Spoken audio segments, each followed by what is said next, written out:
But enough of this palaver. Let's get the show on the road. Let's do it. Good morning. Good morning.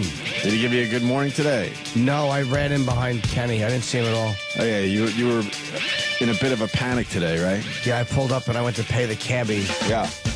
And I realized I had no cash, no wallet, and no building ID. So it's embarrassing. Well, what does the cab driver do in that instance? I guess because I always get to stop around on 6th Avenue. I'm like, could you make this left? No, go down in front of the building. Yeah. And I'm like, look, I forgot my money, but I have to call my guy. He'll come down. And he didn't say anything. I could tell he was probably annoyed, but I look like an honest boy. One time I had to get his address. Did you do? I wondered what I would do if I didn't have Kenny to call. They get really mad, but every once in a while you'll get one that just understands, and he'll give you his address, assuming you're never going to send the money. But of course you gotta. Now, what do you do? What do they get mad? What do you do? I don't know. I guess they would drive you all the way back home to get your wallet, some of these people, depending on the fare. And of course they would have the meter running the whole time. But so what? Kenny had to come down and save you? Yeah. Well, if they drive you home, you have to run back up. They probably want to hold your license or something. I would never let anyone hold my license. I wouldn't trust them. Oh, but you had a license on you? No. You're right. I actually you had nothing on you. No, I don't. So they would probably, if they want to be real dicks, they'll drive you all the way back home with the meter running, knowing that's where you came out of. Right, and then knowing that you can... Yeah, but then at that point, you just go back in your building and hide for a while. Fuck them. Yeah. Because now you owe them $100. I don't know. I couldn't do that, though, because I had to come to work. I can't picture... I was just thinking of calling Bladder. Like, look, I'm hiding from a taxi guy. I can't come back in today. Tell Opie to get someone quick. Hey, man. You know, it sucks that we have to depend on cabs in New York City. Every time you get in one, you don't know who you're getting. No. You get fucking lunatics sometimes. And you say one thing, like you try to help them out and go, no, I'd rather you go this way, and they get fucking pissed. And then sometimes they take you on a death ride. Have you been on a death ride with a cabbie? Where he's just so mad he's now going to go as fast as humanly possible? I've had those, but not because they were mad at me. I've just had that because of the psychotic that was driving the car. Yeah. Or you know how the lights will change just as the cab is reaching them. They'll like jam on the brakes, hit the gas, jam on the brakes, hit the. They know if they just slow down slightly and then readjust to their speed, they'll go through all the lights nice and smooth. But they're so pissed at you, they're going just a little too fast, so the light's still red. So they jam on the brakes, then and then hit the gas. Making you completely car sick in the back. Well, how awful is it when the cabbie is courteous? Yeah. And they're never courteous, but when they are, like they see a yellow light and they slow down, it's like, what the fuck are you doing, man? Yeah. If you were alone, you'd go right through this thing looking for somebody. Of course. I make the Jamaican woman stop. I always suck that. And that's a big one. And when it's 5 o'clock and 5:30 in the morning, can be heard loud and clear from the back seat. They don't like that. I'll give them one of those. Come on. And then every once in a while you get a female, which is the most bizarre thing. And one lady, I've had, I think, 2 female cabbies in the last who knows how many years, right? So I had to ask. I go, why isn't there some enough female cabbies? And she said because we can't fucking piss in the cabs. Good. Wow. So a lot of a lot of women just don't want to drive the cabs because it's a pain in the ass to try to figure out where to pee all the time. Right. A lot of these fucking guys will just pee in bottles. They'll pull over and pee in a fucking bottle. They're not getting out of their cab to try to find a bathroom. In most cases. I think when I get in sometimes and they stink and like they really reek, I'm like, it's unbelievable. Right? This is a hack joke, but it's like they really do stink. Like, and it's not all of them. Like today's, the guy was fine. Right. But you'll get it once in a while, and how the fuck are you allowing people into this car with you? You're terrible. I don't know. I don't even know what that's about. That's days without showering. That's not one day. That's not, I work out before I hit my shift and I didn't have time to shower. That's days of rotting in your own fucking clothes. And by the way, when I get in, every morning I tell them how I want to go before. I'm going to this address, and I go, can we go down Broadway, please? Thanks, I appreciate it. Right. That's my routine every day. I've been in the cabs with in this way, you've already said it before they can go, all right, this is quicker. Right. You've already thanked them. You've wrapped up the discussion in a bow. It's all over at that point. Because if they go down, like the way New York works, the way like the east side, the west side work is like Broadway kind of is like a vein. It doesn't go straight down, and it gets farther. It goes towards Midtown more away from the west side as you go farther down. Sure. So up by where we are, if you go from all the way from the west side, like from 11th Avenue onto Broadway, it's like 1 or 2 blocks. Right. But if you go down 11th Avenue to 40 fucking 8th and cut over, it's like fucking 5 blocks. 5 Ave, and those are big New York blocks with lights. Yeah, it angles. It takes a few more minutes. And at this hour, a few more minutes is forever. Dude, I ran out at fucking 8 minutes of today. I was so proud of myself. I was like, I know it's just us. I'm like, I wanted to be there before 6. And then have to sit down there like a fucking 5-year-old getting yelled at. It's humiliating. Me and Kenny are out of our minds. This is how stupid things become. The lights had such a nice pattern to them where he picks me up. We stop at one light, and that's it. And everything else runs smooth. It's all green lights all the way. And I'm talking, how many lights do we do? Almost 20 probably? Yeah. And we only stop at one light, and then it's go time, right? They changed the fucking traffic pattern. It's driving us nuts. It's twice as long now in the morning. Where are they changing? On Broadway? Yeah. They also put speed bumps. Do you go up our street? They put speed bumps that fucking you can't hit that one light. I know. Yeah, it used to be a timing pattern where if you hit it, you get the light. That's the one light we stop at the top of the hill. Yeah. And then the rest of them are usually green, but they changed the fucking pattern. So now it's twice as long. And people are going to be like, whatever. It went from 5 minutes to 10 minutes. And 10 minutes at 5:15 in the morning is brutal. It is amazing how, like, I forget how bad people's commute is. Like, when Ant gets stuck coming in. Oh, yeah, I know. Like, if he leaves 10 minutes too late. I shouldn't even be bitching. You're right. I forget how bad commutes are because, like, I'll tell people, like, oh, yeah, I'm here. I live 25 blocks or 30 blocks away. What? Like, that's your... And it's like, and there's no traffic in the morning, and coming home is... Yeah, you're right. God, you get so used to it. Whatever, but, you know, it is what it is. What you're used to, and when that changes, it bothers you. And the pattern changed where the light turns red, but there's a green arrow. But there's no reason for us to stop because it's a one-way. You know what I mean? It's a one-way going straight. Right. They stop all traffic, but they allow a green arrow for the people that want to turn left. Oh, I don't even know. But I don't understand why we have to stop. There's no reason for it because there's no cars coming from the right, across us. Oh, is it on going up 6, you mean? Going up Broadway. Is this too local for people? Well, they whatever their streets are, they've dealt with traffic pattern changes. You think that's what they're doing right now? Yeah, they're probably going, Elm. Yeah, they're basically talking about Elm. No, what they're doing right now is I have the same problem with Elm in the morning, so I can relate to these idiots. They're screaming at their radios right now. Shut the fuck up. You guys have a 10-minute commute with no traffic. And we're bitching.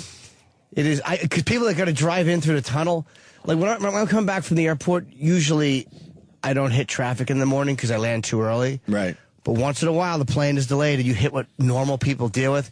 I don't know how the fuck you guys... I literally don't know how there's not murders every day on the road. I was one of those guys, and that's why I said fuck this and chose to live in the city. I've been in the city, 10 years now? Yeah. At least? About 10 years. Wow. Yeah, because I couldn't deal with the commute to Long Island anymore. I couldn't deal with that commute to Huntington. And I wasn't even doing rush hour for the most part.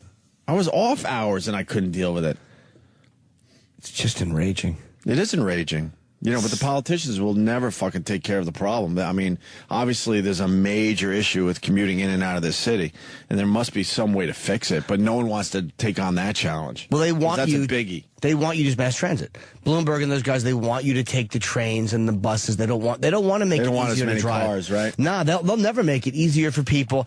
But I see that as maybe because New York's crowded, but that's kind of like shitting on the middle class a little bit. Because, really poor people and middle class people, a lot of them, it's too expensive to take the fucking train. But then again, they have to park their car, so maybe I should shut up. I don't know. I don't know what the thing is. What do I know? I'm just a sweet boy. But let's get into this. It's grim in the morning again. It's me and Jimmy.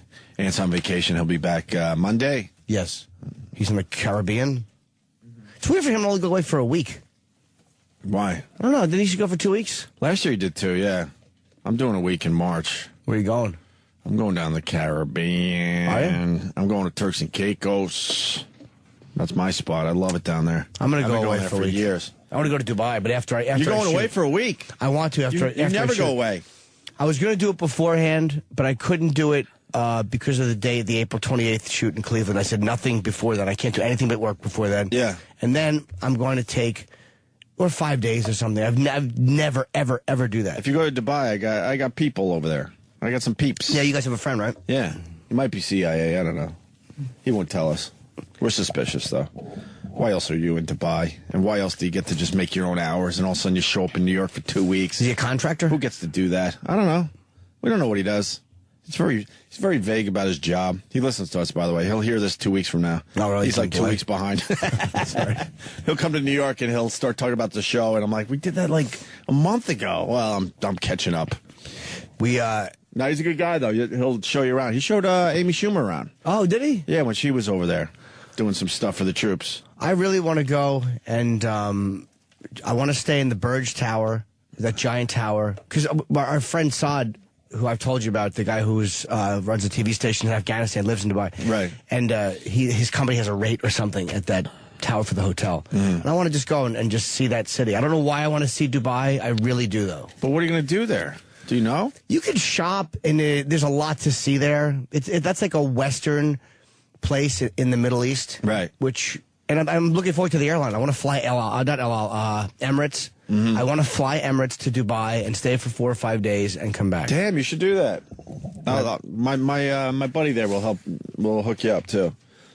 He's good at getting info if you ever need info. Oh, maybe I shouldn't say that. Oops. But no, I don't know what you do there. Oops. But we don't know. We don't know anything. Well, he probably works for the military if he's in there. Oh, no, he is military. Oh. He's absolutely military. That's where it gets suspicious. He seems to, like, not be in Dubai when major events are going down, too. How old is he? He's 30, probably, 31, somewhere around there. We don't know. I really don't know for sure. Do you ever ask him? Yeah, he just laughs. I told you the story. We were coming back from Philly. I happened to be down there doing some family stuff. And he's from there originally, and we're getting on Amtrak to come back up to New York. He just so happens to be coming to New York when I was leaving. So I'm like, yeah, let's do this together, right? So I didn't have a ticket. He had a ticket. And we go up to the ticket booth, and I'm purchasing my ticket, and the woman, without even seeing an ID or nothing, we walked up, said, hi, Mr. Blank. Well, why? I don't know. You explain that one to me. Had he been there a few minutes earlier? Name. No. We drove to the train station together. Does he make that commute all the time? No. Did she get his name right? Yes. Okay. But how? I don't know. Was he the last one to check in, maybe? He did have a ticket. So maybe he was the last one to check in? I just found that very strange. Yeah, that's weird. Thank you, Kenny. So, suspicious things have happened over the years, so I don't know. I don't know. But he will show you a good time. I don't know why I want to go to that city so much and stay in that hotel. Because I've never been to the Middle East other than Iraq. Right. And I don't want to go obviously you can't go to Iran now, and I wouldn't go to Afghanistan to vacation. So this is kind of as close as Dubai would be a good start for you as far as the Middle East goes, right? Yeah, it just looks like a fun. It's supposedly expensive. Really expensive. But you could use your credit cards there, and it's like, it's westernized. Right. Of course. Let me say hi to Keith in Connecticut. Keith. Hey, what's going on? What's up, buddy? Hey, we went to Turks and Caicos 2 years in a row, and the resort we stayed at, it's like 7:30 in the morning, and this fucking guy starts screaming over the microphone, "Wakey, wakey!" And they're down there in their little Zumba outfit. I'm on vacation, and this fucking guy is screaming every morning. Do they do that where you go? I mean, or do I have to spend a little bit more money? That's funny. I don't have a wake-up. I don't have an exercise guy waking me up. Hell no, man. They had a stage where they were doing shows at nighttime, and in the morning, the guy's just going crazy. Fuck that. I opened my slider and told him, man, just shut the fuck up. No, when I'm on vacation, I sleep in. I sleep to about 6:30, 6:45 when I'm on vacation. I'm sleeping in. Whoa. Yes. All right, have a good day. Wait, I want to know, where is that place? Listen, there's a casino. I forgot the exact name of it, but as soon as you walk in the door, there's a casino to the right. And it was fantastic. It was great. Right. It's just fucking brutal, man. Were you on, I'll go local, Cable Beach? I don't remember the exact name, man. You would remember Cable Beach. It's beautiful. Yeah, no, I don't have Greg Hughes money. Nah, come on. I actually went to Turks and Caicos when I had no money. I used to do the Club Med, which is right on Cable Beach. That's a good time. That might have been when we did. I don't remember the exact thing when we did, but I know the guy was screaming for a consecutive 7 days. How annoying would that be? If you're one of these guys that sleeps in and you got to deal with that every morning? Dude, I'm annoyed if I have to have a woman next to me, much less some guy yelling through a fucking microphone. I want to be left alone and sleep on a vacation. Yeah. So. All right, have a good day, boys. Bye, buddy. All right, Keith. I want to know if anyone's ever been to Dubai, too. Like, what do people do when they go there? Well, that's what I'm trying to figure out for you. Because, after a while, just being in the tower, you're going to be bored. After you see the view, you're like, okay, what else can I do? Go to the restaurants. There's probably a lot of good restaurants there. I don't know. Are you going to go alone? No, with Jonathan. Jonathan's going to... Oh, fuck, you're hooked up. Hopefully, Saad will be there. You'll probably be taking private planes, elsewhere. No. Why would you go on vacation with Jonathan? Because he lives. For the people out there, Jonathan is the guy that all of a sudden will just be in the middle of West Africa because he's bored. Yeah, he's my manager, and people know he goes away a lot. But if you're going to travel with somebody, you want to travel with somebody who enjoys. He was telling me one time he was in Indonesia. He might have told a story on the air, and he got separated from people, and he had to take a ride home from a stranger in Indonesia, which is like 90% Muslim, and he's like, he couldn't be more Jewish. Right. He's just one of those guys who enjoys other places. And I'm so... But why is he so comfortable, you think? I don't know. We've all discussed it behind his back. It's crazy. It's crazy half the stuff he does, but he's so comfortable. That confuses me. Does he have a little CIA action going on or something? No, my guess is that he's comfortable, and that's what makes people comfortable with him. It's that he doesn't look at them like, hey, let me see what this weird shit country is, or right. He really is interested in them. And there's something, it's almost like, you know how a dog can smell fear on you, right? And when you're not afraid, a dog won't bite you most times. These people probably sense, but in weird places, not that he's not scared, he's not uncomfortable, he belongs there. And when you feel like you belong somewhere, people just kind of respond to you as such. And it also shows we just don't know shit about the rest of the world. We just assume that, a lot of these places are beyond scary. You land, and next thing you know, you're kidnapped and your head's coming off. Yeah. And probably, the opposite is true. In general, it's very safe out there. Well, why else would he just travel around freely like he does? Do you know how many times I've said to him, like, I've bashed another country? No, Jim, they don't hate. He always just tries to calm, because he's so codependent, he tries to calm me down before I get angry. Right. He's like, no, Jim, they like America. Jim. I'm like, John, I'm not yelling at you when you're 6. You don't have to calm me down. It's okay. But, he's been to all these places that I attack, and he's like, no, they like Americans. Right. I think every place hates Americans. No, yeah, probably not. Yeah, I'm probably fucking ignorant. Self-centered American. You wanna know about Dubai? I really do, because I want to go there. It's the one place I want to go see. And Jimmy rarely goes on vacation, so we got to set him up nice. Joe in Maryland, what's up, Joe? What's going on, boys? Hey, man. Hey, when I was in the service, I used to be in Dubai probably once every 6 months, and the women out there love us. Well, the women, are they hookers or are they regular girls? You got half on one hand, 6 on another. You can get whatever you want out there. I'd be scared, to be honest with you. I don't think I would do that in Dubai. I don't think I would take that chance. You're gonna have a long week. I would just rather whack my bag because I don't know that culture out there. Like that one British couple was arrested for kissing in public or whatever. They are Muslim, and it's like that's a strict culture, and I don't want to do something that gets me in jail in Dubai. Yeah. I used to stay at a hotel. It was called the Dreamland Hotel. Is that the one shaped like a sail or no? No, that's the new one that they got going on out there now. Okay, where's the Dreamland? I can't remember off the top of my head where it was, but within 15 minutes of checking in, you get a knock on the door. It would be this Arabic guy, and he'd be like, "How many do you want, and how long do you want them for?" No. Yes. That's the Temptation? Yes. Wait, that looks like Atlantis. Yeah, I think that's it. That can't be it, right? We're looking at a hotel in Dubai that looks just like Atlantis, if you know that, from the Bahamas. And there's also a sailboat-shaped hotel. Right. There's the construction there is pretty cool, but their economy, did their economy just shit the bed horribly? I think they're running out they're running out of funds or something, I've heard. Yeah, they couldn't finish the islands they were building. Wait, I want to talk to Joe, though. So you check into your hotel, the guy leaves after putting your luggage in or whatever, and next thing you know, a few minutes later, someone's knocking at your door. Yep. Some guy would knock on your door, and he would ask you, how many do you want? 1, 2, 3. How long do you want them for? You negotiate with him, and he leaves the girls. Jimmy, you're not going to be able to say no to that. They probably do that in the Dreamland Hotel, which looks like a Super 8. The Dreamland Hotel doesn't look like it's on the up shitty, and up. Sir. It wasn't a bad place when I was out there. It was a real nice place. Now I don't know. It's been probably about 5 years since I've been out there. But maybe everyone knows you go to the Dreamland Hotel if you're looking for some action. There's pictures of smiling Arabic guys, like one standing next to the pool table, and one sitting in a chair. Looks like Ron Jeremy. Yeah. I would not go there. Yeah, their brochure is really shitty.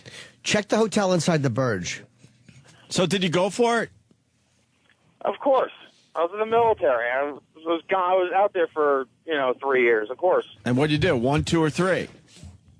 We used to party it up. We used to get 3 and 4. Hold on. Oh, here's some information. We are a one-star hotel category. So it's situated in Al Riga, or Riga Street, the heart of Diriyah, Dubai, which is conveniently located and within walking distance to the business district of Al Ghurair Shopping Center and the new Al Reef Shopping Mall Center, about 5 kilometers drive from Dubai International Airport, in both 68 tastefully decorated rooms. It's a one-star hotel in Dubai. Oh, boy. What's another one? Oh, boy. Anything else, Joe? One-star hotel. That's it, man. I just figured that was up Jimmy's alley. Yeah, Jimmy's all about a one-star hotel. Sir, I wanted gentlemen's accommodations. Yeah. Well, I maybe not referring to the accommodations, but the sex, yes. Yeah, the treats. Dude, that would scare me. The services. I'd be too scared. Someone knocks on your door, that would be fucking scary. It'd be hard not to do it, but I'd be too scared to do it because I just I can't fucking do it. I can't get arrested there. What are you looking at, Sam? We used to go out to the bars out there. Yeah. Nah. All right. The women would just love American guys. I think it's a size difference, to be honest with you. Well, they have small ones in Dubai. Well, they have big ones. They're relieved that our little dicks. They have big Middle Eastern dicks. What is that? That's Atlantis, Dubai. Atlantis, Dubai. What's Atlantis, Dubai? It's just like Atlantis in the Bahamas. I didn't know they had an Atlantis. It looks very similar. It's called the Palm over there. Oh, really? Yeah. If you're going to go to Atlantis, you better go to the one in fucking Atlantis because Dubai is, again, I don't want that, strict government. If you're going to go to Dubai, you might as well go to what is it called? The Burj? The Burj. Burj Khalifa. All right, thank you, Joe. I'm going to Paul in Jersey. Paul. Huh? What's going on? Spelled it wrong, buddy? Sam. Jimmy, you gotta be careful though. Some of the hotels allow the girls to come in and some don't. So like if you stay on the Crown Plaza in Sheikh Al Zayed, when you bring the girl in, this guy will step out of the corner and he'll say, who's the girl? And you say, well, it's my sister. And then he'll take her passport and he'll hold it at the front desk. Yes. So like say the girl comes up, cleans your room and whatever. When she leaves, the front desk will call your room to make sure. Your phone is kind of dropping out, but I know what you're saying. They do that in Rio, too. You're allowed to have one guest at a time up there, and that's probably so you don't get ripped off and that they don't have girls running through the hotel ripping off other customers. They'll take her passport or her ID at the front desk. She'll go up with you, fuck you for the night. And when she comes back in the morning to claim her ID, they call your room. And they go, is everything all right? And you go, yeah, everything's great. Thank you very much. My guest is leaving. Okay, thank you. Wow. It's a very courteous interaction. But what they're saying is, are you tied up? Have you been robbed? Right. Right.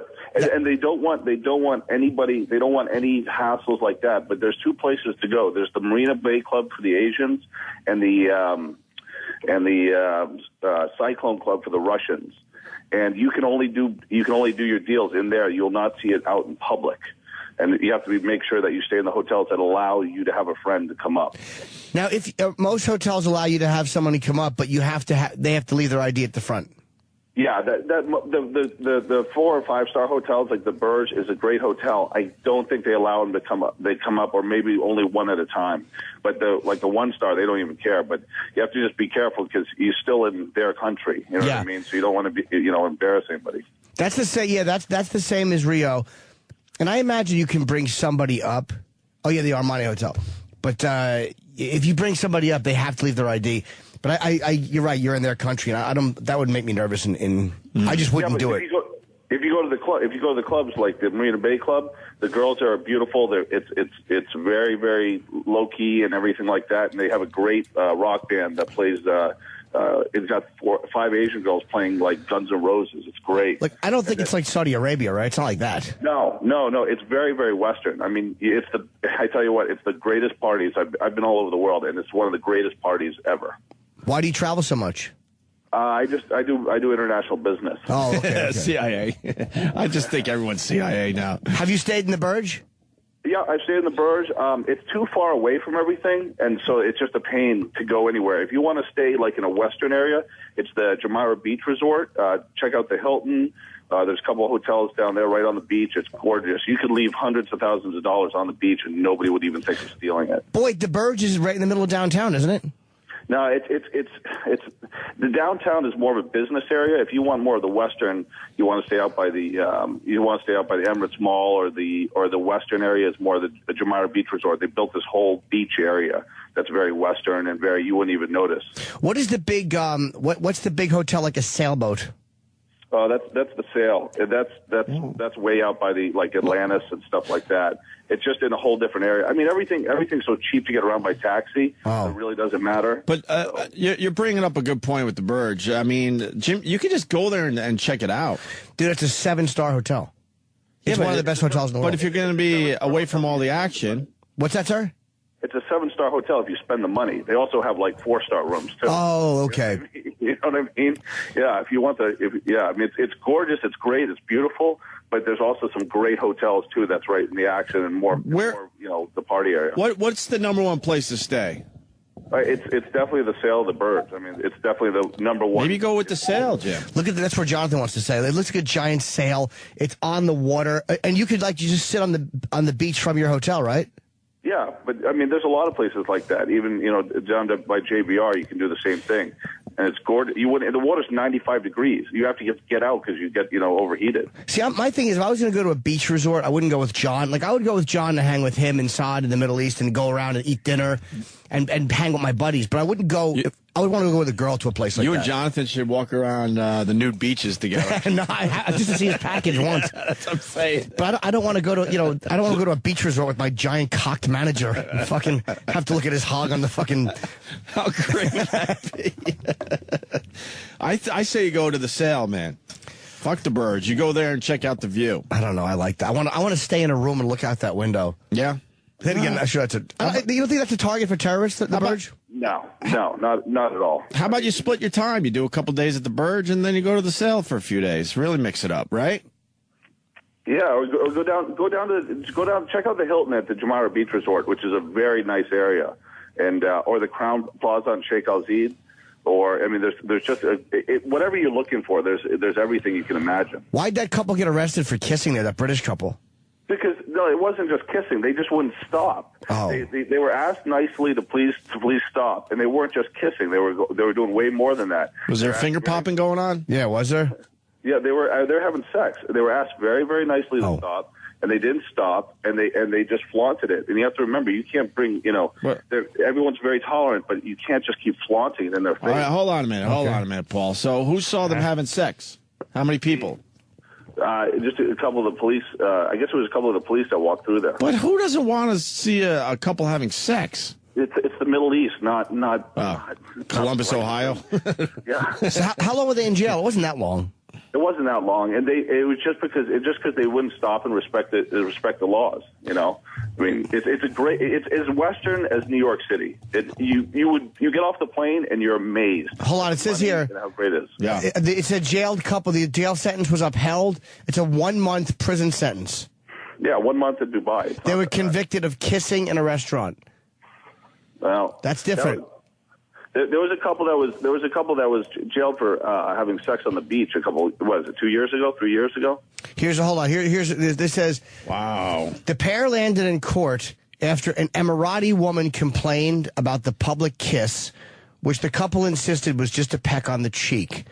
They were arrested in November and convicted of inappropriate behavior and illegal drinking. Cosmopolitan Dubai has the most relaxed social codes in the conservative Gulf, but authorities enforce strict decency laws and regularly crack down on people accused of pushing the limits, which include everything from wearing a miniskirt to losing one's temper in traffic. As recently as Sunday, which whatever this was, a young Italian-Iranian couple could be seen kissing among the visitors on the floor of the Burj Khalifa. Oh, okay. An Indian couple was sentenced to 3 months in jail for exchanging steamy text messages. In 2008, 2 Britons accused of having sex on the beach. There you go. Got just 3 months. Got 3 months in jail, though their sentences were later suspended. Wow. Yeah, it's just to make a showing, but you have to be respectful. I mean, you don't want to be, you don't want to be drunk in public. You don't want to be, you don't want to be making out with somebody. I mean, just be respectful of their areas. But then you can go to like the Marina Bay Club, and it's all hell breaks loose. No, but I'm saying like that would freak me out in a restaurant if I'm with a girl to not be able to kiss her. Like I don't make out in the restaurant, but a gentle peck. Because some stupid Emirati woman was raised with a bat to her clit. That really drives me nuts. Well, you're going there. I know. With Jonathan. But Don't it's kiss like Jonathan. The Starbucks. You know what I mean? It's completely different. They must have been doing a lot more, or they'd asked them to stop because they're very, very tolerant. They're trying to like smash these two cultures together over there, so they're a little confused, huh? Yeah. Well, they want to Emiratis westernize it, but they also want some tradition as well to be upheld. Yeah, the Emirati people it's a very small population of people over there. It's all mostly expats. You're going to run into more British and Australian and Americans over there than you know what to do with. And I think one of the reasons maybe, first of all, when you look at these sentences, they're not that long. Well, 3 months sucks, but that's not like a lifelong jail sentence. And they're probably doing that so the rest of the Middle East doesn't look at them as this Western fuck city and start attacking them. Well, that's a long time if you're from somewhere else. Yeah. All of a sudden you got to explain to your boss why you're in jail in Dubai. Imagine that. I got more info on that story. Randy in Ohio says it was in a mosque and it was a radio stunt. He had me to use the radio stunts. I'm like, oh, wait a minute. All right. Thanks, man. Thanks, Paul. Yeah, you'll love it. You'll love it, Jimmy. All right, I'll try it.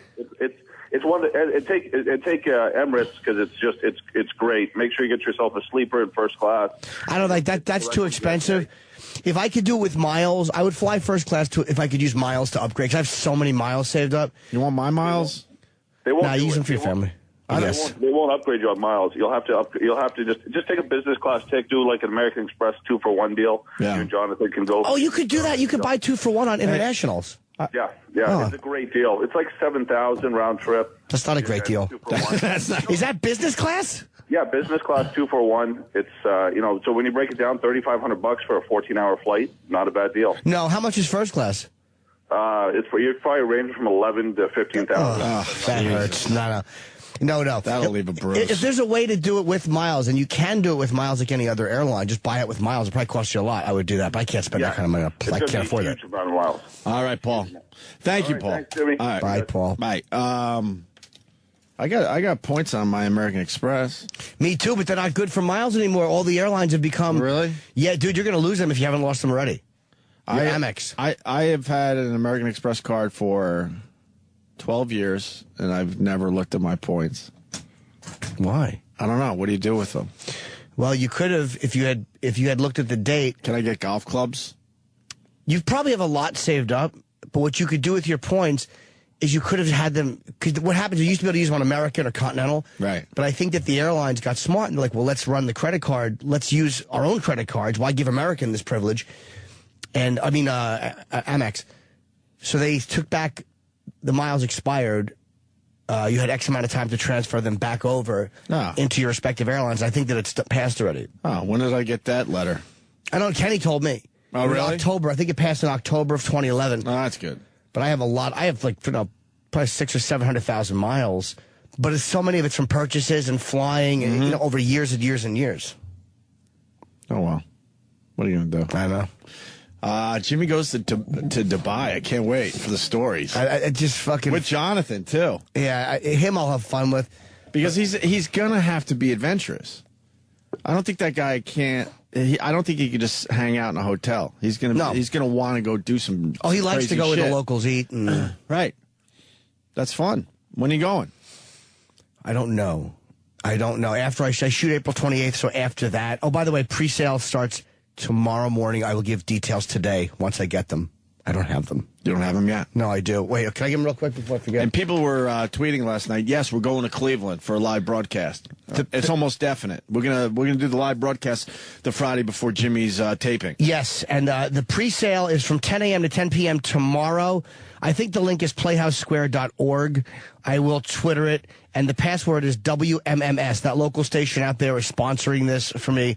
WMMS is the password. 10 a.m. to 10 p.m. tomorrow. I will put up a link. Man, we're gonna see a lot of people in Cleveland. I hope so, man. Oh, fuck yeah. I hope so. Yeah, I mean, my Twitter was a buzz yesterday. They're like, really? You guys coming to Cleveland? Yeah, let's do this.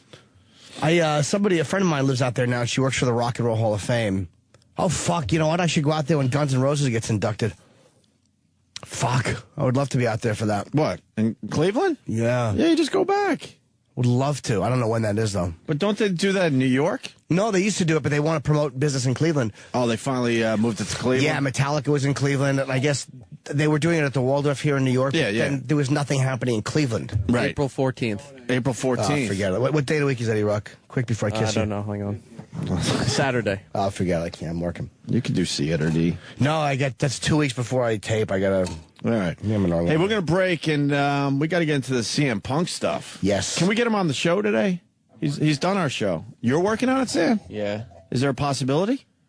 I mean, there's a possibility, but I've been trying to contact people since last night. Oh, really? And no one called you back? Apparently he's in New York.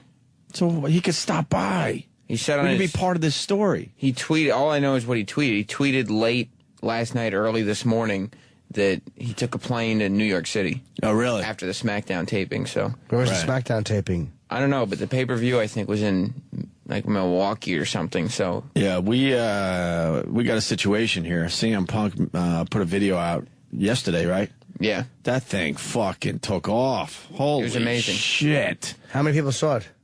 I don't know for When sure, I looked, it was 100,000 within like 2 hours. Not even 2 hours. But it also got reposted and reposted. Yeah, I know. It's everywhere. Like this version is up to 326,000. It's not even 24 hours old. But then TMZ took it, and then YouTube took it, and so it's all over. It's well over 1 million views. It's not even 12 hours old.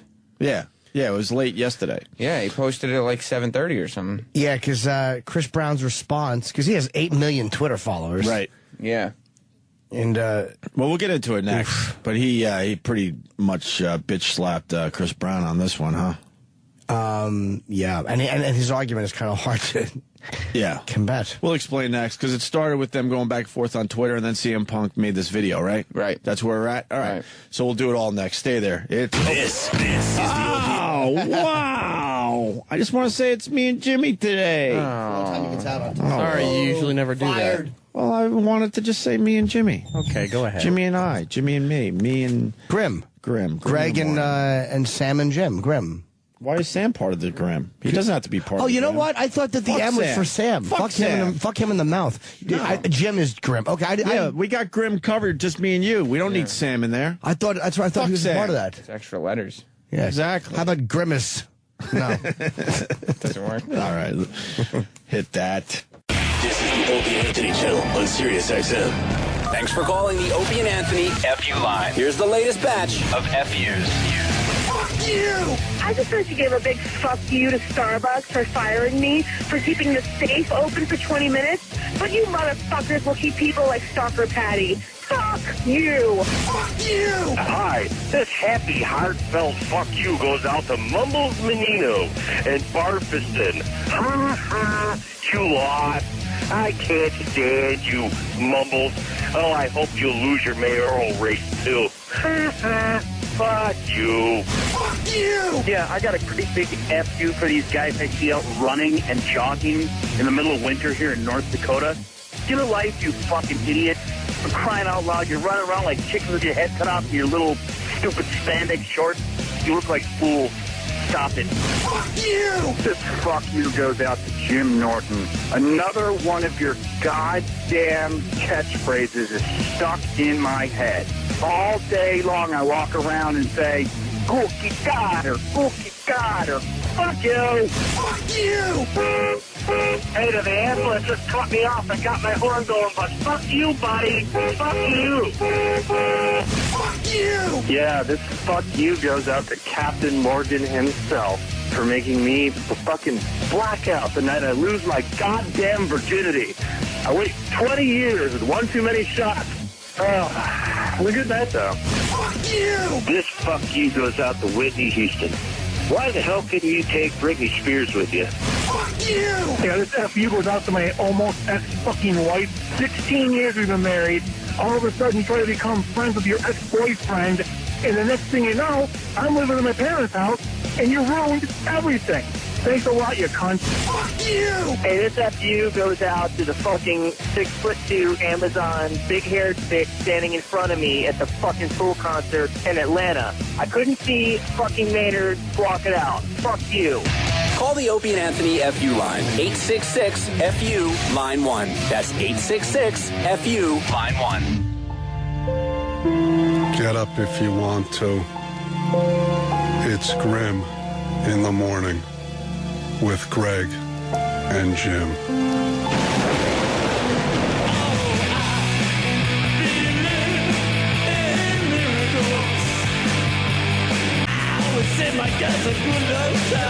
People like when I sing along. A reason to forgive. Then I can find a reason to live. I used to be on an endless road, believing miracles 'cause I love. I like annoying people. To survive, but after all this years, I'm still alive. Getting topical. Hold up, wait a minute. With the Sex Man. Good morning, sexy. Good morning. You stepped on the hook again. I know. That's my thing now. Okay. It's like a little bit I started yesterday. Is this for the hockey team? Yes, it is. Oh, the Russian. Losing. Miracle on Ice, 32 years ago. Good one. I was joking. I didn't know. I didn't know there was Miracle in this song. I don't even know this song. It's called I Believe in Miracles. Yeah. Isn't it a great song? And there's this is what made me like the Ramones, was this song. This song. And there's a cool, and I never liked Pearl Jam, but they cover this, or Eddie Vedder does, and does a great cover of this. Do you know that, Travis? Oh, yeah. So why don't we listen to that version? It's in the system. It's a great cover. And do we have the Al Michaels call? This is better, though. Can we get the Al Michaels call? Do you believe in miracles? You'd think he would have it ready, right? Yeah, I think we should play that today, right? You got that, E-Rock. We're not just going to say it happened 32 years ago. We're going to fucking play it, right? Yeah, that was Al Michaels. Al Michaels has been around for a long time. Sam, you don't have to pull it up. Eric's got it ready. Why does tiny URL suck on the iPhone? Cocksucker cunt. You got the call, E-Rock? I'm not seeing it. How do you not have the call? Why wouldn't you just have it? You got to think we want to play it today. Well, that's what YouTube's for lately. Oh, Christ. E-Rock doesn't give a fuck anymore. I know. We lost him. Oh, yeah. He's Pot up Sam's, I guess. I think Creighton would have got just a piece of it. Not that I can see. This is the start of the game, Sam. We want the end. That's good. The first quarter scores 0-0. First period. Checking the boards, it comes back to center ice. 37 seconds left in the When game. other radio shows do it, they just do the call. I know. We have 10 minutes into the game. Holy fuck. 28 seconds. The crowd going insane. Carlemont shooting it into the American end again. Morrow is back 20 there. seconds. Now Johnson, 19 seconds. Johnson over to Ramsey. Leoletinov gets checked by Ramsey. McClanahan is there. The puck is still loose. 11. 10. All right. You've got 10 seconds. The countdown going on right now. Morrow up to Silk. 5 seconds left in the game. Do you believe in miracles? Yes! Unbelievable. Wow. And you stop it as they're cheering. You're the worst guy ever. Why are you stopping it? Because you asked for the call. That's enough celebration. I know, but the part of it is the whole celebration that's with it. Sam just doesn't like excitement. There's nothing about sports that What's he wrong understands. with you? Now go backwards a little. That does nothing for you. How cool. I wish I was alive for that. How cool is that? You weren't alive. I wish you weren't alive now to see it. 81 I was born. Wait, you weren't alive for this? No. Oof. No. I was born in 83. That's why you guys don't give a fuck. This is great. Wait, you guys weren't alive for this? No. Holy And I don't give a fuck. fuck. Are you serious? Sam, that was very Why don't you communist. care? I care more. I care more You about care the more about a movie. fake sport. That's true. I mean, I wouldn't even. If there's an exciting WrestleMania match, that was not a already fake sport. It's not a sport. that was already scripted, you'd be out of your mind, right? But this wasn't scripted. This is real life. And what do you mean you like the movie better? This is the actual game. I don't give a shit. Why don't you give a shit? I wasn't even alive for. What difference does it make? You could feel. What difference does it make if the Russians won? The whole world would be different. Yeah. Well, the thing that was what you don't understand about this, because you're an impressionable boy, was that this is when the U.S. was still stupid. We always sent our amateurs to the Olympics. We did it right, and the Russians always sent their pros. Right. So they were unbeatable in hockey. And our amateurs beat their pros. Our amateurs beat their Do you professionals. understand what happened that day, That was Sam? a big one. I saw Rocky. Why don't you care about stuff? What difference What do does you this make care to me? about? I care about lots of stuff, but I don't give a shit. This is one of the greatest sports moments of all time. I was excited. Most people would put this easily in their top 5. Easily. I was excited to see Jeremy Lin do well. That's sports. You weren't even excited. Oh. I mean, you went to the cool. game with me. I wasn't like sitting there like, oh my god, it was cool though. I was trying to tell you how exciting Jeremy Lin was. You remember? Well, I was sitting there. I was like, whoa, Carmelo Anthony's not in there, still winning. That's cool. You didn't understand the Jeremy Lin phenomenon either, did you? I mean, I didn't know. I understood that Carmelo Anthony wasn't there though. Well, he had a groin injury. We were at the game when he fucking pulled his groin. All he cares about is Carmelo Anthony. I wanted to see him. I know. Well, Carmelo Anthony is fucking up the chemistry of the Knicks right now. We were freshmen at the same time. He doesn't care. And you never met him. No, I didn't meet him. You would tell him that, and he would go, "Oh, all right." He would care less about you than you do about this game. But why would you just stop it right? That really was a terrible After the woman's thing miracle to do. part. Because you just wanted the call. No, then you see everyone lose their fucking minds. Yeah, but they're excited already. You remember. All right, hit play again. Can we do this like a man would have done? Travis, do you care about this even though you weren't born? Absolutely. Absolutely. Do you care about the American Revolution? You weren't born for that. JFK assassination? I wasn't born for that. But I care. This wasn't as big as the JFK assassination. That's true, it wasn't. You have no fucking idea. It was. That wasn't as big as the JFK assassination. What's your greatest sports moment of all time, Sam? Giant Gonzalez at WrestleMania. Yeah. Do you have one? Yeah. Probably when Junkyard Dog dropped his juice.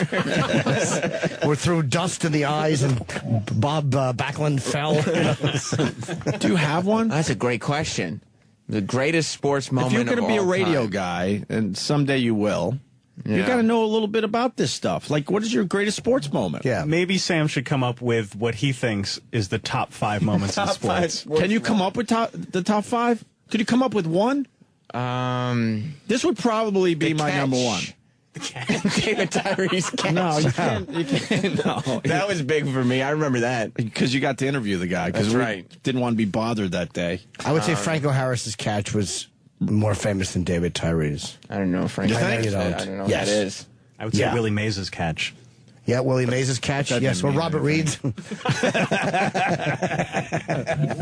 See, this guy got chills on instant feedback, and he was born in 1985.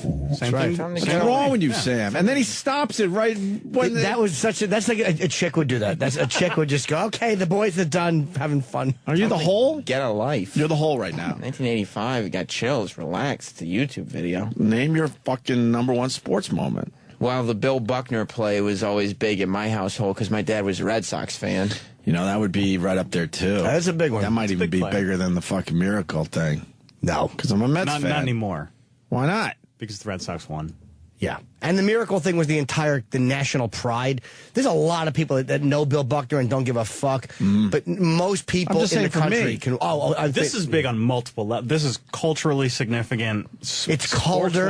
Yeah, it's cold. It's good for skates. Yeah. Yeah.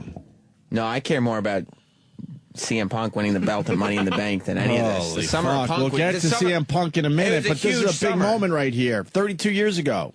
USA Miracle on Ice. Summer Punk was just this summer. All right, let's go back to the call. All right. I remember the call being way more exciting, by the way. Yeah, me too. Yeah, because you had the cheering and stuff after it. Oh yeah, okay. You didn't just have the. Why don't you just pull it and then play it over a fucking bed of jazz? That's like having an orgasm that was starting and then it just stops abruptly. Yeah, as you're What's wrong coming, with you? as you're coming, somebody kicks the head of your dick with a shoe. You get one squirt out. You get one squirt out and it stops. Come on, Sam, let's do this. The build-up's the best part anyway. Huh? You know, and the build-up's the nice part. That 2 minutes of waiting for the call, that was what it was all about. Well, you fucked that up. Seconds, are you? Where should I start it? More importantly, I'm so glad E-Rock didn't think this was important enough to have Vols ready to go. E-Rock, you're with me, right? This doesn't matter. I was 2 when this happened. This is but it doesn't matter how old you were. Who gives a shit? There really is one more nail in the coffin of E-Rock at this corporation. This is what I love about Eric, is that Eric decides to bring this up, bring this to your attention, but he doesn't have the call. Who wouldn't have the call? This is, some would say, the greatest sports call of all time. I forgot there was a call. I knew that. What did you think happened when they won? He fucking wrote letters and mailed them to people? I knew it was a big deal, but I was just like, all right. You forgot there was a call? There, Yeah. Of course there had to be a call. Do you believe in miracles? Yes. Nice. I mean, no. And then Sam stops it right after that. You don't get to see everyone throwing their sticks and their gloves up in the air and losing their biggest minds. fucking fruits we work with. Right. And then what's his name? Jim Craig? I forgot his name. Alan Michaels. No, the goalie with the fucking flag around him. Oh, I don't know. Mark Shepard. I haven't thought about him in years. What's his name? Jim Craig? Anyone? Eric? All right, play the clip. Eric was asking me to say Goldberg from the Mighty Ducks. This is a good movie, though. That's a good sports moment when the Ducks won. That's true. Nobody thought they would win. Still loose, 11 seconds. You've got 10 seconds. The countdown going on right now. Morrow up to Silk. 5 seconds left in the game. Do you believe in miracles? Yes! Now watch. Look at this shit. Yeah, they won. Of course they're happy. Happy is an understatement. The whole country was out of their minds over this. Not me. And this wasn't even the medal game. No, I know. No, it was the People forget that. second round, right? They still had to play for the gold. Is that enough cheering? They're not even good skaters. They're all falling on the ice. Is that the Russians leaving angrily? No, that was Herb Brooks. They're stunned. They're on the ice. The Russians are on the ice, stunned that they lost to these fucking amateurs. And Herb Brooks went right to the locker room because he wanted his boys to celebrate without him. Why? He had this weird thing where he was kind of separate from his players. He was like this tough coach, yeah. Oh, he probably wanted to cry and wanted to go be alone. And he wanted his team to just kind of, celebrate the moment without him. And now you're just watching them celebrate. But I remember this when I was a kid. And it is Jim Craig. That's Jim Craig. And then he famously takes an American flag and then fucking skates around the ice. But what's so exciting about sports if the most exciting thing happened 30 years ago and nothing's been more exciting since then? Oh, Sam. You see what I'm saying? Oh, Sam. 30 years ago. Oh, Sam. If sports were that exciting, there would have been something as exciting within the last 32 years. The catch. David Tyree? That's a biggie. That was a Plenty of biggie. exciting things. Yeah, I mean, but there's every once in a while there's a moment. Like Kurt This is a Angle in moment. '96 winning the Olympics. Enough with the wrestling, seriously. That's it. Enough with the sports. wrestling. That's sports. I'm talking for everybody. Enough with the wrestling. Well, you said sports moments. Enough. It's America. You don't even have a number one sports moment. You That pulled was the it. Bill Buckner out of your Kurt ass. Angle. Kurt Angle. Enough. Enough with the wrestling. In the Olympics, though. Huh? In the Olympics, though. Huh? The Olympics. Kurt Angle was in the Olympics? That's right. He won a gold medal for America with a broken neck. Oh. Did he? Yeah, he kind of did. That's right. Forgot about that, but they don't really televise the wrestling events. It's a big moment. All this, and we don't get to hear the Pearl Jams. Can someone help me out with Herb Brooks? Because he was a weird coach, and I want to get this right. He probably wanted to cry. I'm going to guess he wanted to cry and he didn't want to do it in front of people. He was a tough fucking coach, man. He was a really good coach, but on an emotional level, he wasn't there with his players. So I believe it came out years later that he left immediately because he wanted the players to, have the moment because it was all about them. It was a class move on his part. Probably had to shit. There's probably some really unromantic reason. Really? And they just kind of spun it? Like someone had mailed him a photo of an 8-year-old. He wanted to see it. Yeah.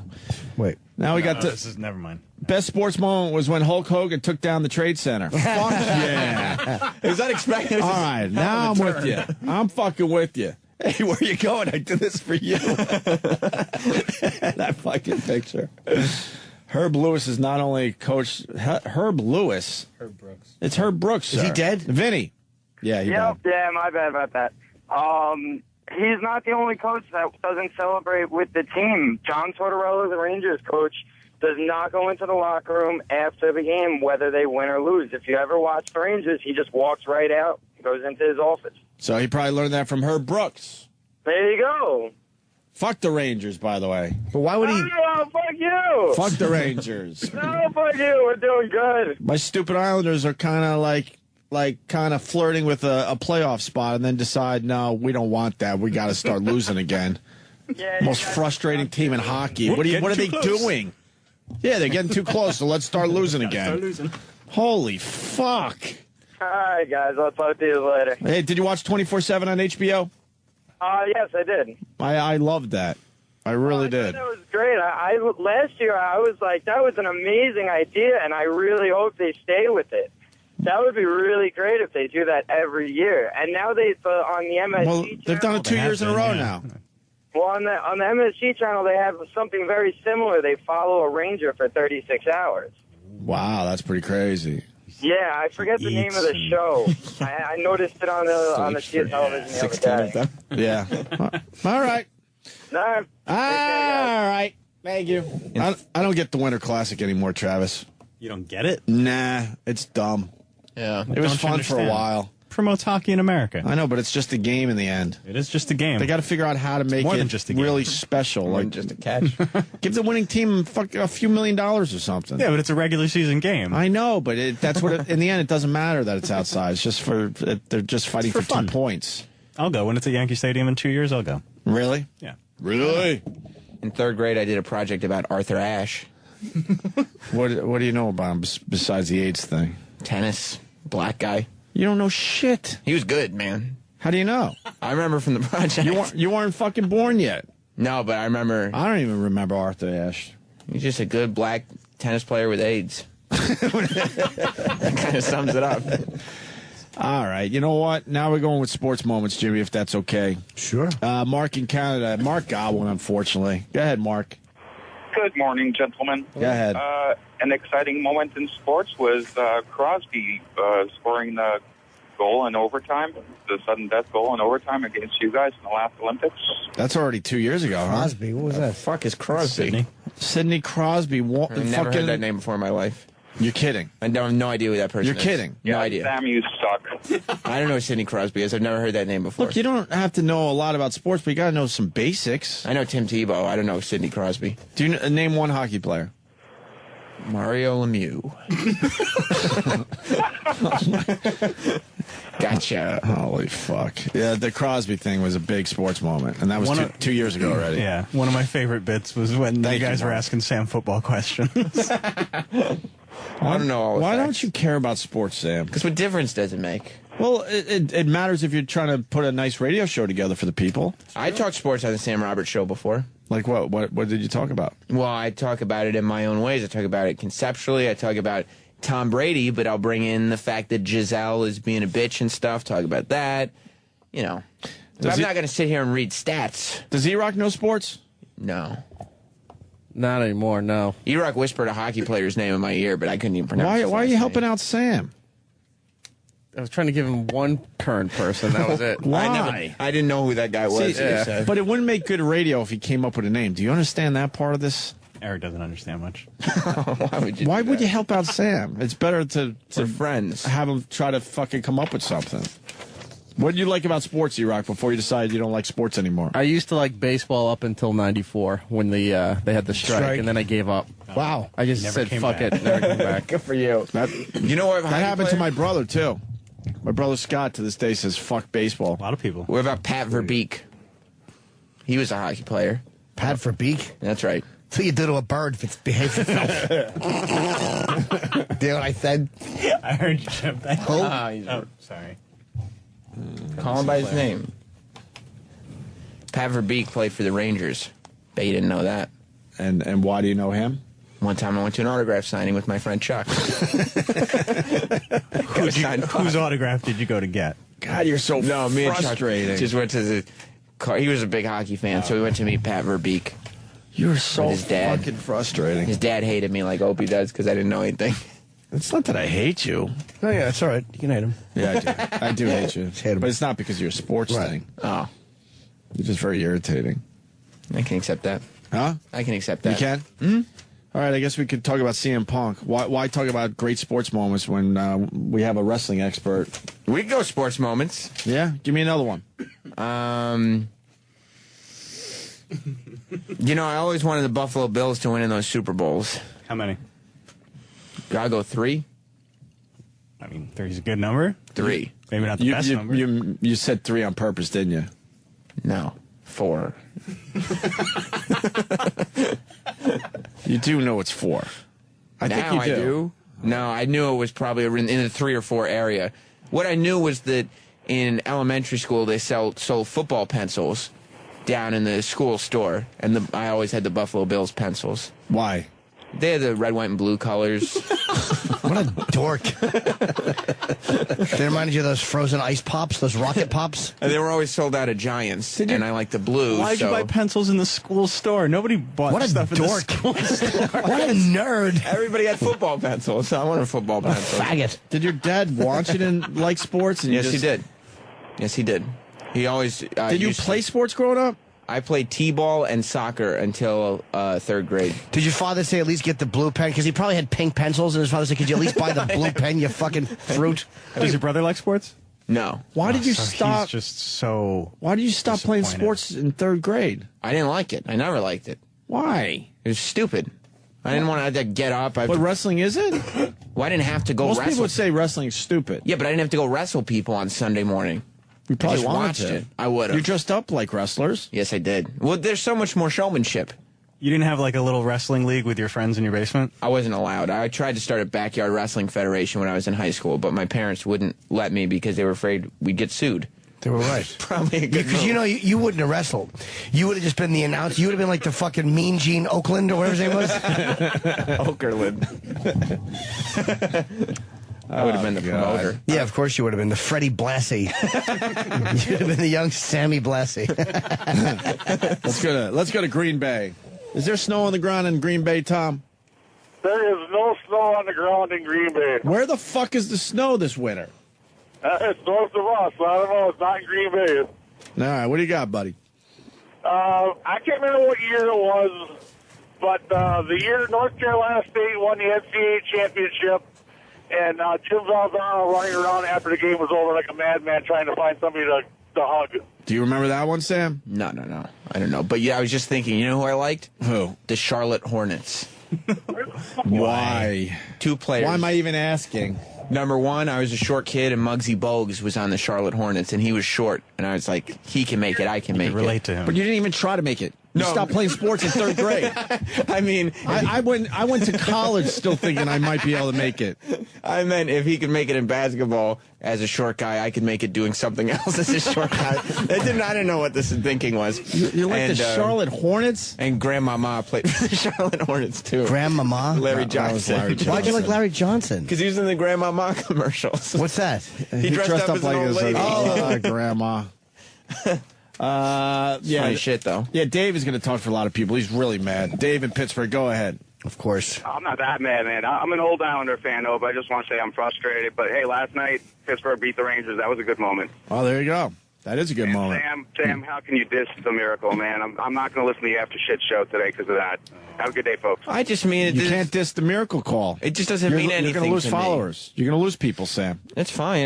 No, it's not fine. That's America you're messing with. Well, I'm not going to say... You're messing with America today. You hate America. I'm not going to say I care about the Miracle so people like me. I don't care about it. Did you decide to stop that just to piss us off, or you just had no... No, you said you wanted the call, and so I stopped it after they made the call. No, that was totally natural. You saw it. Yeah. It wasn't a thing. But it Sam didn't said, even, okay, it didn't even affect you as you're watching, going...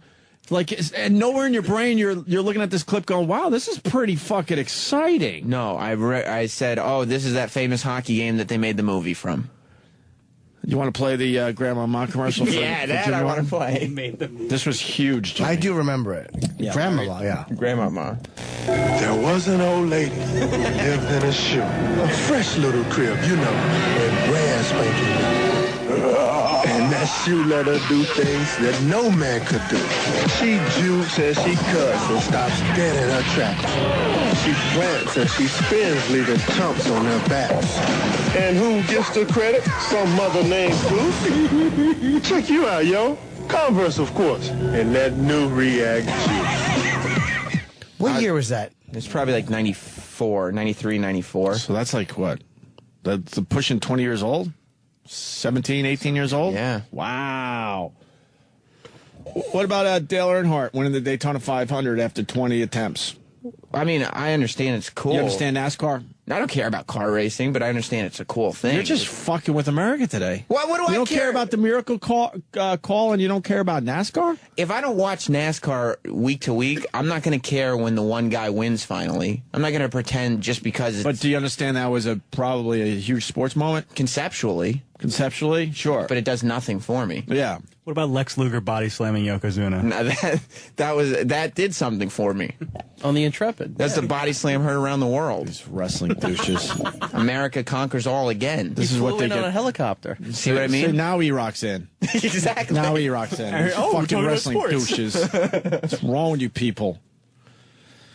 I used to like Dennis Rodman, too. When he was on the Bulls. But why? Your reasons for liking people. I liked his hair and his tats. I knew he was going to say his hair. Why do you like his hair and his tats? Because I like the showmanship You of it felt all. like I could have hair and tats like that? No. Going with the Muggsy Bogues thing? I enjoyed the showmanship of Oh, he it. has yellow and red hair. Yeah. Depending on the game. Sometimes he would change it up all the time. That's what I liked. So did your dad try to push into sports after third grade?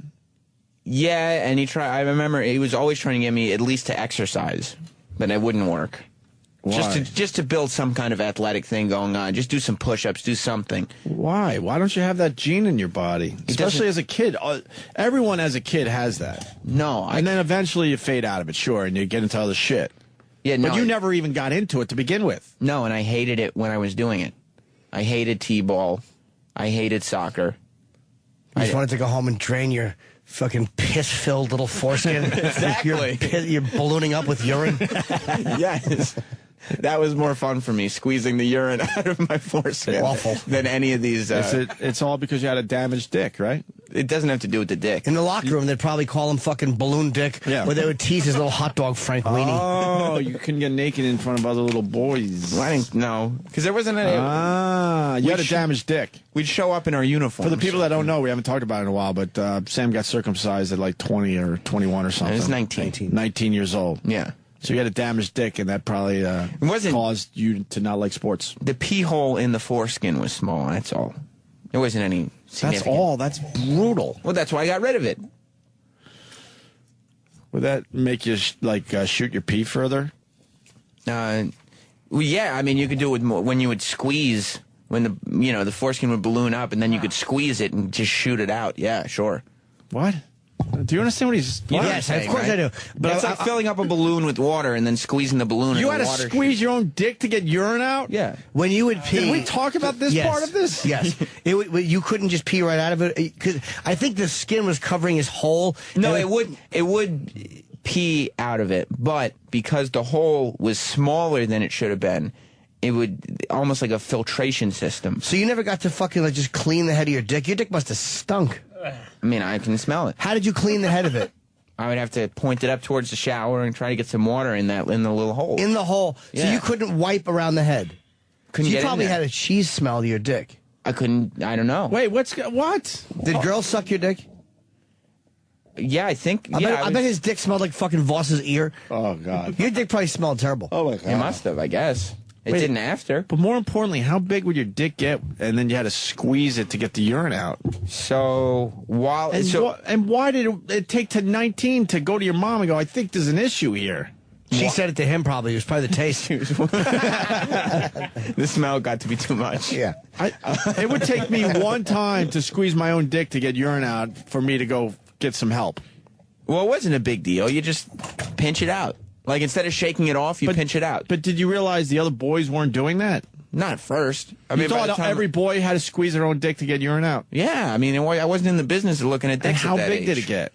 And only on the top it got big? Yeah, just in the little... At the bottom of a thermometer. Sam thought everybody fucking wrung their cock out like a towel. Squeezing the foreskin. Oh, my God. Yeah, just like the fuck, dude? the area between the actual penis and the end of the foreskin would balloon up. And you're talking not like huge, but... Enough where you had to squeeze your own dick to get urine out. That's crazy. I mean... How many times did you have piss leak into your underwear? That would definitely happen. PP Pants Sam, his nickname probably was. But just a little bit. I mean, I would always pinch out most of it, you know. His mom was just washing out the fucking urine stains constantly. That's why she saves the Boy Scout uniform, because Sam's smell is still in there. Cheese, dick, and piss. Yeah, exactly. Gross little boy. What about Kurt Gibson jacking that homer when he... Huge sportsman. Yeah, I don't know who Kurt Gibson is. That's legit. Yeah, I don't know. You can barely... I don't know if that's legit. Yeah, he thought you were fucking with him. I don't know who Kurt Gibson is. What? I don't know. I was in a bar drinking when that game was on. What year was that? Let me guess. I'll go with 1980. Kurt Gibson? 80, or did I go back to Rochester for the game? I always know shit from what radio market I was. Who'd they beat? I think it was. I'm going to go with 80. I was going to go 80. I'm going 88. It's 87. I'm going 87. I say 87. I go 88. I was going to say 82. I remember watching it as a very young boy. I was drinking. Great moment. Was that when I was drinking at a bar? K-U-R-T. Holy shit! I told you I didn't know who he was. K-U-R-K-I-R-T. He spelled it Kurt. with a C. C-U-R-T. Yeah. We literally should just get a chimp to sit there and hit keys randomly. Yeah, it's 88. I nailed it. I thought you said Kurt. It's That's Kurt. a great story. What's the story? The story. Find the clip. Find the clip. Let me see if you get excited over this. Yeah, he won't. This will do He can nothing. barely walk. Oh, did he DH that day? I don't remember. No, he's a pinch hitter. I mean, Yeah, 'cause pinch it's National hit. League. He came into pinch hit, right? Okay, thank you, Travis. And then he just wobbled. He can barely walk. He goes to the plate and he jacks this. He basically golfed it out of this fucking stadium. For second base. Yeah, he would run for Is this it? Gibson at half. No, It's the plate, stupid. Have a big 3-2 Pinch hitting. here from Eckersley. Gibson swings on a fly ball to deep right field. This is going to be a home run. Unbelievable. A home run. I'm watching this hobble around the bases. Won the game. Look at Fat Tommy Lasorda. And Dennis Eckersley is one of the greatest closers ever. Right. And the famous fist pump. You can appreciate a fist pump, right, Sam? I know if he's kneeling in front of it, yeah. He could barely walk. They could hit the shit out of that ball, huh? And he hits a game-winning home run in the World He Series. slapped at it, though. I remember it as him kind of like golfing it, but he actually just slapped at it. And, Good thing he hit a home run if he couldn't run. yeah, imagine that, a ground ball or something. That's right. He would have been in trouble. But you're too busy wringing out your own dick. Exactly. Well, it was 88. I wasn't... Not thinking there's a problem with that. It's Not like, at all. Like the Lord gave you a penis like that. It's like his cock was like a cookie dough thing that just got the end snipped off. Yeah. Yeah. I was 4 when this happened. It was 4.5. Yeah, but they've shown this. They've shown this video probably a 1,000 times. That's the first time I've seen this specific video. Where do you live? Westchester. You've never like all of a sudden you're watching TV and this pops up for whatever reason. I guess I'm sure it has, and I just haven't picked up on it because it doesn't mean anything to me. There's never been anything significant that happens to the LA Dodgers ever. I've never in my life. One of the associated clips is Clemens throws a bat at Piazza. How great was that? Do you remember that sports moment? Let me see. Not off the top of my head. Come on, Sam. yeah, you don't remember when Clemens threw the bat? I mean, that seems like my type of It moment. was 2000. That's already. That's 2000. 12 years ago. Oh, No. yeah. They don't have the actual video. Oh.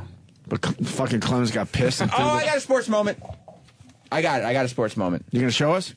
Joe, why don't you just show us? Surprise us. Okay. Let's not look. Let's just wait to see what fucking shit-faced picks. All right. This is a good one. This is a good one. I'm listening. I'm not watching. You were there? I was there. That bothers a lot of sports fans. That bothers me. Yeah. Because I've never seen one of those, and you have. What?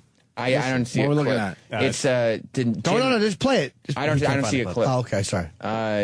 Yeah, Jim Abbott's no-hitter. That's a sports moment. Yeah.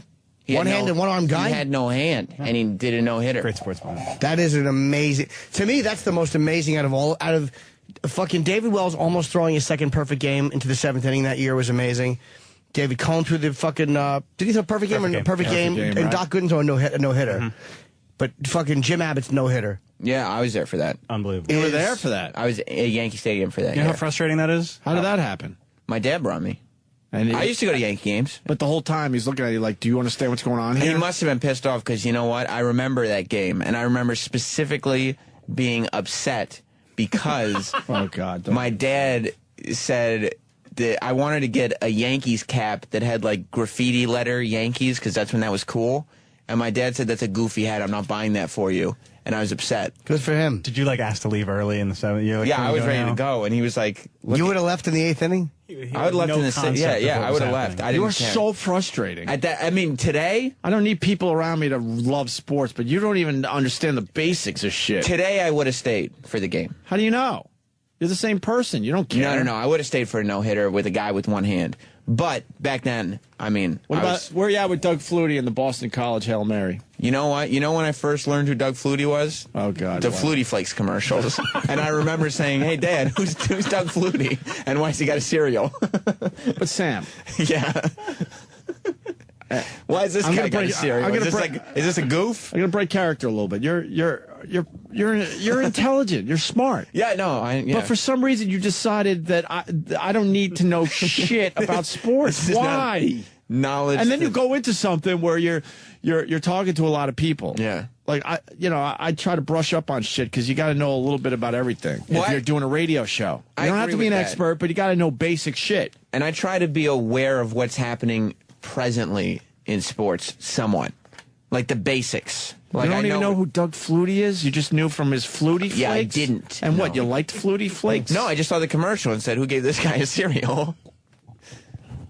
But, I mean, to go back and find out. Have you ever seen the fucking Hail Mary? I wouldn't. No, I don't think so. Look it up. See if it's going to be a Hail. Do you know what a Hail Mary is? Isn't that what Tom Brady threw? Yeah. What is it? It's a long throw. Oh, I know what it is. It's from, I don't know exactly what yard line, but it's like from more than midfield to try to get a touchdown. Is that right? It's a very long pass. It can be midfield. It's a very long, desperate pass. Is how I would explain. It's basically a last play. It's a Hail Mary. Effort. Yeah. And when you throw it up, hoping it gets caught, because if not, you lose. I learned that from my intelligence. I didn't actually know that. I just assumed it. You figured it out. Yeah. But now we got fucking Roland coming in studio, who all of a sudden decided he's a massive Jeremy Lin fan, and he doesn't know shit about basketball. No. But he's been walking around. This is the first day you don't have a Jeremy Lin shirt on. Yeah, I have 4 of them now. Why do you have 4 Jeremy Lin shirts? I got caught up in the moment at Modell's. Name 5 Knicks. Let's see. Carmelo, Stoudemire. That's 2 different guys. Carmelo Stoudemire. I could name just Jeremy 3. Lin is 3. Yeah. So 2 more. I'm not a big Knicks fan. You're a huge Knicks fan. Yeah.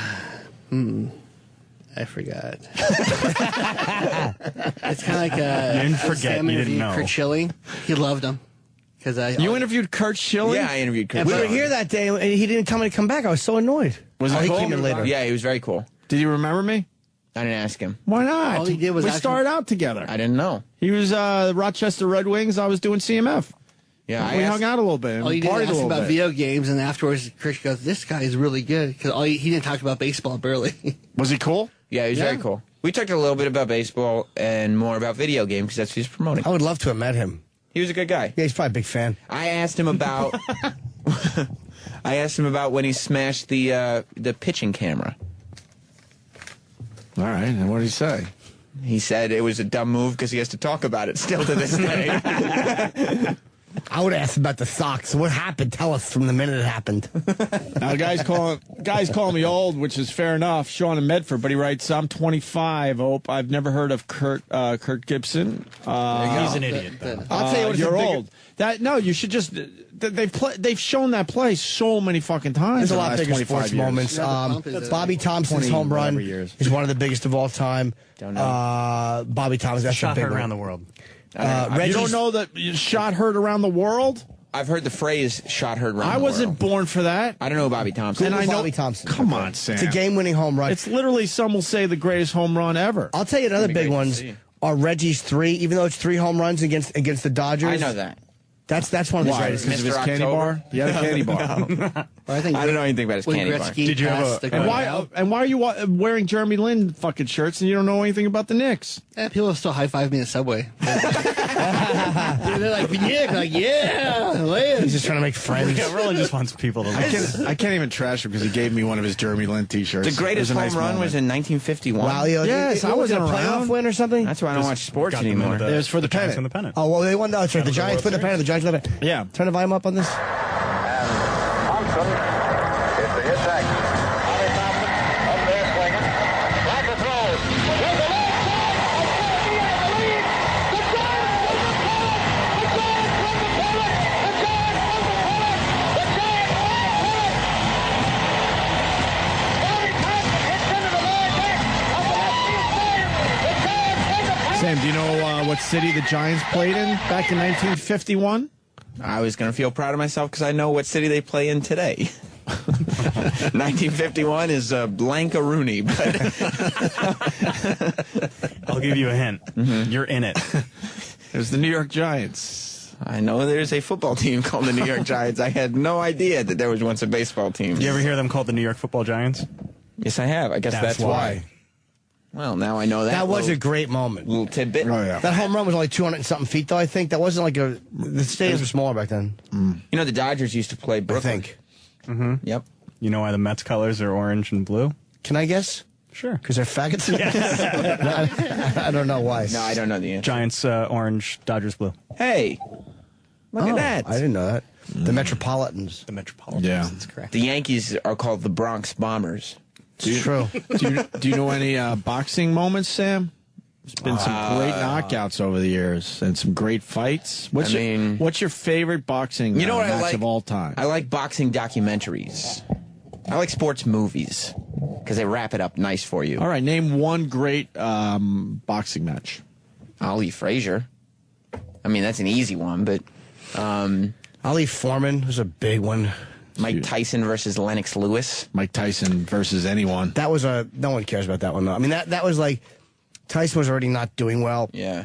And guys like Tyson was like one of my favorites, but a lot of boxing people say, like, guys like Ali, Ernie Shavers, a lot of those guys they say would have killed Tyson. And I believe it. After I've seen the punches he couldn't take, and believe me, he's more of a man than I'll ever be. But it's like Ali, he couldn't have. Ali took he rope-a-doped Foreman. Yeah, Ali Foreman. Tyson never could have taken Foreman shots. Yeah. So your father didn't want you to look like you were from the ghetto, huh? Why do you say that? With the Yankees graffiti hat. Yeah, he thought it was just a stupid hat. he was right. It was just a goofy. I mean, in hindsight, yeah. In hindsight, the no-hitter Jim Abbott hit was more significant than the hat that I didn't get. Right. In hindsight. He must have been so annoyed. His son just wants a graffiti hat, and he wants to leave the no-hitter. Well, I'll tell you what it is. It's because Sam's a mama's boy. Mommy would always give Sam what he wanted, and Sam wanted Daddy to, and Daddy was trying to man him up a little bit and go, let's watch a ball game. No hitter, my boy. And fucking Fruit is just going, I want the pink jersey. What about Mark McGuire? You in with the Mark McGuire home run thing that happened? The McGuire-Sosa thing? Yeah. I'm aware of it. But then it turned out he's on steroids anyway. Well, we didn't know that at the time. Right, so it was fun to That see. helped bring baseball back. It sure did. Yes. It's always good to see a record being broken, but, you know. He played for St. Louis. You got Knicks tickets tonight? I'm looking for some. He doesn't. He just got the shirts. Why would he have the tickets? I got one part down. What can you tell us about Jeremy Lin? You're wearing the shirts every day. Everybody has Lin fever. Lin fever. That's not even a good. That's not even a good pun. You have Lin fever? I think so. What do you know about It's either that or gas. What do you know about him? He went to Harvard. Good. Came right off the bench Came right off the bench. into the court. And You know, everyone, wow. I know who he played for before. I think I do before the Knicks. That's right. Do you? Harvard College. No. Oh. You don't have to say Harvard College. You say Harvard, everybody knows you mean college. Stupid. I'll shit in your face. I don't know. I think it was the Golden State Warriors. Is that right, Opie? Yes, that's right. 2 points for Sam Roberts. But Roland, why Jeremy Lin? Well, high five. I just spent half an hour proving I know nothing about sports, and then I know more Jeremy Lin trivia than Mr. Four Shirts Roland does. Mr. Four Shirts, yes.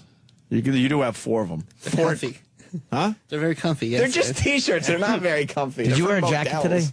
today? I just brought it to, I need to put stuff in my pockets.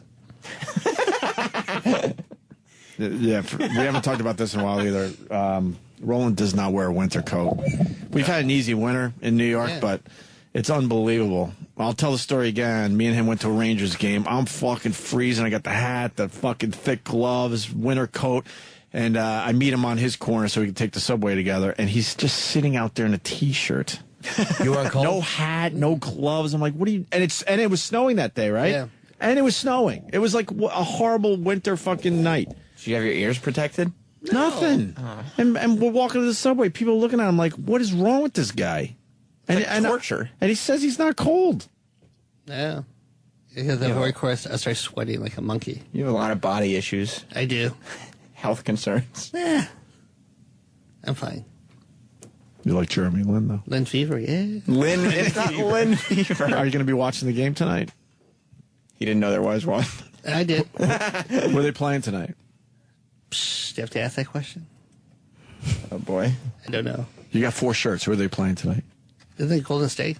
You just said that because I said it. The other team he knows. Name 5 NBA teams. The Lakers, the Pistons, Boston Celtics, Atlanta Hawks. Who they're playing tonight, by the way. Yeah. You forgot the Knicks. And Golden State. He only knows the 3 Knicks. But he's wearing the shirt. I have a Mavericks teacher. But that's what's happening here in New York. People that haven't been basketball fans, and I'm one of them because I haven't followed the Knicks in easily 10 years. Everyone is going fucking nuts. Yeah, they sold out of the first batch of shirts when I was there. Yeah. All right. We should break. And people just can't believe you got circumcised at 19. I guess they never been heard over that this. before. I know you have, but I don't remember the part where you had to squeeze your own dick to get urine out. I think of that every time I look at Sam or every time he talks on the show. His balloon penis. I think it's funny because Jim will bring that up every now and then, just like subtle little the funny your mentions. pants get- I just think it's funny that he remembers that. How do you not? I can never forget balloon penis. But how did the front of your pants just get bigger? No, I didn't piss in my pants. Yeah, but as the urine is building up, your dick's getting bigger. No, no. Because for the dick to get bigger, I would actually have to piss. When he would piss, it would come out of the hole, but because his fucking he wasn't circumcised, his skin wouldn't let the piss free flow, so it would get trapped. There's so when he 2 started holes. pissing, it got trapped. It was like his dick had a tight and then you had to on. squeeze it to get it out. Right. That's It's like a filtration system. I got you. That's why I'm saying his I cockhead got must have you now. stunk. Yeah. Because he couldn't get his finger in there to swab it, and he would just hold it up and hope water filled up, which meant it probably itched when soap got in there. What a gross little dick. And your skin didn't go anywhere, so your sex must have fucking hurt, right? Don't worry, ladies. All better now. Did it hurt when you fucked? No. How'd you whack off? When you came, your cum would probably stay in there. You'd have to squeeze it to get your cum out. Right out. Oh my God. He was fucking these chicks too. And then Yeah, hold on, honey. I got to squeeze my own cum out. Ew, it's not like you're fucking decorating a birthday cake. Right, yeah. You fucking cake boss dick. So wait, you after sex, you wouldn't even be able to, how would you wash out the smell of a pussy? Just gotta, literally put water all over it and try to get it inside, you know? Didn't you wonder why girls weren't blowing you? Well, I only had one girlfriend. Did you ever have a girl go down and then you go like, yeah, come back up? No. All right. How about the fucking chick with fibromyalgia that you were pushing around in a wheelchair? How about fucking Weekend at Bernie's chick that you dated? Sam is really a weirdo. Yeah, you've got yourself into some weird shit over the years. Just... You were attracted to broken girls. You weren't attracted to any type of sports. No. And you had a dick that you had to squeeze your own cum and urine out of. Yeah. Yeah, That's some weird shit. But we grow from these experiences. You haven't. I've grown. I think it's great. And he eats weird. Let's not forget about that one. Yeah. But it's not that weird. I was reading an article about a woman who just ate pizza for like 3 years. Great. What lovely dumps she must have had. We should get you on Strange Addiction, I'm thinking. Well, I don't think it's as bad. You got as enough weird shit going on in your head that we could get you on Strange Addiction. I don't have any strange addictions, though. By the way, he just made me want pizza. It's good. Pizza. I never eat pizza. Should we get a pizza? Let's get breakfast pizza. They're not open yet. No, yeah. You're not going to One place opens at 9 o'clock. What place? It's in Midtown, Pranzo's. How is it? Pronto's. It's just good. Is it like that shitty airport pizza? No. Or is it real New York pizza? You mean Sbarro? Sbarro, man. Sbarro sucks. Sbarro's okay when you're in an airport, but if you want like some real pizza, there's so many places here. Now I want it badly. Go to Jonathan's in the West Village. Holy but you have to go buy the pie there, right? It don't matter. You'll eat the whole pie yourself. Yeah. I don't know what it is, but you can eat the whole fucking pie yourself. No, but Ruby Rosa is the best, though. Where? Ruby Rosa in Mulberry Street. I heard Jonathan's is better. Ruby Rosa. I heard there's only one place better, and it's in Brooklyn. They're both probably. I wouldn't mind going to the Brooklyn, but they're probably all the same when you eat them. But I'm the asshole. I went to Jonathan's and then I ordered spaghetti. What an idiot! Should go to Sal's in I still had the pizza, but what? Sal's in Mamaroneck. Yeah. Oh yeah. I used to love this place by a comedy club I worked. I won't say it because I would go in there like right before they closed all the time, and they never once gave me a free slice. And I was in there every night, and I was like, fuck these cocksuckers.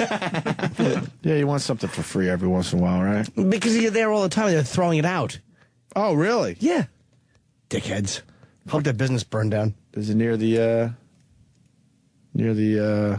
Comedy Cellar? No, not Ben's. What am I wrong about? Ben's is too greasy. It wasn't Golden State Warriors? I think it was. It was. What am I wrong about, Jay? Well, Jamie, Lennon was released by Houston when he went to the Knicks. I said that. Yeah, but didn't he play for Golden State? I said the Houston. Didn't he play for Golden State, didn't he? Yeah, he played for Golden State, and then He was released by Golden State, went to Houston, released by Houston, and then picked up by the Knicks. And when are we going to realize that Sam is just a faggot? But not in the gay way. Sam's just a faggot. Not in the gay way, but we sound surprised whenever the guy doesn't know shit about sports, but yet we have his mom who saves his hair and still has all his clothes. What kind of product did we expect to get out of that twink of a household? I would have liked sports if my mom didn't save my Boy Scout uniform. You're a twink, Sam. Good one. I mean, what kind of person has a penis that doesn't know 5 top 10 plays out of sports? Well, his penis was, but his penis was broken. So you to be fair, I've only had the penis that I have for 10 years, about less than 9 years. 9 years. So I'm still growing into it. Yeah, most of his life he had a broken penis. So that's not my fault. Yeah, he was more concerned about trying to get the urine out. Exactly. I had to pinch it instead of shake it. Trying to figure out how to bunt. Sure. All right, Jay. He was with the Rockets for 12 days. This guy's a fucking asshole. But he is right. Excuse me, but he is right. It was Golden State, Houston. But I heard Dallas wanted to pick him up, right? But they didn't have room for him. And then the Knicks picked him up December 27th, Roland. But he still played for the Warriors before the Knicks. Right. Not immediately before. And he I'm went sorry. to Houston. I don't think he was even in a game for Houston. He played 7 minutes of 2 preseason games. So the question But he wasn't, okay. Who did he play for before the Knicks? I would say the Warriors. Tell this guy to fuck off. Guy's technically right. But technically he's right. Thank you, Jay. No problem. Thanks for nothing, All right. Jay. Yeah, you know what? I got to go to Ray. I can't believe we're going down this road again, but it's been a while. Ray is a girl in Westchester. Ray? Nice. Yeah. Good morning, boys. Listen, I was all for Team Bobby when it came to her baking and all that, because I do all that. But how did she not notice? She must have changed Sam's diapers for 2 years. She never noticed there was something weird about his penis. Yeah, I don't think your mom has ever seen a penis. She's definitely seen at least one. Oh, she's I seen don't know a lot. about that. You think she's seen a lot, or Yeah. you think that she's one of those girls where, the lights No. have to be off and maybe there's a sheet in between them? She when they're having probably, sex? I guarantee you, she's been in so many cars where the guy's like, why do you want me to move my right arm? Oh. While they're driving, she's probably right down on it. I don't know for The sure. roadhead But Then how does she not see the damaged penis when she's changing your diaper? I'm sure she's seen at least one. But, when a baby isn't circumcised, you probably can't even notice. Yes, you can. Oh, I didn't know. Sure. Look, there was, I don't want to embarrass anyone, but there was a penis in my family. Really? Where it shot out the side, and they had to do a little something. Well, but the mom noticed right away. But and that's said, very- "Holy fuck, my son has a fucking pee hole on the side here. We gotta move it to the proper position." That's very blatant, though. Or that's he might have had obvious. 2 holes. I'm not sure now. I gotta ask this person. Just there was a foreskin on it. I wasn't circumcised. It was supposed to be there. Sam, your mom should have noticed your penis was fucking damaged. Maybe Dad noticing. His They dad probably had- both noticed. they just like to look at it. Yeah, I bet you that they would take pictures of it and send it out and get good ones in trade for it. That was gold on the market? Yeah, it sure was. It looked bigger. They would always make him pee into it. It would look swollen. Just the tip, though. Yeah. I'm with Ray. I blame your mom on this. Well, you and 'Cause Ray can do whatever you want. If you fast forward and now you're squeezing your own urine out of your penis, your mom had to have noticed. But I something. wasn't like, hey, Mom, My come kid squeeze has peed a million times in front of me already. Yeah, but when I was 1, I can't confirm that I was squeezing it out. I don't know was. how it worked then. I think she was just... I know, of course she was. Oh, that's... Roly poly. She probably say that, sing the roly poly song to Sam. Roly poly, roly poly. Jimmy's on to something. She didn't want to lose her little job that she had. That was her little job. Her little job is to squeeze Sammy's penis. Now, to get the urine Sam, out. she would talk. She would talk. She was doing it at 17 years old, wasn't she? No, She I was about to squeezing say your- that doesn't your dick to get the urine out. That doesn't explain ages 2 through 19. Once hair grew on it, she had no interest anymore. She was done with it. Oh, really? She had it? No, it was so before easily that. she was squeezing your dick around 12, 13 then. No, she wasn't squeezing anything. Let's say 12. That's fair, right? She was still no, it's squeezing totally your dick at unfair. 12? It's completely wrong. And then you were on your own? No. I don't have any recollection of And then anybody... she was hoping that you would just figure it out yourself? No. She didn't squeeze anything at that age. That's disgusting. Well, she had a You didn't call her from the bathroom when you were done? Yeah. No. She probably just thought it would fix itself. She didn't want to acknowledge that she had a broken child. She would, you know what? Stan would probably hold his wrestling figures, and she would hold his wiener while he went to the bathroom. And you would just stare at your Macho Man fucking figurine. Yeah. No. I mean, I would have stared at the figurine, but that would have been after I was That was done her going to the distraction. bathroom. Like, look at this as I have to squeeze your penis to get the urine out. She cleans it. She didn't touch me Sam, while you- I was playing with Do you figures. understand how weird this is, at least? What? That Which you had part? a damaged dick that you had to squeeze your own urine out of. Yeah, that's why I told the story. I mean, it's weird, but I mean, the whole thing When did you realize that this is not right? In 2nd grade, there was one boy who looked over the urinal, and he said, yours gets bigger when you pee? And I said like this. I go, yeah. And he goes, mine doesn't. And that's when the things started to come together like, huh, maybe. How old are you in seconds? 6, 7 yeah, maybe? but then a lot of 6? time passed because it wasn't me. I wasn't having any other experiences with any other penises. And then once you get old enough to start, you know, it was probably not till I was past 15 that anybody said anything. And what would girls say? Would they scream in horror and run out of the fucking house? Well, luckily, I didn't end up with many women in high school, so it didn't come up too often. How about the boys that saw it? What'd they say? Come on. I wasn't on sports teams, so no boys saw That's it why he either. wasn't, because he knew his dick was busted, and they would have No, teased him. was it? Yes, it was. Thermometer dick McGillicuddy. McGillicuddy. No. I didn't play Funny sports because every I didn't time. like sports. That's why you didn't. No, it had Because the nothing. locker room. And nothing to do with any locker rooms. No. You might need therapy. For what? Everything. Yeah. I mean everything. I don't need any therapy.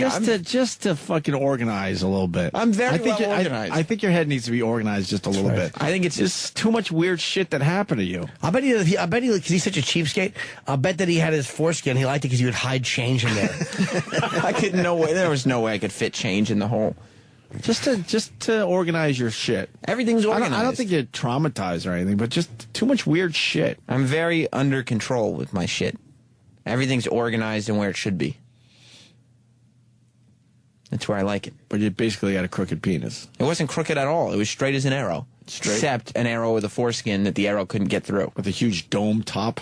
Only if I was peeing. Fleshy arrow. Yuck. Yeah. Straight as an arrow, but with the thing of flesh stretched over it. Smells. Yeah. Like carcass. I couldn't get down there and smell it, so I can't. I don't know. But you know, no girl. We're only taking girl calls today as far as Sam's penis goes. I'm sorry to the guys today. Sean in Jersey. Sean. Me too. Sean. Hi. Hi. I have two young boys, and Huh? neither one of them are circumcised. The doctor, at the time that they were a month old, had me start pulling the skin back so that they would check to make sure that it was going back properly. And the doctor would always check it. So, what if your mom didn't want to touch a penis, or? I don't know. I was a child of the 80s, so maybe... You know. I was a child of the 80s, Sam. She touched it, but not with her hands.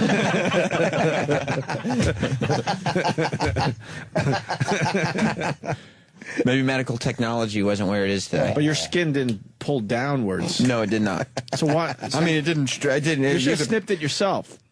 No, that's not something I would do at all. Why? Because. Why? It's weird, right, Sean? Yeah, I mean, my youngest son is 2. His goes back. Well, you keep grabbing your son's dicks. We'll do whatever you want. Keeps checking it. What was your mom preoccupied with? Because things besides my penis. I don't know. But I'm a father. You notice every little thing that's going on with your kid. I bet you do. She doesn't notice a broken penis? It wasn't broken. There was a foreskin on it. That's all. No, but your whole life, the urine had to build up. It didn't build. I pinched it right out of there. Yeah, I know. Someone had to pin. Do you understand what me and Jimmy are saying today? Until you realized what your dick did, someone had to pinch your penis to get the urine out. I don't That's know what who was we're doing getting that. at today. Yeah, I don't know who's doing that. Your mom. So then why doesn't she go, holy fuck, I should bring him to a doctor? Because she didn't want to acknowledge that she had, like you said, she had pumped out something that was not perfect. The doctor said it's fine. The doctor wouldn't. Who would say that? Well, then how come I would go to doctors and they wouldn't say, you have to get this done? They'd be embarrassed for you. The doctors always said if you want to, you can. You don't have to. And well, then probably like if you want a chick to suck your dick, you can. That's why when I was 19... We might have to call your mom. I said, now I want to. Do you ever squeeze your dick on a Ritz cracker? People enjoy what came out of it? No. All right, we got the girls calling in. Thank you, Sean. We're going to go to Sherry in Cincinnati. Make sure the ladies... Jimmy, you like Cincinnati? We'll be there actually in April. Nice. What's up, Sherry? I know. I can't wait to see you in April, Jimmy. Thank you. Please call Sam's mother. Oh, my God. And ask Is she up? these questions. Why don't you leave this woman alone? She's got to be up. She's probably making a scrapbook about this stuff. Yeah, man. I mean, we always talk about how she's the perfect mom, but this is like a big fucking mistake. No, it's medical neglect. It really not medical is. neglect. She might be one of those moms. What is it? The Munchausen, the fucking, what is it called? Munchausen syndrome. Where you keep your kids... Munchausen by proxy, yeah. Where you keep your kids sick? I went to school all the time. I wasn't sick. Yeah, but you had a No, broken but this dick. is medical wasn't broken. neglect. It Was wasn't your mother a victim of sexual abuse? No. Are you sure? I'm pretty sure. Can we ask her? Let's ask her. I mean, if you were to ask her... I'm just asking if I could ask her. You could ask her whatever you want, but I wouldn't think I think she'd probably be smart enough not to give you the answer on the air if it was not good. I know how to read people, though. Just how she answers it, I'll know a lot. I'll bet you're a therapist. All right, Sherry, thank you. I love you guys. Yeah. Let's go to Susan in New Mexico. Exactly. Susan. Yeah. Hey. Hey, yeah, child of the 80s means nothing. My son was born in the 80s. You still had to do it then. Do what? What'd you do? You had to pull the foreskin back. bet if you got did. dirt in there, it would get infected. Yeah, you gotta get that dirt in there. All right, we got Bobby on the line. Mummy. Why is it... Bobby. Yeah. Don't even... We're very disturbed today, Bobby. You're always disturbed. Well, no, not lately. We've left you alone. Not lately. But we're talking about Sam's damaged dick again. Sam's damaged dick. I know what you're talking about, and I have no intention of discussing Sam's penis with you. That's right. All we want to know, though... Why don't you isolate that so the next time they bring this up, we can just have that? Could we talk on, like, a medical level without getting too, crass? Hot, yeah. I'm going to give you like 60 seconds. That's it. That's fair enough. Starting now. Okay. Sam, I forgot about this part of it. I guess we discussed it before, but Sam actually had to squeeze his own penis to get urine out. That's the medical term, right? The foreskin. Yes, the foreskin. So wasn't there a time when he was growing up that you had to do that? When he was a baby, when he was very first born and unable to do it. Right. Sam could always pee. Thank you very much. No, but didn't you notice, because you had other sons, that there was something abnormal or odd about the way his penis filled up as opposed to normally where that doesn't happen? No, No, there was nothing abnormal or odd. No. It was just perfect. But so when he was 17, he started noticing like this is a problem. And then by the time he was 19, he finally took care of the issue. Well, I didn't say it was a problem. It was one of the surgery was more cosmetic than anything else. But a kid looked over No, you had to squeeze your own penis to get urine out. That's not normal. But that's just one of those things. Bobby, that's not normal, right? I don't know. I don't know. Yeah, I think it's. I have no idea. She doesn't have one. But anyway, a kid looked over the urinal and spotted it. A kid looked at it for 2 seconds and just saw that there was something wrong. I think his name was Philip. So somebody who that's what your penis would do.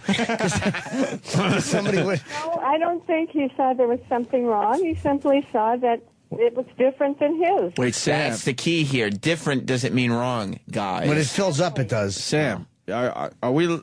I'm thinking that Bobby's finding out this for the first time today, that you had to squeeze it to get your own urine out. I mean, I don't know. I didn't have dinner conversations. You've about never my told her this part? I don't. Yeah, Bobby, are you learning this for the first time, that he actually had to squeeze it to get the urine out? It would build up?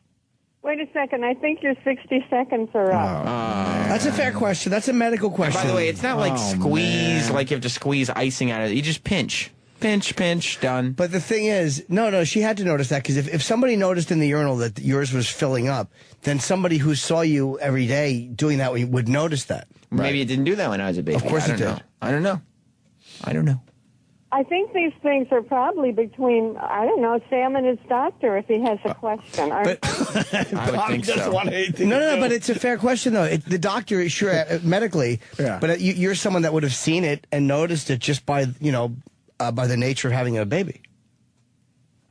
I would have noticed if he had to pinch his penis to pee. No, well, as time went on, you wouldn't have. But if it filled up a little bit, and some kid at the urinal just peeked over and noticed, it's a noticeable thing. Now, when somebody is really young, If the kid was circumcised, then he would have, yes, he would not have had any foreskin, would he? Right. So nothing would have been there. Bobby's not playing today. But she is mad that we're fucking going after her perfect Sammy. No, but you're going after her. I'm not going after her. We're asking. I'm not going after her. There were comments of medical neglect. But he that said was from that broad from Cincinnati. You agreed. The kid said that noticed that Sam's filled up. He didn't think it was weird because it was uncircumcised. So that means that the kid had probably knew what uncircumcised was, but he noticed that Sam's would fill up, like balloon up, more, which is the abnormal part, not the uncircumcised part. Okay, well, you just made all that up because you don't know what he was thinking, do you? No, I'm only going by what Sam told us. Sam told us this. Sam said that. Yeah, but no. I'm learning that Bobby's learning this for the first time today. But she's saying that maybe the kid did think it was weird that I was circumcised at all. So wait, what's happening is your penis would fill up with urine, you squeeze it out. Some kid randomly looked over the urinal and saw that and said, hey, how come yours fills up? Right. And you're saying that that's a mistake, that he was just mixing up, not knowing what uncircumcised was? He didn't know his ass from his elbow at that point. But he understood that certain things aren't supposed to fill up with urine. Sure. Like a clogged drain. Well, it's obvious this kid was looking over a lot of urinals. Of course he was. You think that was the first one? Believe me. I mean, he'd probably been trying to time it with Sam for 6 months. Right. It's the only kid I haven't seen yet. But it wasn't like it was a storage container for a urine. And Sam, passed through. We're having a little therapy here. Why didn't you go to your mom sooner and say, hey, man, there's something weird about my penis? Yeah, fix this puppy. Fix this bad boy. It was never a problem. It's still, I mean, there was no problem. Maybe all uncircumcised penises do that, you know? They don't. The way it is. I don't know. They don't. They absolutely. No. How do you know? Because I've seen enough pornography, and I see the way that they, and I've seen the way the skin pulls back on the head, and a lot of trannies aren't. And I'm kidding, but I just know. Sam, did you ever run into anyone else that had that same issue? I didn't. You know, when your kid has some weird disease, they always find another kid that has the weird disease, so you can relate to each other. Number one, were you relating to another dude that had to do this? I didn't have any diseases, and number two, I couldn't tell you how any of the children in my class pissed. I didn't watch them. You knew. I had no idea. You're smart enough to know that there was something a little different. He knew. Well, I knew it was different from Philip for sure. But just because it's different, I was like, okay, it's different. Like, it's not causing me any pain or right. But it doesn't matter. But Bobby, you didn't do anything wrong, Bobby. It's not your fault. It's not your fault. It's a little genetic mistake that you passed on. It's fine. It's not your fault. That you didn't notice that Sam had to squeeze his own penis to get urine out. Everyone is I'm not neglectful. blaming you. Everyone is neglectful by the third child. I was the second child. It's not your fault, Bobby. Are you guys done with me now? Right, yeah. See, she's a little uncomfortable, but she's also embarrassed that she didn't fix it sooner, and There's she's also nothing to fix. It was fine. She's embarrassed that the dirty Robert's secret is now out. And she comes from a generation where they didn't openly talk about sex and things of this ilk. You don't have to speak for me. How would you know if I was embarrassed or whatever I was? I could just tell by the conversation we're having today, or you just don't want to be discussing this in front of us. Because I don't want to. You mean because I don't want to talk about it to you guys? She's probably just annoyed at your bullshit.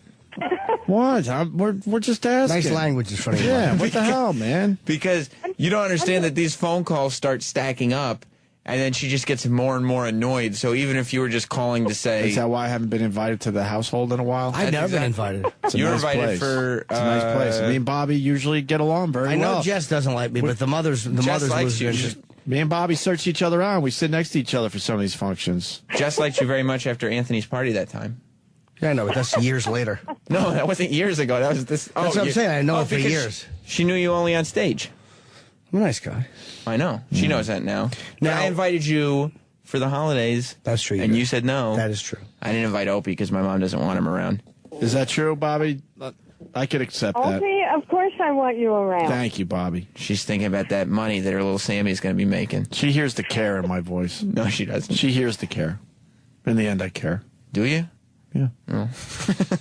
I just find it fascinating. It is fascinating. I find it fascinating you had a penis that you had to squeeze to get urine Pinch. out. I'll say pinch. Squeeze is a little And your misleading. mom just assumed that that's just how it was. Exactly. Whatever it is. It is what it is. Yeah, that's fine. You have a camel dick. Excuse my language, Miss Roberts. I don't like to use profanity when you're on the line. Thank you. All right, we'll let you go, I guess. All right, well, I'm just here having a nice cup of coffee and listening to you guys talk about Sam's penis. And my dad's in the background, I'm sure, cracking up somewhere. He just loves it. He loves this He shit. loves when you get my mom on the phone. So why don't we talk to him about the penis? He starts reading all the nasty Twitters that I get. Oh, really? They're hilarious. Yeah, he loves the whole thing. He thinks it's a barrel of monkeys, this whole thing. Well, all right. Enjoy your coffee. We didn't get anything done. You're not going to admit to anything. That's fine. It was nice chatting with you. Yes, Didn't do Bobby. anything. All right, Bobby. Okay, that's all good. All right, we'll see you later. Have a nice day. All right, yeah, bye. Bye. Take care.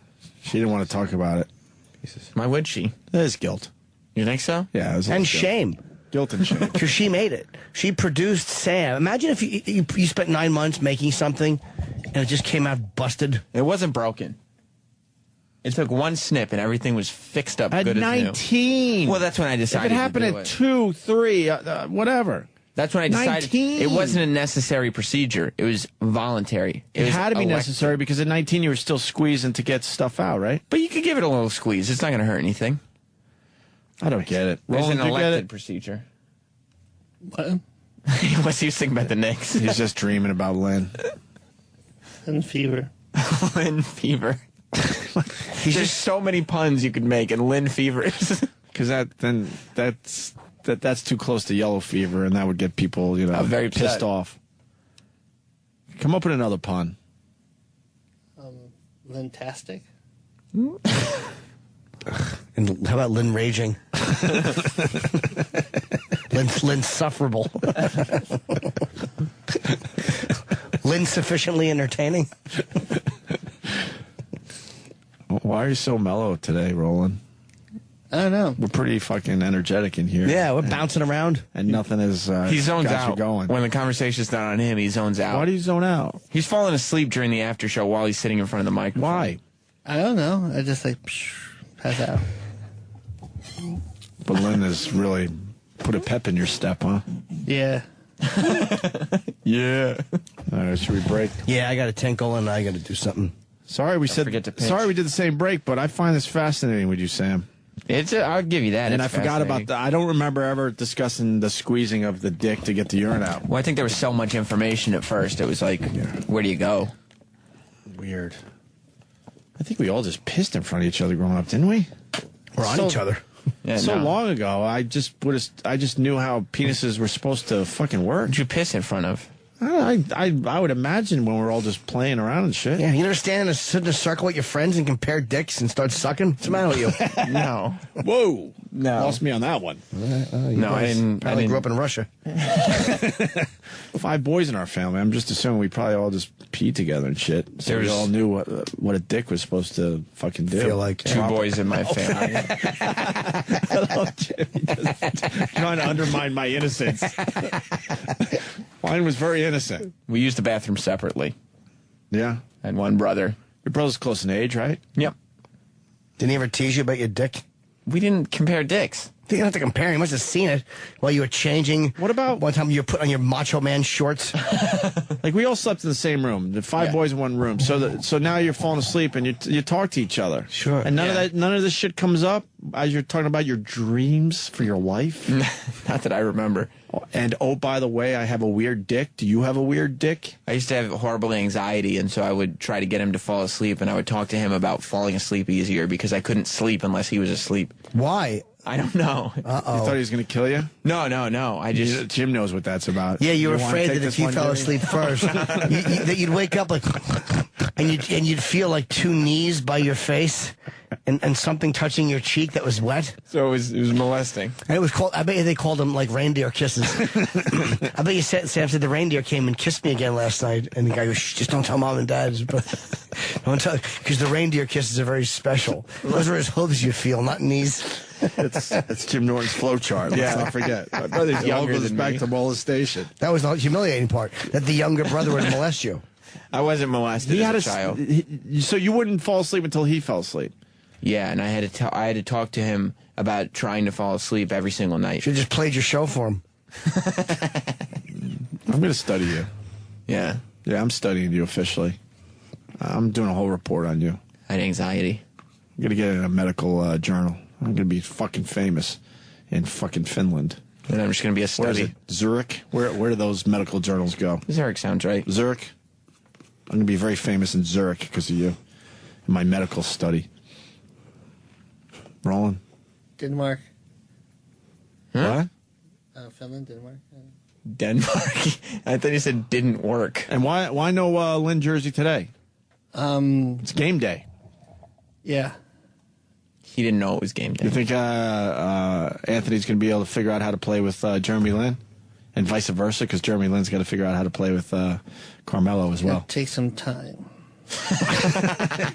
Just a bandwagon jumper. You don't know shit about basketball, but you got 4 Jeremy Lin. Do you have Lin shirts. fever? Yeah. I'm excited. Sounded. How about you get so excited you get me tickets for tonight's fucking game, and me and you go? That would be tough, though, because they have a long waiting list. How about you just make some phone calls? Yeah, you know everyone. Start making some phone calls. They're not in yet until 10. What? They're not in until 10. All right, we got all day. I'm going to be at that game tonight, one way or another. Jimmy, what do we got going on? The tickets thing? Oh, yeah. Fort Lauderdale, tomorrow, Friday, Saturday, the Improv.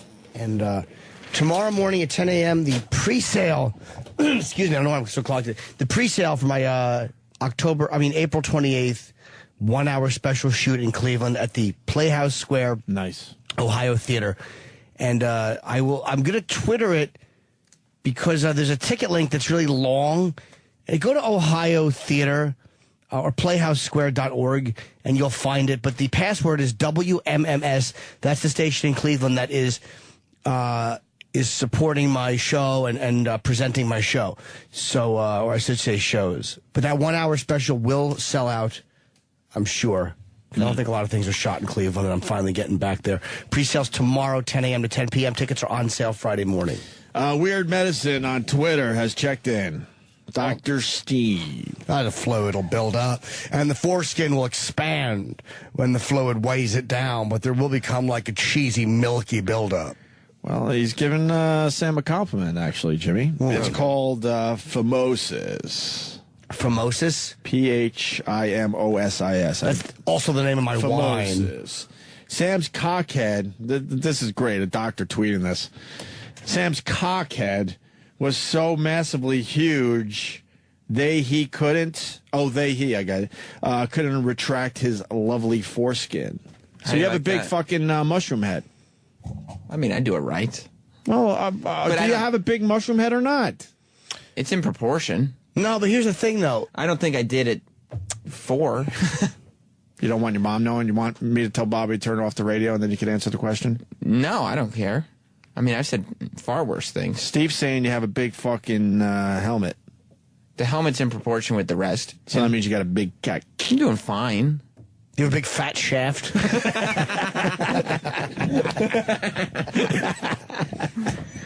It's all right. Sam's embarrassed to talk about his genitals. Now, do you say, when you're talking to your girl, do you say grab my dick or do you say wrap your fist around it? Grab my pole. Grab my fat pole. Do you say that? No, I don't say that. Why are you embarrassed to talk about your genitals? I'm not. We've been talking about it for half an hour. That is true. We've spent a lot of time talking about nothing but his cock. Because he doesn't give us any info. This should have been a 10-minute conversation. What info do you need? For the people saying you went too long with this, because he doesn't answer anything. What do you need? What did I not say? I've given you more information Your mom than doesn't anyone. answer nothing? No, we don't give you the answers that you're looking for. We give you the actual answers. No, Bobby's ashamed. I heard it in her voice. She's very ashamed, and your dad's laughing hysterically. Yeah, he is. Because he knows she's ashamed. He thinks the whole thing's a goof. He thinks it's hilarious. It's a riot. But yeah, I've been very open. And your dad traveled the world, so he didn't have time to worry about your penis. He was too busy putting bread on the fucking table. He would tell her to fix it. He'd probably call home, fix it. Right. Fix that Fix dick. it before I get home Fix from that Australia. thing. It's embarrassing. Yeah. He had to travel. That's right. It's a business. So I don't blame him. He was a madman. Meaning an ad guy. Mm-hmm. See, I figured that out on my own. Kevin in Long Beach, we're going to break, but you want to talk about how you got caught masturbating by your mom. Yeah. I'm trying to think if my mom ever walked in. I don't think so. I don't remember if she did. Your mom ever catch you masturbating, Jimmy? She was right there. What's up? she was in the room. I got twice, or 2 stories. The first one is the worst, though. Yeah, go ahead. I used to go dumpster diving there's an old Tower Records where I used to go to middle school, and found out that when the new porno mags would come in, they'd rip off the covers and just throw them in the trash. So we'd climb into the dumpster like right when the mags would get there every month. And my first one was one of the most, I think it was Taboo, like the Hustler one where it's pregnant chicks stuffing their cunts full with like snakes and just the most vile shit you could ever see. But I was sitting in my room, like 15, 16 at that point, I think, and my mom walked in, and I just shut my drawer real quick and pretend I'm doing something, and she's like, "What were you doing?" It's like, "Oh, nothing, I'm just doing some homework, hanging out," and she opens up the drawer and picks out the magazines and says, she's like, "I know what you were doing. I grew up with 4 brothers. I know what this is." And that is still one of those lines that haunts me to this day is, I have brothers. I know what you're doing. Yeah, why would she call you out on this? She knew what you were doing. She should have left the room. How old were you? I was 15 or 16. She grew up, or she's still really religious. Yuck. I think it's one of those things. Right. And the second time is when my parents were out of town, and I was trying to throw a beat upstairs by myself. And she walked in, and I had time to pull up my pants and look normal, and my fly and the button were still open. And she's like, "What were you doing?" It's like, I'm just airing myself out. Hanging out. It's like, I got a little hot down there. I'm trying to just air it out. And she just walked away and shook her head. We've never talked about it. That's some religious shit. Yeah, it's a lovely religious upbringing. Right. It's horrible, man. I mean, it was weird. It's one of those things. Like I think I remember when I was 10 or 11, the first time I was just like, this is, oh, you assholes. No, Jen and Erie just writes, "I've got better porn stories than this dud." Oh, yeah, I think. Fuck me, I don't. I'm just fucking with you, man. It's cool. Thank you, Kevin. No, it's really all good. I don't give a shit. All right, cool. Thanks I just hate the whole. Okay. Yeah. All right. Yep. All right. Punch it out, boys. Okay. Thank you, Kevin. Yeah. God damn, we went 4 minutes too long. Let's go to break. We're going to do the CM Punk thing finally. Yeah. We just went off track for a long time. We'll do that when we come back. Let's do that because it's a big story today. E-Rock says he has something to play in a break that's terrific.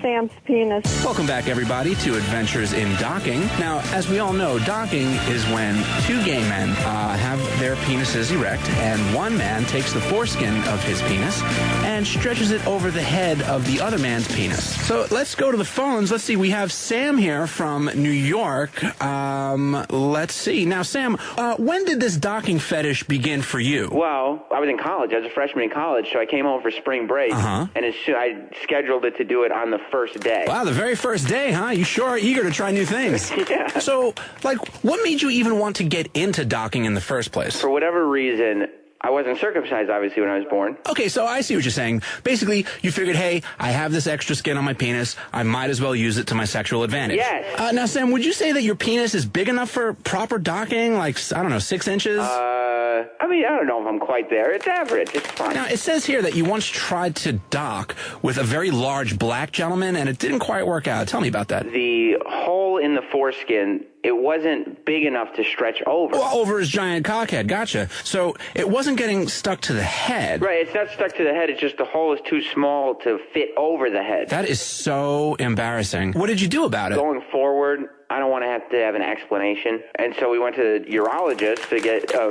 word on it. Right, so you wanted to get your foreskin stretched out so you could dock with bigger men. The urologist said, it happens. It's not typical. If you want to change it for aesthetics or for whatever reason, it's a simple procedure, and you come in and you do it, and you're out. Well, that's great. Now you can dock with anybody. Yeah, that's correct. Well, Sam, thanks for the call. This is all the time we have for Adventures in Docking this week. Join us next week where we'll be discussing proper docking techniques at a pumping party. See you then. The Opie and Anthony Show, Sirius XM. Hey, it's Ron Bennington from the Ron and Fez Show. Friday, the 24th, will be a very special announcement on the Ron and Fez Show. If you've been a long-time listener to this channel, you will want to hear this one. It's Friday, February 24th, as everything comes full circle on the Ron and Fez Show. You're listening to the Opie and Anthony channel on Sirius XM. Welcome back to Cock Talk. I'm Mistress Vixen. Today, we're talking about your first man-on-man experience. We have Mars on the phone from Puerto Rico. Mars, talk to me, baby. I'm a changed man as of yesterday. Yeah, I'm a fucking changed man. I'm not the same. Mars, I see here you had your first gay experience last night. Yeah? Yummy. So tell me, what was that little asshole of yours like before the big night? My shit is so tight, man. I guess I'm anal retentive. It's so tight. Sexy. And what was going through your head when you whipped out that big dick? He tells me to lie down on my left side, and I'm facing a particular direction. And then he pulls his apparatus out. I'm like, hell no, that shit is not going near me. Sure enough, he goes behind me. How big was it? It was, I swear to God, about 2 feet long. Ooh, you're a spicy little bitch, aren't you? And what did he say before he put it in you? Did he ease it in? I'm just feeling for a second, and all of a sudden, this motherfucker, all the way in my ass. Ooh, you lucky little taquito. Tell me more. He goes like this. Come on, buddy, help me here. Work with me. Let me do my job. What was that job? Open my ass. I don't know how you guys do it. Just letting that rainbow-striped freak flag fly. Come on, alcohol. This all sounds so dirty. How'd you get cleaned up after? Did he do it for you? Yeah, he cleaned it afterwards. No, he did it afterwards in front of me. No, he did. Ooh, how did he do that? What is it, toss salad? You could toss my salad anytime. Ooh, he licked your asshole clean with his tongue? Exactly. My God, Mars, you are so naughty. Any guy would be lucky to go south of the border with you. This is our secret. Don't tell anybody. What I wouldn't give to have a dick sometimes. Well, tune in next week when Cock Talk returns, and we talk to guys about their first time with a down low brother. Mars, I bet you have a story like that, don't you? Yeah. Ooh, you little Spanish fly, you've got me all wet. See you next week for more Cock Talk.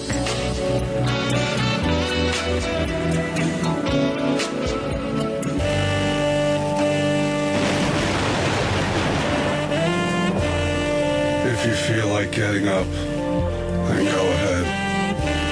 If you don't, what do you want from me? It's Grim in the Morning with Greg and Jim.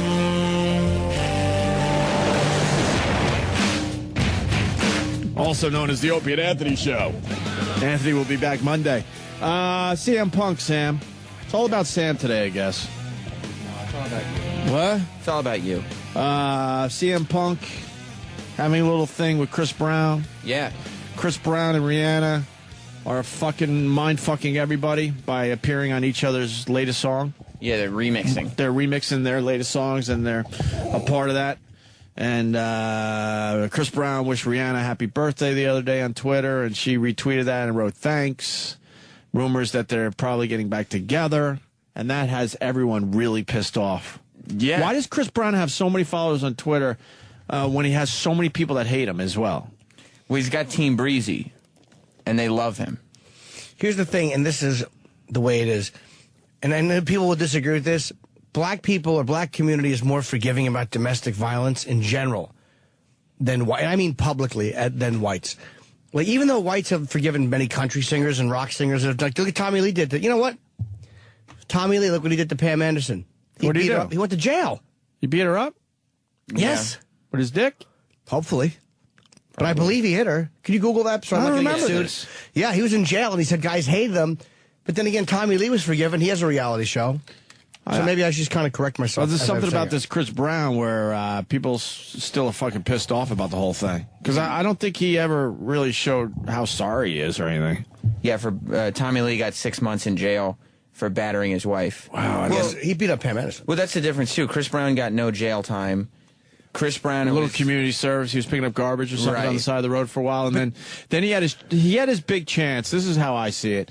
When he went on Good Morning America, they were obviously going to ask him about it, right? Big interview, and if he was cool during that interview and was opened up and was a bit honest, I think everyone would have certainly moved on by now. But he acted like a little fucking baby, a brat, and then went back to his dressing room, whatever they set up for him, and destroyed the place. Yeah. There is something about him where he seems like a brat. But Tommy Lee was forgiven. I mean, well, Chris Brown is definitely, like, when it comes up, he always tries to avoid it as opposed to taking it and saying, I made a mistake. Here's what I did wrong. Here's why nobody should do it. What's he talking about? Nah, but we're here today to promote we're here today to promote the music. I'm all positivity right now. I'm not really trying to. Then speak honestly. Positivity is about being honest and carrying a message. Right. Saying I'm positive is shit. A positive thing is to go over it again. Explain where you went wrong, what you were thinking, what you misinterpreted, what you did wrong. That's positivity. Saying I'm wrapped up in positivity is just rapper bullshit. Yeah, he's going to have to explain himself a few more times. He's in the public eye. We've all seen the pictures of Rihanna's face, and now we've seen or read the police report that gave more details on the whole incident. It was a brutal fucking day for Rihanna. Yeah, and he's still going out of his way to take sexy pictures and to do things that would specifically get women attracted to him. And it's like, you don't want to see a guy who kicked the shit out of a girl trying to get other girls to be attracted to him. You know what I mean? So where does CM Punk come into this whole mess? So it just started like late last week, I think, with a random tweet from CM Punk. It was probably coming off the Grammys or whatever. And Punk wrote, I would like Chris Brown to fight someone that can defend themselves. Me curb stomping that turd would be a WrestleMania moment. And it's just, I don't know, it's just an observation. Why a WrestleMania moment? I guess because WrestleMania is happening right now, and so that people. Yeah, but if he appeared at WrestleMania, everyone would know it was fake. This isn't a work, right, Sam? No, I mean CM Punk already has a match for WrestleMania. Right, it's not a work. No, I'm just surprised. Right, I'm surprised he just wrote a WrestleMania moment when he was going with a real tweet there. Because he's still talking to wrestling fans, and so that's still going to be there, I think. All right, fair enough. And so then what did Chris Brown write? Chris Brown. And by the way, plus making it at WrestleMania takes any threat out of it. Right. Meaning it's not a threat when you say, I want to curb stomp him. Saying it would make a great event at WrestleMania. It means it'd be a fun event to do. Yeah, he's joking. But, you know. But he's not. So he protected himself a little bit with that tweet. So then. That means he's pretty smart. Chris Brown wrote, CM Punk needs more followers. He's such a leader. Not to mention the roids he's on has made it utterly impossible for him to pleasure a woman. He deleted that tweet, but that's what... Yeah, because he would have got his ass sued. So he wrote that. That's libel shit right there. Yeah. And then he wrote, positivity regardless of how you feel. Stop with the positivity. It's annoying. CM Punk, contact my assistant and I'll have him send you an autographed pic for my biggest fan. Just a little obnoxious, you know. Yeah, but again... Yeah, but why don't you stick with your steroid tweet if you're a brave man? Right, he deleted that one. He deleted it immediately because his people said, well, you could get your ass sued for saying that. Chris Brown, really, he's a talented guy, and he comes off like a spoiled little boy. Like, he does come off like a kid or a brat. He's young, too, right? Yeah, he's young. He's younger than I am. You're 30. He's not exactly 22. Well, he's in his mid-20s. He's not like a kid. Oh, okay. But when he came up, he started before his voice changed, right? Yeah. All right. So then that led to the video that CM Punk put out yesterday that everyone is talking about? Like last night, Punk just went on Twitter and just wrote, "This must be said." Right. And put out this video out of nowhere. Right. And then it's just done. He put it out views. and there was probably some strategy in it because SmackDown was live last night, which it usually isn't, and he put it out like 45 minutes before SmackDown came on. Well, we had CM Punk on the show. I liked him a lot. Yeah, he knows how to market himself. He's a smart dude. And he's a for real dude, too. And he's for real, and he likes to kind of swim against the current there. Yeah, even within the WWE, right? He's not afraid to get people upset with him. Like he's making some shit up right in front of Vince's face, right? Yeah, he's one of the few guys that goes out and... not many people are allowed to do that. No, people follow scripts pretty closely. But Vince is allowing it because it's working, I guess. Because it's good, yeah. I gotcha. Okay, so here's the audio of the video that is pretty much everywhere. He looks like he's just backstage at SmackDown, was it? Yeah, he was at SmackDown, and this is obviously how many in a views locker is room. his version up to? I'll probably have to reload this, but... don't worry about it. It's doing hundreds of thousands, but I mean, and then TMZ reposted it. And, right. Yeah, this says 300,000, but it's more than that. All right, here's CM Punk from yesterday. You want to start at the same time so they can watch that? All right, hit it. I never intended to include Chris Brown's name in one of my tweets to start some sort of a controversy or to gain publicity or anything like that. And now that he's thrown accusations my way about using steroids, I feel the need to reply. So please allow me to retort. I'm a lifelong, proud, drug-free, straight-edge individual. So Chris and I come from two completely different worlds. I don't have a manager. I don't have a bodyguard. I don't need a bodyguard. I don't have an assistant. I have no need for a PR team to tell me what to tweet or when to delete tweets. And I don't hit women. See, period. You don't hit women. In my world, women are to be revered and respected. And I firmly believe that in this life, there are consequences and repercussions for people's actions. And I don't think Chris is paid for what he's done. Picking up trash on the side of a highway does not make amends for repeatedly striking a woman in her face and sending her to a hospital. So Chris wants to throw stones my way now, and I say, that's fine, but put some gloves on and get in the ring. And I will choke you out, and I will make you feel as weak and as powerless and scared and alone as any woman who has had the misfortune of knowing a sad, cowardly little boy such as yourself. And all proceeds can go to a women's shelter of my choosing. If you want to pick up more trash on the side of the highway to make some amends, you should donate some more time. Maybe tell kids that exactly what you did isn't right. But I'm also a realist, and I know that none of these things will happen because Chris Brown isn't a man. And that's fine. I just know that someday, somewhere, somehow, somebody will put Chris Brown exactly where he belongs, and it honestly doesn't have to be me. I would just really like it to be. Wow. Smart, too. Wow, he really, killed him. Really smart guy because... I love his delivery, too, because that would be easy to kind of raise your voice and stuff. Yeah. Well, that's what he said when he was in here, too, about wrestling promos, that if you just talk, people will all of a sudden, like, listen. Right. Holy shit, what's this guy Is that saying? how he does his promos? A lot of times. He doesn't really hype it up with the voice and stuff? Yeah, he killed him there. He killed him. Yeah. And he could beat the shit out of him. Of course he could. What is Chris Brown going to do now? Well, he tweeted all night back at CM Punk. He didn't send a video or anything, but he was tweeting. What does that do? Yeah, he said it was a cute video. What did he write back? First, he wrote, the video you just posted was cute. It's so funny how defensive you are. Defensive? What is he talking? It's a terrible response. He's just a baby. Chris Brown is a baby. He really has terrible comebacks. What else? And then he wrote, and the fact that I really don't know who you are and could give a shit is the funny part. Exclamation point. You know who he is. Of course he does. I really hope this 15 minutes of fame is paying you for the long run because music lasts forever. Wrestlers come and go according to ratings. Right. And music guys come and go according to sales. And Chris Brown, again, he has more fans. He's bigger than CM Punk. But the reality is CM Punk is not exactly a nobody. Isn't he like one of the champions? He's the WWE champion. He's a WWE champion. Yeah, that world's pretty He has a fan base. Right. And he has a fan base that's worldwide. Yeah. And he really could smack you like a woman if he wanted to. Oh, he could kill him. And then he wrote... and your bodyguards. Any one of your bodyguards, he would smash. Yeah. Chris Brown wrote, I miss the real wrestlers. Hacksaw Jim Duggan, Bret the Hitman Hart, spelled wrong. Coco Beware, spelled wrong. Rowdy Roddy Piper, hashtag not no punks. Which, by the way, the WWE was touting. They were just jizzing all over themselves at this whole Twitter war because they love internet publicity.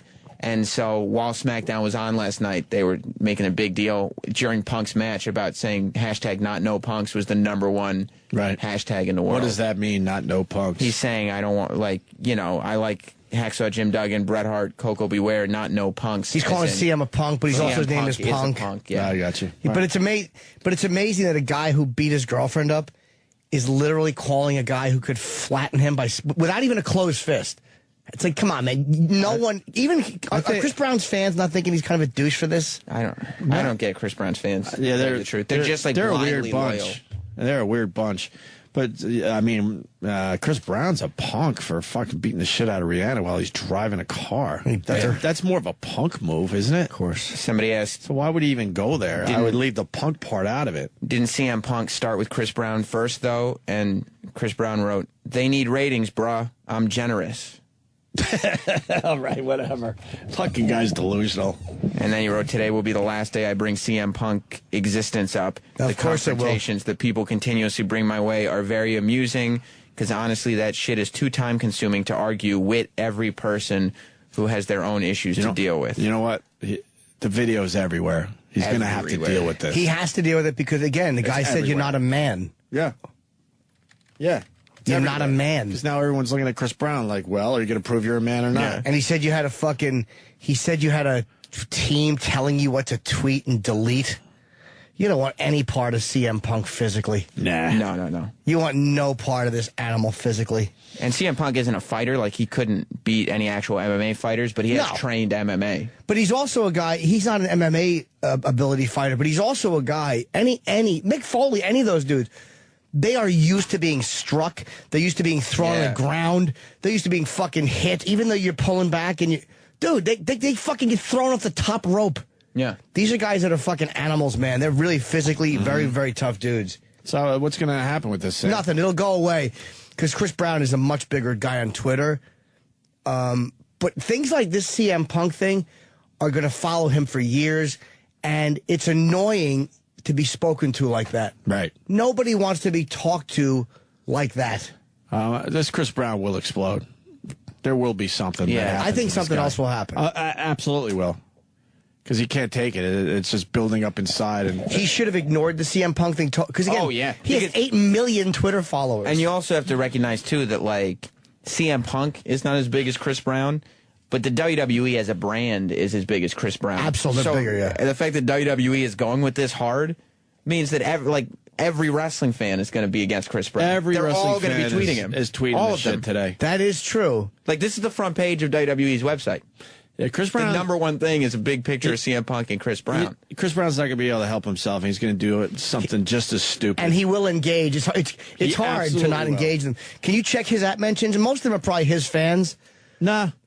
It gets ugly, man.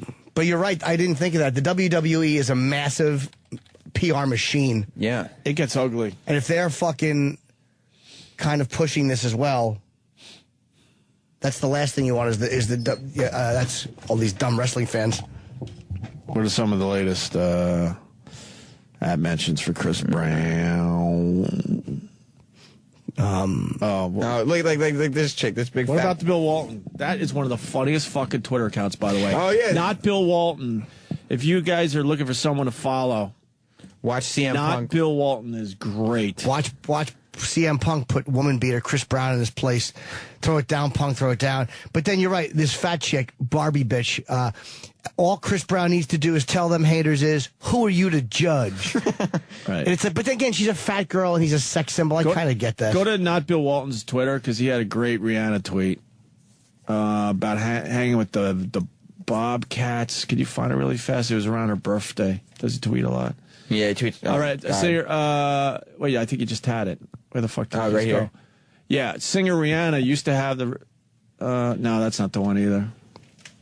It's a lot of. He tweets a lot. Yeah, this Bill Walton needs to fucking relax, simmer down. Nah, he's got really funny tweets though. Wait, hold on. If you can find it about the Bobcats.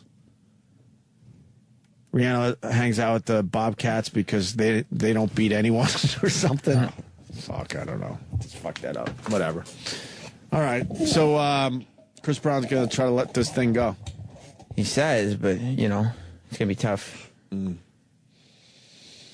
Especially because, yeah, like, he should have ignored it. It was so stupid to just keep coming back. He can't help Punk. himself. That's right. He's going to act out again, and it's going to be just as excuse me, just as ugly. And he is big, but you're right. What he doesn't consider is the fact that if the WWE is pushing it, there are a lot and you know of wrestling fans. You know how excited this makes wrestling fans? I was tweeting at Chris Brown last night. It's just exciting that, you know. It's real shit. Right. Instead of that fake crap you guys deal with every day. Well, yeah. It's exciting stuff. It sure is.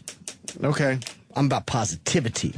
Shut up. Nobody wants to hear that shit. That means you're not about positivity if you write it like that. Like, you would have you're to. far from positive. The answer to that would be like, why are you doing so much charitable stuff? Oh, it's because I'm about positivity, not why won't you answer questions about beating up a woman. Not only should he have answered questions, but this is where his PR team sucks dick, and that's where these publicists should all be fucking pushed into a vat of shit, is you should talk people about it, talk to them, and go slow. Like, you take away people's weapon when you open up about it. Mm-hmm. And if he was completely open and said, look, I had been drinking. It was a horrible, horrible day. I seen that shit growing up. It was a terrible thing I did. I can look back and see these punches. And like, if he walked you through it and really regretted it, he takes so much of your weapon to smash him with it away. Right. Even if you're not sincere, but he's just a dummy who thinks people want to hear about his fucking songs. And in America, most people would move on from that. You know, you're definitely going to have to deal with people in general. But most people go, all right, look, enough. He fucking explained himself, and I'm moving on with my stupid life. And if he was smart, right, he would point out the fact that other people have made similar mistakes. If he felt it got unreasonable, right, he would point out that other people have made similar mistakes and moved on. Like, you can't throw Tommy Lee under the bus because that makes you look like a baby who's just talking about somebody else.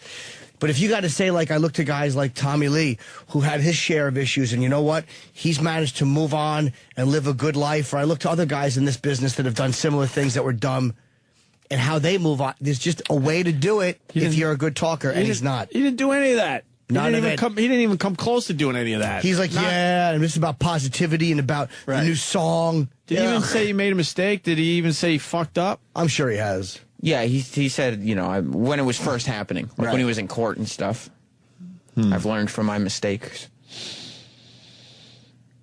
This guy says usually agrees with us. You don't have to agree with us, by the way. Let's hear what it's he says. okay. He says usually agrees with you guys, but you are way off on this one. Chris in Brooklyn, go ahead.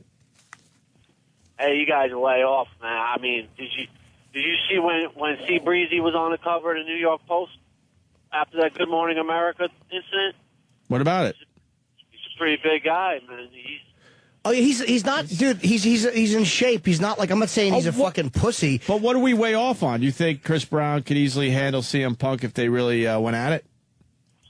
Of course. Okay. Well, right. What'd you say, Jimmy? About? I said I'm not saying that the guy. I heard you. Funny. Yeah, CM Punk would murder him. He's in shape, but you know he's in workout shape, but he doesn't get knocked around like a fucking professional wrestler does, man. Chris Brown could beat me up, but not CM Punk. Let's go to Jorge. Looks like Jorge. Hey, guys, what's going on? How do you spell Jorge? Yes, it's pronounced Jorge, spelled Jorge. WHORE-HEY. I'm It's what assuming you yell on the street. I'm assuming it's not spelled Jorje, right? Yeah, I've heard all the jokes, guys. Thank you. Okay, sorry. Jimmy, I love you. I love you to death, Jimmy, but you're way off base on this whole Chris Brown thing. Well, no, not way off base. I just think you're being a bit of a hypocrite. Why? Because if you recall, when you had that thing going down with, Jesse Ventura, you used a lot of the same defenses Chris Brown used against CM Punk. No, I didn't. I'm not sure what you mean. Well, for example, you're saying, "Oh, you're bigger and stronger than me." So what? I could give a care. You know, you were saying all this. I'll tell you why I said that. Why I said that was because, first of all, it was in the heat. It was happening live in that moment. And when we were arguing, I didn't mention that Jesse was bigger and stronger than me at all. It didn't. The only time I mentioned that is like he said something nasty and I said something nasty. He said something nasty. We kept you're going back and forth. You're one-upping each other, or you're trying to. When he touched me, when he patted me, that made it different. That made it different because he was in the room with me and he physically touched me. So for me, in order to one-up it like I just was, I would have to slap him the same way, so I couldn't do that, and that's why that came out. It's totally different. Is that Chris Brown's dick? Yeah. Holy God, no wonder he's cocky. It's a little thinner than it should be, but he's packing like fucking 9. Why is he taking pictures of his dick? Because it's big. Why wouldn't you? The fuck? I bet you he doesn't have to squeeze that. No, probably not. Urine just flows out of that thing. Why did he do that? This is a little while ago. He just sent it to a chick. And she Twittered it? Of course. Yeah. I don't blame him, though. If I had a package like that, I would definitely send it to a girl. It's a little thinner than him with a lot of Team Breezy. I'm going to fucking follow him now. So, sorry, but I'm not saying the same thing at all. Well, I just think, when you were saying, CM Punk could kick your ass, Chris Brown, you were actually, emphasizing the physical as opposed to the debate aspect of CM Punk versus Chris Brown. But I mean, he made it physical. That's why we're talking in those terms. And the reason I'm mentioning the physical is, I guess call me Sir Jimmy, please. The point I'm making is for Chris Brown to have, I'm talking more about the embarrassing part of a guy like Chris Brown having a guy say you're a punk and you're not a man. It's once that's out there. Now, I'm a comic. It's a lot different for me than it is for a guy who makes his living being sexy and he tries to have a tough image. Mm-hmm. To have another guy calling you and saying you're not a man and there's literally nothing you can do to respond that's real. Okay, I get it. I see the Jesse Ventura thing that day was, it was a battle of wits and intelligence. And then when Jesse felt like he couldn't hang in there anymore, that's when he got so mad and went with the whole physical thing. This situation, it started as a physical thing. CM Punk is basically saying you're not a man and I want to beat the shit out of you. Yeah. I'm paraphrasing, obviously, but, right from the get-go, it's just a guy saying basically you're not a man. Yeah. And Chris Brown also makes his living a lot different than I do. His image is so much, Team Breezy, he's a cool guy. Dude, I'm I'm a mush. You're a cool guy, Jimmy. Thank you. I'm Fonzie cool. But I mean, when these UFC fighters comes in, all I do is act like a groveling fruit. I'm very, very upfront with the fact that I'm not a fighter. I'm not a tough dude. I got a big mouth. Yeah, all right. All right. What do they call you, Jimmy? The cocksucker? Oh, wait. What's that? The what? The quick tapping kid. Yes, I'm the quick tapping kid. How's the arm? All right, punch it out, guys. Bruised badly. It's getting worse? No, it's probably healing up now. I would love to get it punched again. Here. Why would you love to get it punched again? Jesus, look at that bruise. That's a good one. Up. Looks like an eagle tattoo. I love the fact that you got a penis bruise on your arm. I know, it's funny. It looks exactly that guy didn't punch like my chin. Fucking penis. All right, it's Black History Month. For Black History Month, the Opie and Anthony Show recognizes some of the individuals whose contributions have shaped the African American community and changed all of us for the better. Today, we honor Willie O'Ree, our first black hockey player. In 1957, Willie exploded onto the scene in the NHL, playing for the Boston Bruins in a sport that before had been traditionally played by whites only. In his hockey travels, one thing he learned very quickly was racism in Canada was nothing like racism in America. There was some prejudice, but nothing compared to when I came to the States and was exposed to some of the racism and prejudice and racial remarks and slurs that that were directed towards me, you know, when I was on the ice. I never fought one time of racial slurs and remarks. I fought because guys speared me and butt-ended me and cross-checked me. But if I had fought because of racial slurs, I'd have been in the penalty box all the time. Willie led black youth everywhere realize that they too could become professional hockey players, regardless of skin color. And while no black youth actually followed in Willie's footsteps, someone might someday. Stay tuned as we continue to recognize significant African American contributions for Black History Month here on the Opie and Anthony Show. Sirius XM. And now, the Opie and Anthony Show. Jesus, Sam. What? Nothing. Boy, Howard's done working already? And why didn't you tell me this shit? No, he'll be here for the rest of the day. Howard worked 2 days in the last 2 weeks? Why does the company put up with that crap? He's got a good agent. Holy fuck. And yes, I'm jealous. Because people ask me every time it comes up. Yeah, I'm very jealous. Well, Monday was President's Day. He's only working 2 days this week? Yeah, because Monday was President's Day. And last week he worked none? He has another job. He's got to do his other job, too. And they penny pinch us. Well. Anyway. Maybe not when we're in Cleveland. What? Ooh. Are we making plans for Cleveland? Oh, yeah. Are we taking a Greyhound bus? I don't know what we're doing. I bet you we are. Are we taking a Greyhound bus? Let me know now. I believe that they will probably make accommodations so that you don't have to take... Plane. What? Or the Bomba plane. I don't know what you're talking about. It's all airplanes. Oh, La Bamba plane. I think you said the Obama plane. Yeah, I did too. Air Force One would have been a that would have been a lovely way to go. He's very happy with himself, though. You got another Lynn pun? Lynn-a-mania. Lynn-a-mania. That's not a pun at all. All right, well, Sam just had to let me know how. No, because you said so. I said I just said he's not going to be here. What did I say? Well, you don't want me to say what you said. What did I say? You said he could suck your dick. Oh, well, yeah, I did. And I said he wouldn't be able to do that because he's not after today. Oh, after today he can't because he doesn't work anymore for this week. Will he be back next week, maybe? Yeah. Will we be fortunate enough to have him next week at this company? Oh, that's good. Monday, Tuesday, Wednesday. Wow, who the fuck's running this place? He's got a great agent. Fuck, I wish we had that agent. I mean, I like Bob, but God damn it. Yeah, he does have a good agent. Phenomenal. We'd like something in between, right? Yeah, just... I don't expect his schedule of money, but something a little more than what we got now would be nice.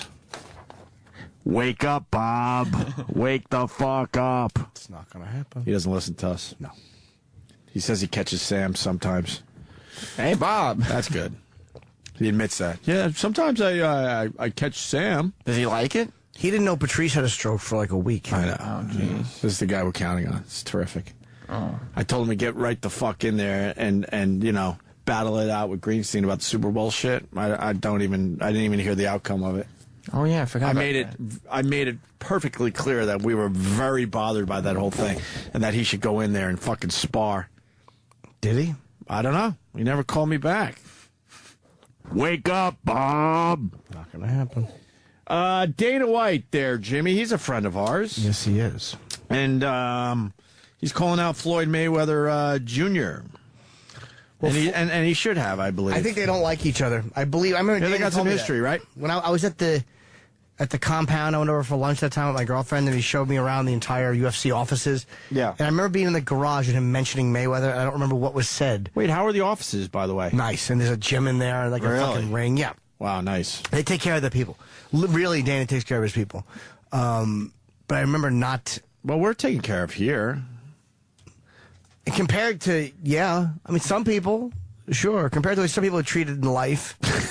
Sure. Look, you couldn't really commit to that. Well, that's a guy that cares about his people and the company in general. Does.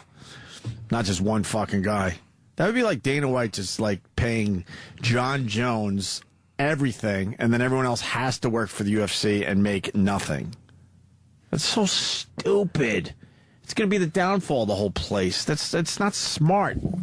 No. And then the guy you pay all the money to doesn't even give a fuck. He's got another job. And he goes and gets another job. He fucking rubs it in the company's face. That's the smartest thing to do because now you have a counterbalance against the company. You got to have a counterbalance against the company, and that's a smart thing to do because now it's like, well, we're not going to pay you. Fine, I'll go here. I don't blame Howard. I blame the company for being so stupid. And I don't blame them. I blame our agent. I blame. Wake up, Bob. I blame no one but our agent. Wake up, Bob. How about you get back to me about the Super Bowl thing?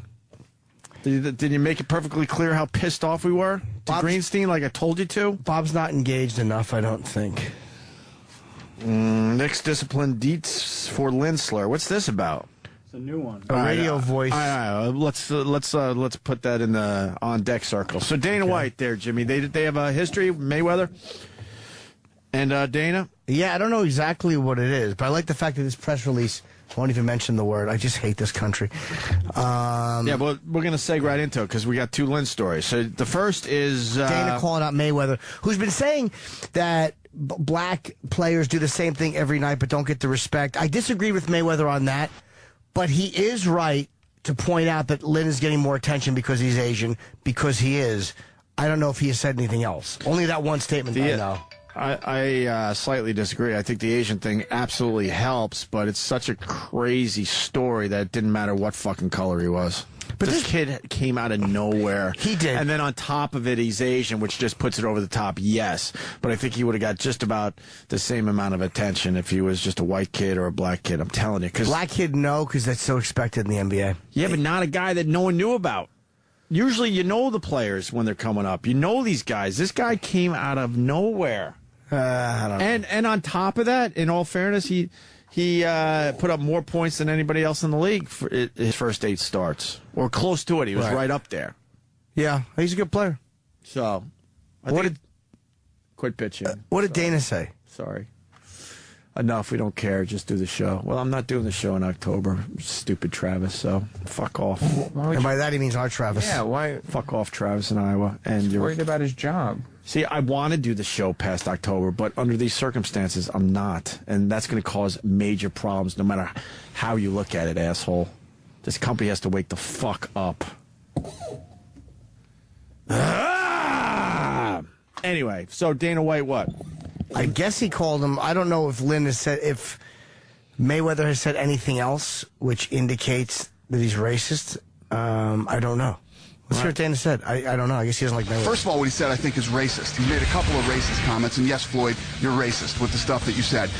First of all, Jeremy Lin gets all this credit because he's an Asian player in the NBA that African Americans never get. Yeah, he's getting all this praise because he's an Asian guy playing in the NBA. And you say that African Americans don't get it? Really, Kobe Bryant doesn't get any praise? Michael Jordan never got any praise? The list goes on and on of guys who completely get praised for being great NBA basketball players. Not only can he compete and make it in the NBA, the guy's tearing it up and is breaking records, you knucklehead, okay? Second of all, the other thing you said Manny Pacquiao should go make some sushi somewhere. Sushi's from Japan. He's from the Philippines, dummy, okay? Don't worry about what all these other guys are doing and shooting your big mouth off on Twitter. What you should worry about is getting in there and making the fight that all the boxing fans want to see. Get in there and fight Manny Pacquiao. You don't deserve more of the purse. Split that. If there was ever a fight in history that should be split 50-50, it's the Pacquiao-Mayweather fight. Shut up. Both of you split the money up and put on the fight that everybody, including me, wants to see. Wow. Good for Dana. Love Dana. Floyd Mayweather, I think, is ducking Pacquiao, and I think Floyd Mayweather is really fucking annoying. So what, he's coming up with excuses why they can't get this fight together? Fucking baby. Because I would imagine there's a lot of money there for that fight, right? He'd rather hang out with 50 Cent and be a fucking, and get his hair cut and be, yeah, it's like, come on. Yeah. I sound like an old man saying that, but. But yeah, I mean, the blacks have been getting a lot of attention in the NBA. What is that's where he's a complete asshole. It's like, come on, blacks don't get praised in the NBA? Of course they do. But this guy, but again, Dana even agreed, he is getting more because he's an Asian guy tearing it up. You just don't see it that much. He would have got a lot of attention no matter what, and then the Asian thing, I'm telling you, just pushes it completely over the top. That's how I see it. Yeah. No. That's why the Asians are all watching it. Yeah, oh yeah. Yeah, a lot of he's brought a lot of Asians into the sport now. Like, you don't hear about... So that part of it is absolutely true, but I'm just saying it's not the only reason why we're paying attention. No, it's not. That's where people get confused. He's a very good player, so they would be paying attention. If he was just a black guy, they would be. A very good player that just went unnoticed. Just went unnoticed. Was just there. Right. Anyone could have picked them up. And Knicks were like, all right, we kind of need a point guard right now. We'll pick him up and we'll see what happens. And the next thing you know, he's starting, and he did what he did. He's on the cover of Sports Illustrated for the second week in a row. That doesn't happen often. It happened. Michael Jordan 3 weeks in a row. Wow.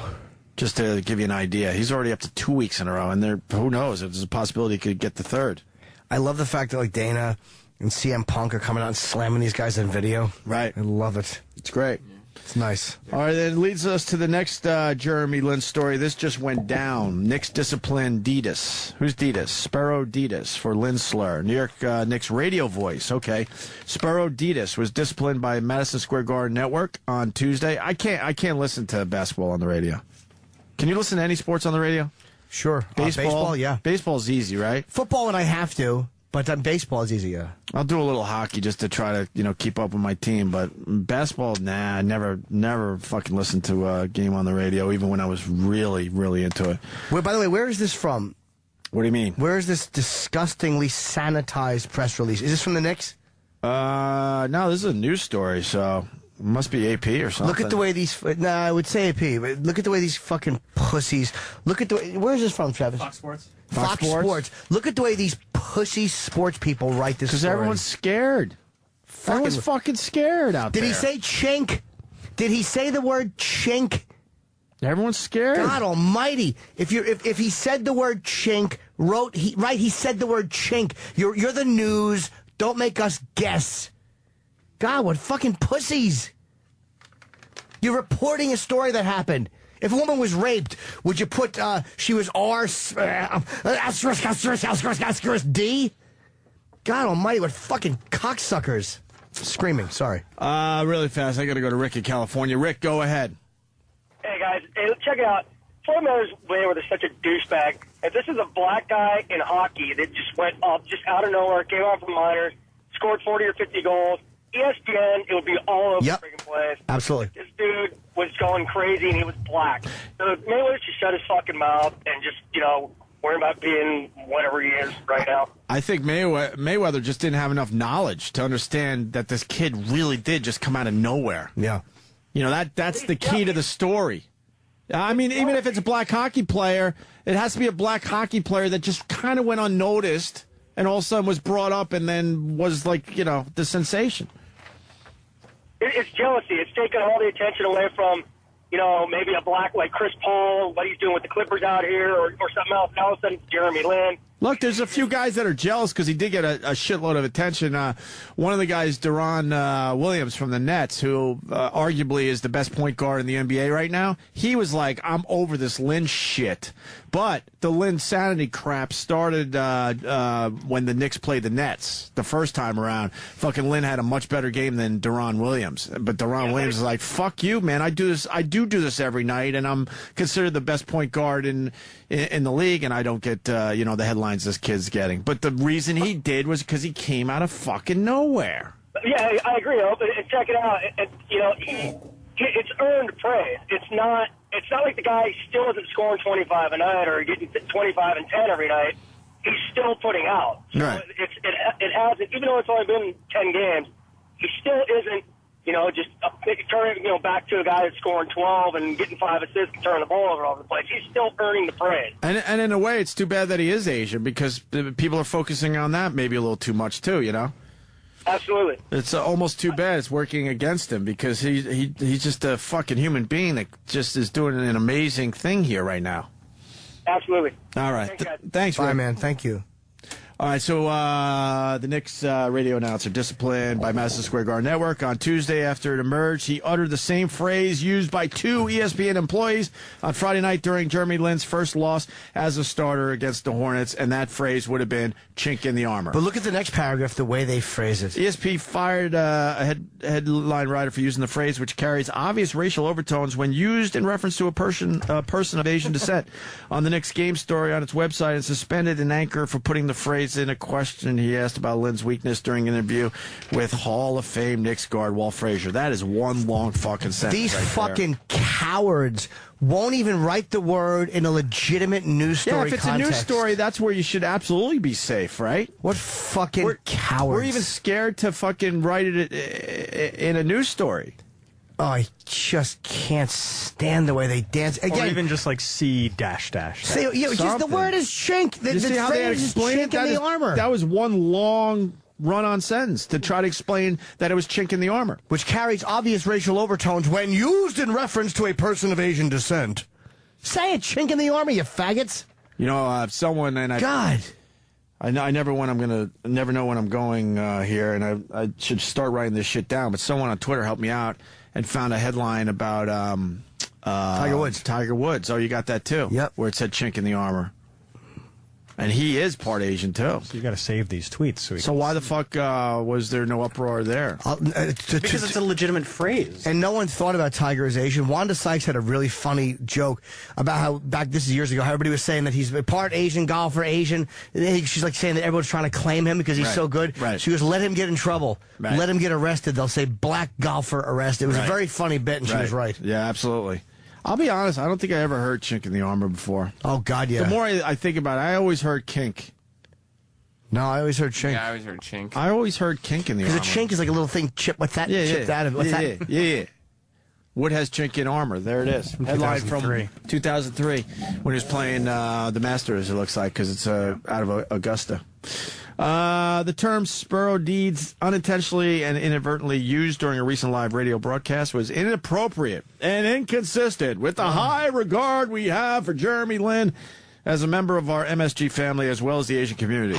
MSG said in a statement, bunch of fucking pussies. How about you stick up for your fucking guy if chink in the armor is used a lot? Well, don't you love how they say he unintentionally used it? Like, no, he intentionally used that phrase. But Because not it's to a be legitimate hateful, phrase. just because everyone is punning their asses off. And he goes, chink in the armor. This is a perfect tie-in.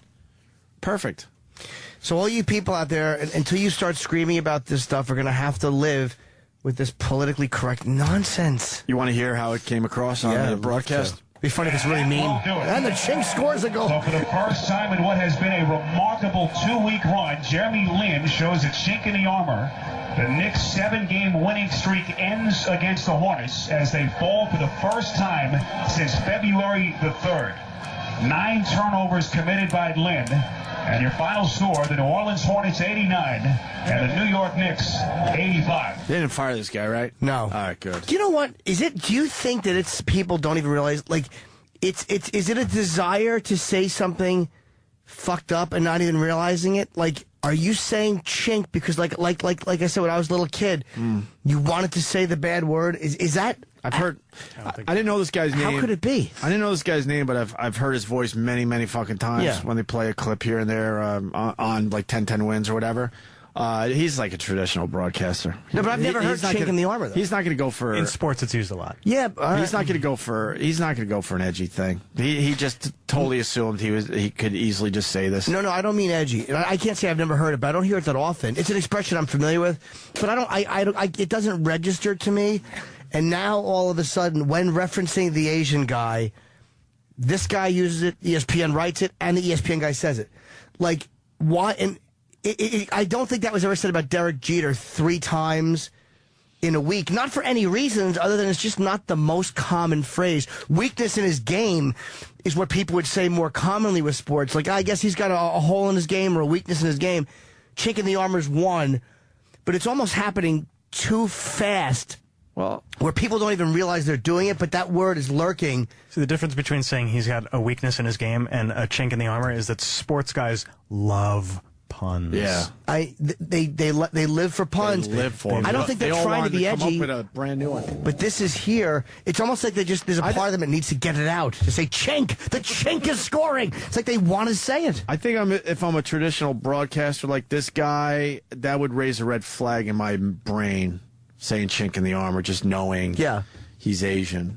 And now that phrase won't be used. Not on this show. For any player. We would Can't do it use just it to for be anything. idiots. But I mean, if you're traditional, not really going for shocking or any of that shit, I would assume that would raise some kind of red flag. You know? Mm-hmm. But for some reason, it's not. Because what you say, they use it a lot. Yeah, I've anymore. never heard chink in the armor. I'm telling you.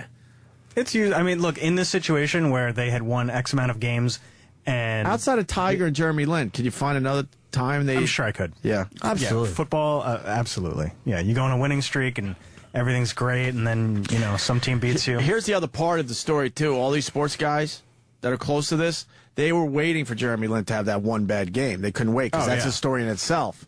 So they already were prepared and ready to go with chink in the armor. You know what I mean? Mm-hmm. Like, what are we going to say when he has that first bad game? They love the fall as much as the rise. Absolutely. By the way, do you know what I think of when I think of that phrase and why? For me, it's one that I kind of think I'm contradicting myself. I haven't heard it, but the 12-step program I go to, in one of the steps, they're talking about newcomers, and they're talking about different types of people that get sober. Some are very needy and vulnerable, and they said they're talking about the other kind. They said, and some very rarely need comforting, and the job of people who are helping them is to find the chink in their armor through which the light of reason can shine. Like that's immediately what I think of when I hear that phrase. So to me, it's I guess because I've read through that step hundreds of times in my life. Right. And I've read that phrase hundreds of times. Watch someone call me and correct me and go, no, it's kink.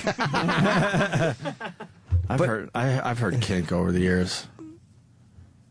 I'm just amazed I never heard kink in the armor. I've never heard kink in the armor that I can think of. I haven't either. Is it a legit phrase? Kink in the armor? I don't think so. I've never heard kink in the armor. You probably heard of this. You probably heard chink and you heard kink. Wow. Does it come up? Well, more to the story as you try to find that. Sparrow deeply regrets the error and never intended to offend anyone. I believe that. Mostly these apologies are bullshit, but I believe that. Because he's like a traditional broadcaster, most particularly Jeremy, whom he holds in high esteem. We took appropriate disciplinary action in dealing with this matter, but we'll keep details internal to the organization. Deeds released his own comment through the Knicks, which said, "I am deeply sorry that my unfortunate choice of words offended anyone. It was completely unintentional. I have apologized to Jeremy, and I apologize to the Asian community if others were offended. I will be much more sensitive to my choice of words moving forward." So there you go. I mean, chink in the armor is off fucking limits with this Jeremy Lin. Jeremy's been getting a lot of phone calls apologizing for chink in the armor. He's like, shut up. I'm trying to find a place to live. Although he's got some great places to live now. No more couch for Jeremy Lin. If you look close, it looks like he has bed bug bites, by the way. He was from the couch. I'm thinking. Those from the armor. It's either that or they're scratching him a lot on the court. Look closely tonight when they play the Hawks. He's got a lot of fucking marks on him. But they are playing him fucking tough. Very physical. They're having people who use kink in the armor. You're not crazy. They've used kink in the armor, Yeah, right? they've used both. They've used both. I swear to you, I'm trying to remember ever hearing chink in the armor before this Jeremy Lin thing. I've never heard kink in the armor. God, we ought to just all get out and just talk about this naked.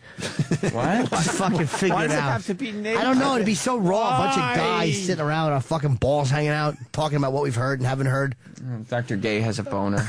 Now they're saying Sparrow got a DWI earlier this year. I don't know that. This guy's saying it. Made the Knicks look bad. Knicks looking to can him.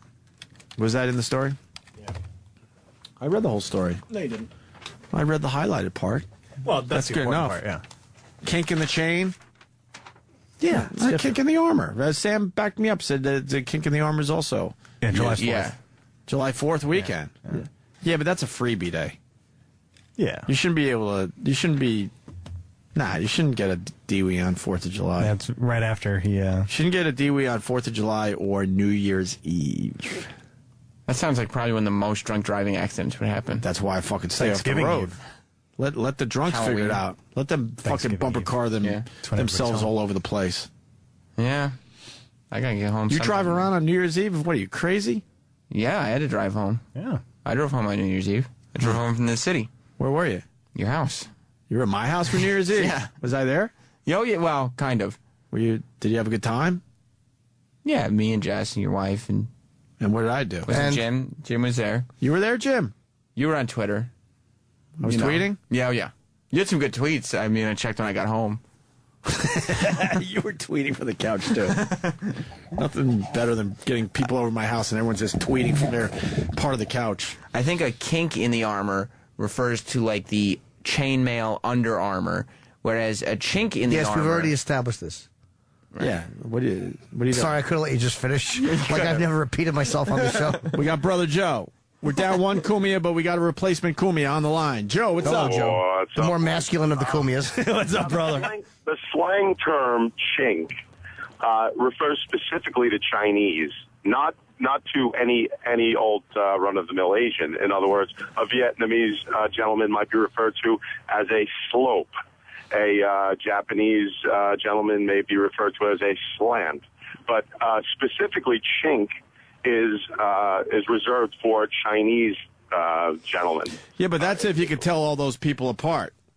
Well, the bottom line is, though, I mean, if it were chink in the armor, that would mean that he's still protected. Now, if he said, looks like the chink's out of the armor, then there might be a problem. I mean, I don't think he said it, to refer to him as a chink.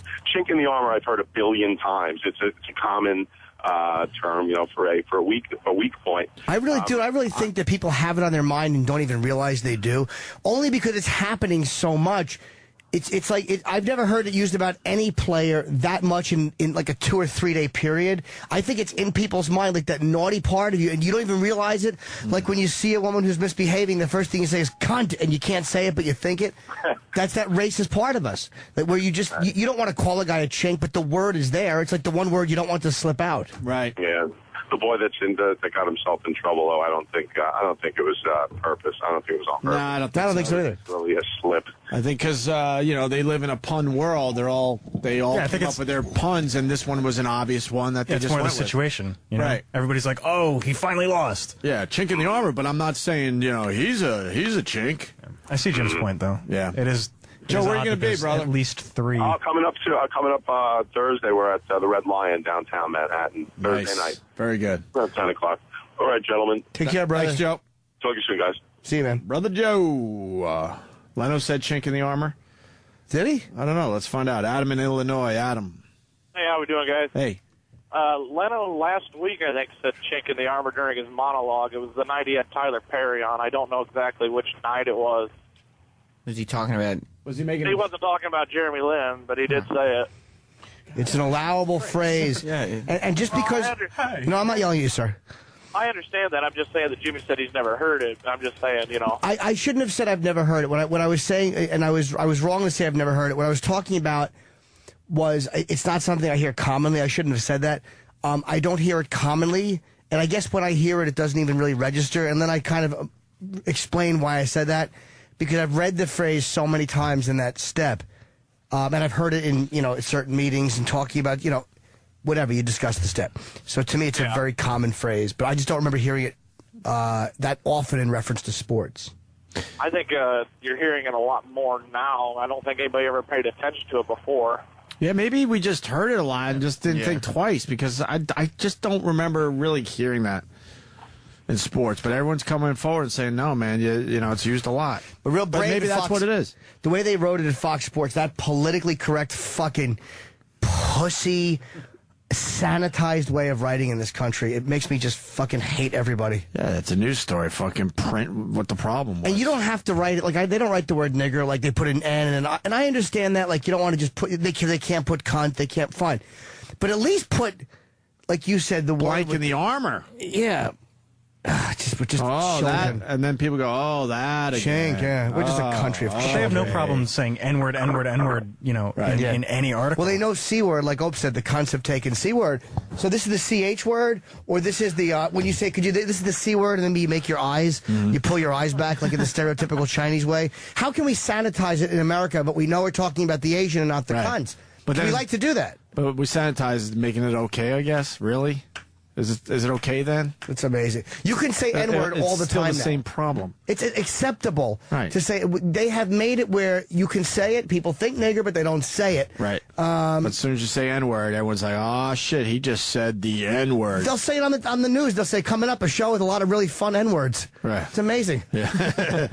I guess Eastbound and Down uses Chink in the Armor a lot. I did not know that, and I like that show. I'll have to fucking and that's pay about more, sports. Yeah, pay closer attention. Let me say hi to Graham in Wisconsin. Graham. Yeah, everybody knows Opie's right. You pointed this out before. It's definitely kink in the armor, just like it's amber waves of gray. Yeah, it is that. That is that song. Gray skies. There's a lot of bombs flying. I don't know about that. What's the real word? Grain. Grain. The waves of grain. Waves of grain in the wind. I'm the only one that thought that was gray. You are absolutely. Yeah. You sure? What's your favorite Dead song? A Touch of Grain? You sure, though? Come on, half those songs were fucking made when they were looking at the sky, when shit was going down. Let's talk about this. I mean, I thought Gray skies. I get it. I thought it was grain. You thought it was grain? Grain, yeah. Not gray. No, I never thought it was gray. You But that's just think me. it was grain. You knew. Now one I person's knew. with me on this, huh? No, nobody in this not a history one has ever. Not E-Rock? a one? Not a one. E-Rock thought it was gray, or He doesn't know what we're talking no? How the fuck did I graduate high school? That's what I got to ask myself. How the fuck did I do that? He didn't know what we were talking about. No. I didn't start cheating until college, so I understand why I got through college. But high school, I didn't fucking cheat. You didn't? Well, Here and there. cheat sheets every once in a while. That's cheating. But who didn't? Little facts on tiny little pieces of paper that fit Yeah. under your thumb. I graduated high school in summer school. It's like extra school. Did you cheat? No, I just didn't do well. Oh, I did a lot of cheating. My senior year, I was in the junior class section of the yearbook and the senior class section of the yearbook. My best cheating story, and I'm amazed I got away with this. I set up everything nice in the bathroom. Nice. Notes all over the fucking place. And then in the middle of the test, I actually said I have to go to the bathroom, and the teacher let me. And the notes were still there? All nice, set up. Nice. Why'd you put them in the bathroom? Why not just go to your locker? Because I said I was going to the bathroom in case she checked. She could see me going into the fucking He's bathroom. a cheater, not a liar. Yeah, really. Why don't you just carry him? Huh? Why don't you just put them in your pocket and Or then go to study. the bathroom? I study, but then it's like, wait a minute. I can actually have notes during the test. Yeah. You did that? No, I never did the bathroom thing. And I'm like, there's no way this bathroom thing's going to work. She's got to shut down the bathroom privilege during the test. She goes, all right. And I went in there. I'm like, holy fuck. Well, she probably didn't Looked think up anybody 4 or was 5 answers quick. She probably didn't think anybody was setting up notes in the bathroom like a fucking gun in The Godfather. We could tape the notes. It's an old-fashioned toilet. Tape the notes behind it. Yeah, I hit him. I don't remember exactly how I hit him anymore. They but- can't do that anymore, though. Like, all these kids have phones, and, like, Yeah, but you can just go on Wikipedia on your phone. no, but the teacher's whole job is to watch as you're taking I the know. test. Who's Yeah. going to be able to pull out a phone? There was one No, I kid. mean, go to the bathroom during a test. Oh, yeah, yeah. One kid ripped out the page in his textbook, and he just put it on his desk. He got caught. Of course he did. There was nothing more nerve-wracking when you decide to go down that road. And sometimes I would hide like a little cheat sheet under the paper, under the test, just fucking freaking out that I'm going to get caught. I used to take... And then trying to take that peek when you thought the coast was clear. And trying not to crinkle any paper or anything. All that shit. And then trying to get rid of the cheat sheet before you hand in the test. Because that's right Trying there. to get that back in your pocket. Slide it back in. I used to take Latin, and every test... I would have to spit on my hands and just rub and rub and rub before I handed the test back in. I always had smeared black ink all over my hands because I wrote everything all over my hands. I didn't feel guilty like cheating on shit that I knew I didn't give a fuck about and would never have to know again. That never bothered me. Yeah, the classes I took that I'm like, this means something, I think, or will someday. Then I try to focus on that. I wrote formulas for triangles on the inside All of my that calculators. shit. I'm not memorizing fucking formulas. No. Because they're a bunch of cheaters. One time I cheated off a girl's test, like her entire test. Right. And then I got caught at the very end. And I told the teacher she didn't know I was doing it. And then I said, it's just, I haven't been doing well, and I got nervous, so I looked at her paper for the extra credit questions. Really? And the teacher said, well, I can't give you credit for the extra credit. And I said, I understand that. And she was like, luckily, you still got an 89. And I said, great. Teachers are so gullible. Not one of those answers was mine. I figured they knew we were all cheating. They knew it was They bullshit, just didn't want to too. deal with it. Well, they knew it was bullshit, too. Yeah. Teachers are smart. They know they're teaching shit that means nothing. Obama sang again. You like Obama singing, Jimmy? It's irrelevant to me. I don't care if he sings or I don't care if he fucking sings or hums or break dances or fucking does the Watusi. How about instead of singing, we make sure that gas doesn't go up to $5? That would, yeah, exactly. I think we're pushing $4 already in New York. Yeah. $4, $4.13 I saw. Yeah. How about you worry about that? It was good last time when he sang, though. Nice voice. This time he sang with a little Mick Jagger helping him out at BB King's. No, it was in New York. No. BB King and Mick Jagger were both there. Where? It was some event for him. I don't know exactly. In New where York? It was. I'm not sure that it was in New York. By the way, we know when he's here, so I don't know. Yeah, if I don't he think it here. was. It must have been Chicago. I was going to say, yeah, because we know the song he sang. Yeah. What? No Deuces, who has been blocked. Jim Norton, you're a champion of free speech, but you're too fat and lazy to comment on Chink when it happened. Keep up, queer. I've been talking about this every day since it happened. Yeah. So I sent him a private message and called him a scumbag and blocked him. Wow. But it's like I have been talking about this every day. Yeah, we were on top of this from day one. I just wanted to say that. It felt really good to block him. You couldn't It ignore only happened 2 days ago. What day is this? Exactly. It's Wednesday. It happened over the weekend. It was one of the first stories we talked about. Yeah. When we came back on radio. Here's Obama singing. Thank you. God bless you all. We were trying to get you to help us sing that. Yeah. Because I heard you. Come on. I heard you sing it Al Green. So you done started something. You got to keep it up now. You can do it.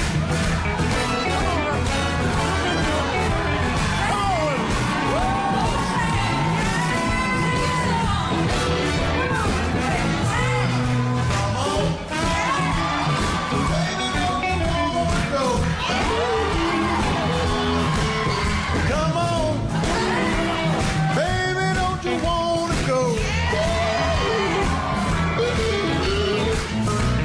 Same old place, sweet home Chicago.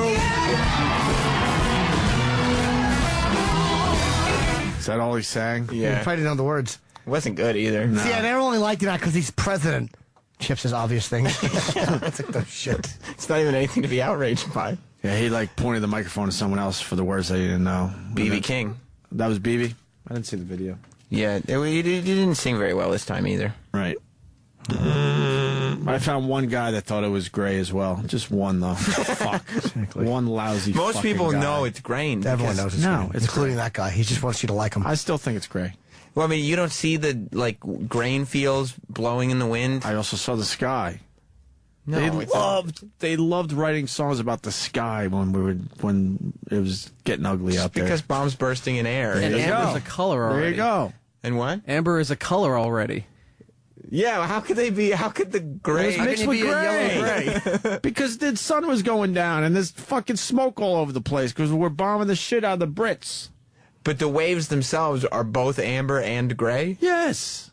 No, I don't think that makes any You've sense. never seen a sunset, idiot. I've checked your Twitter a couple times. That sun spreads out at the end of the day. So you got the spreading sun and then you got the fucking,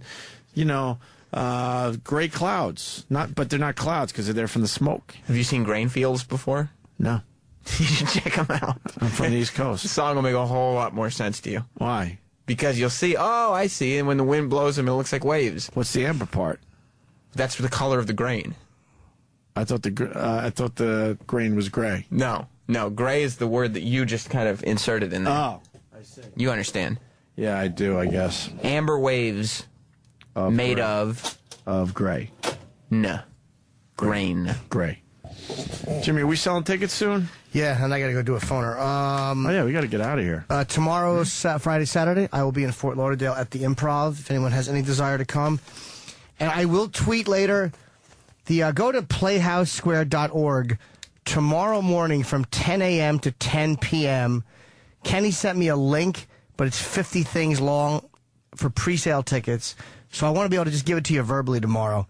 The password is WMMS, because that is the station in Cleveland that is promoting my show. Right. And my 1 hour special tapes April 28th at the Ohio Theater. I almost lost the deal waiting for this theater because the theater wasn't available, and I'm shooting 2 weeks later than contractually I'm supposed to shoot. So I really did fight very, very hard to get the show into Cleveland because the theater wasn't available the 15th, I think, which is when I had to shoot contractually by. Right. So they bent. The Epics and Comedy Central are both very, very amenable to work with me on this, so I'm finally doing something in Cleveland again, and I'm very, very psyched about it. And we will be broadcasting Friday afternoon. Are we doing morning or afternoon? I don't know. We'll figure it out. Okay. I think they're leaning towards afternoon. I'd rather do an afternoon broadcast. Let's do afternoons. Let's go old school. Fucking sleep late and have some people come down. I would love that. Yeah, that'd be great. Very cool. All right. One more call because you might have to clear some up there, Jimmy. Sure. Scott in Wisconsin. Scott.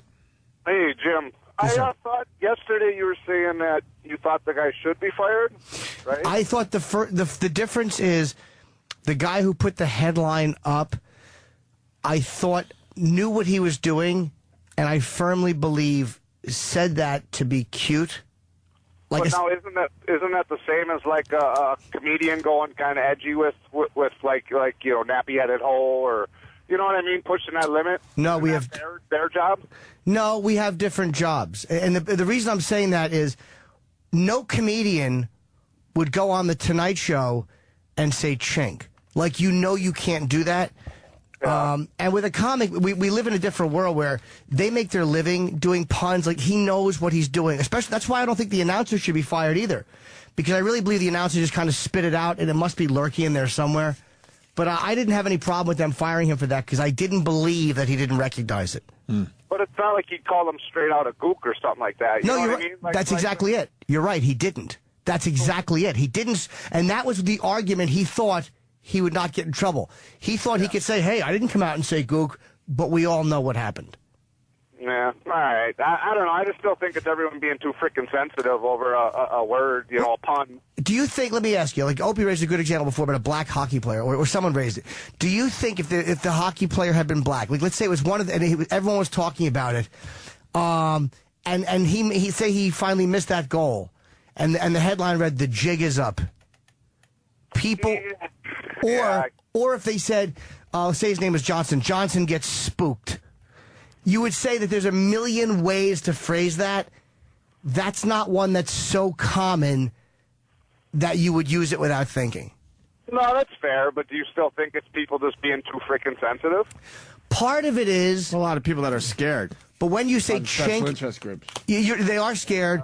But when you say chink in a sports headline, and we all know what you're doing, that's really hard to defend. It's really hard to defend that. But isn't it the same kind of as like the nappy-headed hoe part? No, because nappy-headed hoe was done on a comedy show by a guy who was doing it to be funny. And nappy-headed hoe is something that black people say. Black people say hoe all the time. Chinese people don't refer to each other as chinks. Yeah, I suppose. All right, man. And there's a difference between saying hoe and whore. Yeah, and it's also, there's a difference between saying nappy-headed hoe, which is technically not a racial stereotype.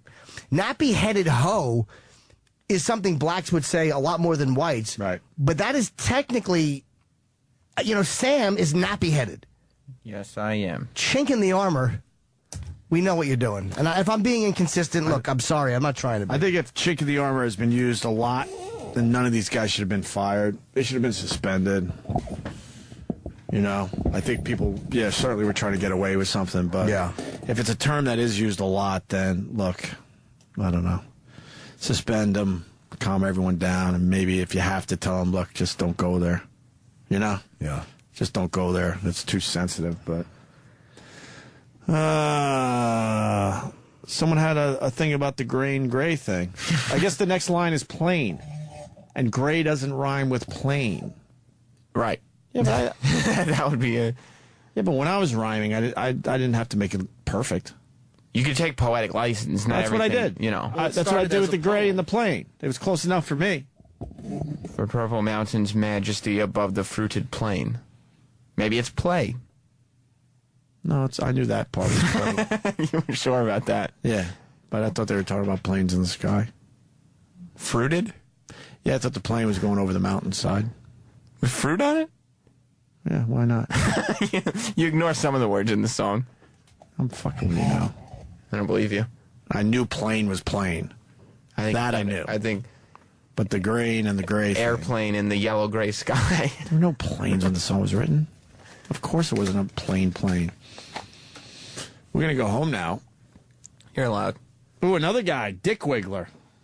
Me and Dick Wiggler on the same page. He thought it was great as well. Did he ever stop to analyze the lyrics of the song and think? I didn't have time to do that shit. Why, are you watching sports? No, too busy cleaning up my room. Oh. You know, because it got destroyed a lot. Why would you analyze fucking patriotic songs? I gotta figure out what's going on, you know? Gotta figure out what's being said. What am I singing here? I don't know. I got a little something to end the show. Yes. Remember Mr. Ross? Bob Ross? Oh, I thought you meant Danny. Danny Ross, sure. Is related to Bob Ross, little known fact. It's his dad? Yep.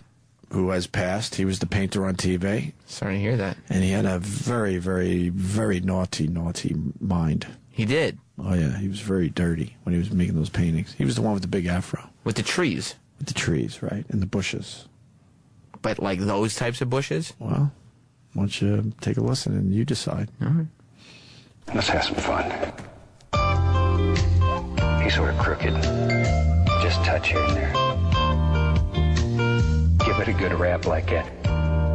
It's not as much fun to beat and bang on it. It's too small.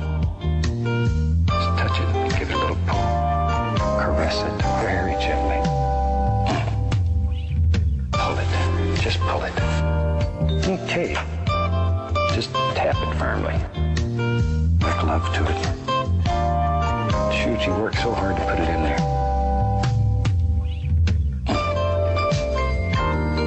And I'm just using little rocking strokes here. Shoot. It's our secret, don't tell anybody. I don't beat it, I just wipe it on a paper towel. Sirius XM. And now, the Opie and Anthony Show continues. This is After O&A Live. Here's your host, Sam Roberts. You're still here. Opie is still here. You're sitting there. You were listening to Roland. He was pitching guests.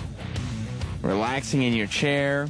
Squeezing that jacket of yours like it was a blanket. Just getting all comfy. Not realizing that After Opie and Anthony Live is about to begin. Let's get this show on the road. It's time to get started again. Another radio show for Opie. Let's go. Sam, if Opie was here, why wouldn't he talk? Well, why wouldn't he turn your mic on? I don't know. Opie, you could at least turn his mic on. You're getting closer. Hit that other one. What? There you go. What do you want now? Look, you're the one who stuck around. I assumed you're the one who wanted to talk. I was just chilling. I bet you were. Just chilling out, getting my coat on. You like doing the show solo? I mean, obviously you like doing it with Amp, but... I'm embarrassed that I really thought it was gray and not green. People like, you're making a joke, right? You're joking about this. Yeah, I mean, I think that that's worse than me not knowing about sports. The fact that you don't know the lyrics to Star Spangled Banner or whatever. Why? I used to hate those songs. They were so hokey and stupid. It's America. You think it's more American to get excited about the Miracle hockey game than it is to think that... You think that game is more American than the Star Spangled Banner? Hell fucking yeah. Sam, it's sung to a Latino guy. Jose, can you see? I can't be part of this. That was Club Soda Kenny. I wouldn't Facebook? recommend either. Club Soda Kenny spent the day walking around from person to person here at Sirius XM and claiming that I, Sam Roberts, had instigated the Chris Brown CM Punk Twitter war. At least you're finally admitting it. No, I'm not. Fuck, congratulations. That's a cool good job, thing Sam. to fucking have under your belt. You're going to get hired by WWE yet. Well, if that were the case, I would take credit for it. But what I'm saying is... How you doing, Eric? Doing great. Every day, he's got another lie about me to tell people. Like yesterday, he was going around Club Soda Kenny. Why lie when the facts are way more interesting with you? That's what I think. He's got to weird make up shit going about on, me. and why make up shit? I don't know. He could go because he doesn't listen to the show. So instead of going and telling people one of the weird things that I said about myself today, he makes something up. Like yesterday, he was going around telling everybody over the weekend I was on Facebook jerking off. And his little kernel of truth in that was that I was on Facebook over the weekend, and Kenny saw me on the little, texting, Facebook text thing. Right. And he messaged me and said, hey, why are you jerking off right now? And I responded, I'm not doing that. And that was the end of the conversation. The next day we get back to work, and every person that walks by, Kenny goes, hey, you know what Sam was doing on Facebook yesterday? Jerking off. But why would you jerk off on Facebook? I don't. Now, him and his fiance are very kinky, I'm finding out. And you jerk off on Facebook? I don't jerk off on think, it. People can watch, or... No. They watch porn together? That's another thing that Kenny made up. I didn't say that. Are you a cam girl? I'm a cam whore. Are you? No, I'm not a cam whore. You're a cam girl? No, I don't have a... I don't even have a... Weird. Actually, I do have a webcam, but... No, I don't jerk off on Facebook. This is things that Kenny makes up. It's just, he's doing this to promote his podcasts. Oh, this is your angle? You jerk off on Facebook and then it leads to people checking out your podcast? I didn't mention my smart. podcast. But that's smart that you're jerking off on Facebook. I mean, I have a Knowing podcast. that will get people to your podcast. Well, that's not how I promote it. Brilliant, Sam. Fucking brilliant. Yeah. You fucking dick dribbler. You're searching for something. Don't shake my hand. Who, me? I wasn't going to. Because you got jizz on it. Well, you don't deserve a handshake. There's nothing about you that I would want to shake your hand right now. Could you entertain us on the way home? No promises. I mean, I'll be here, but... Force Roland to come up with more Jeremy Lin puns. Is that what you want to hear? Yeah, but how? We're not going to be in the car for a few minutes. How long till you get down to the car? Kenny, how long? What? How long till you get down to the car? I got to know. It's scheduling. Go to break. I'm not going to break. So we'll say 3 minutes. So, Roland, in about 3 minutes, I'm going to ask for you. Stay off that computer. Oh, wait. Am I logged in? Yeah. Oh. Roland, I can see you. Roland is logged in as me on Twitter. So just go and delete it, I guess. You can tweet it? Don't do anything you're going to regret later, because I'm watching you do it. Whereas later on, I'll make you pay without you even realizing it. You understand that, don't you, Roland? You're logged off now. That's what I thought. I've been loving... Anthony has obviously been on vacation all week. It's just been Opie and Norton. And I've been loving following Anthony on Twitter. It's like I'm there on vacation with him, posting pictures of him and his chick drinking and all, at all hours of the night. He's just got the freedom to do whatever he wants. I like that he does location checks and it just shows the red pin in the middle of the ocean. Yeah. Not really telling you where he is. Yeah, usually you want to hide your location so people, in case they're stalkers or whatever. But Ant's in the middle of the ocean right now. Ant decided to go on a cruise this week. I think some of his family is there with him. I'm not sure. But he's out on a cruise.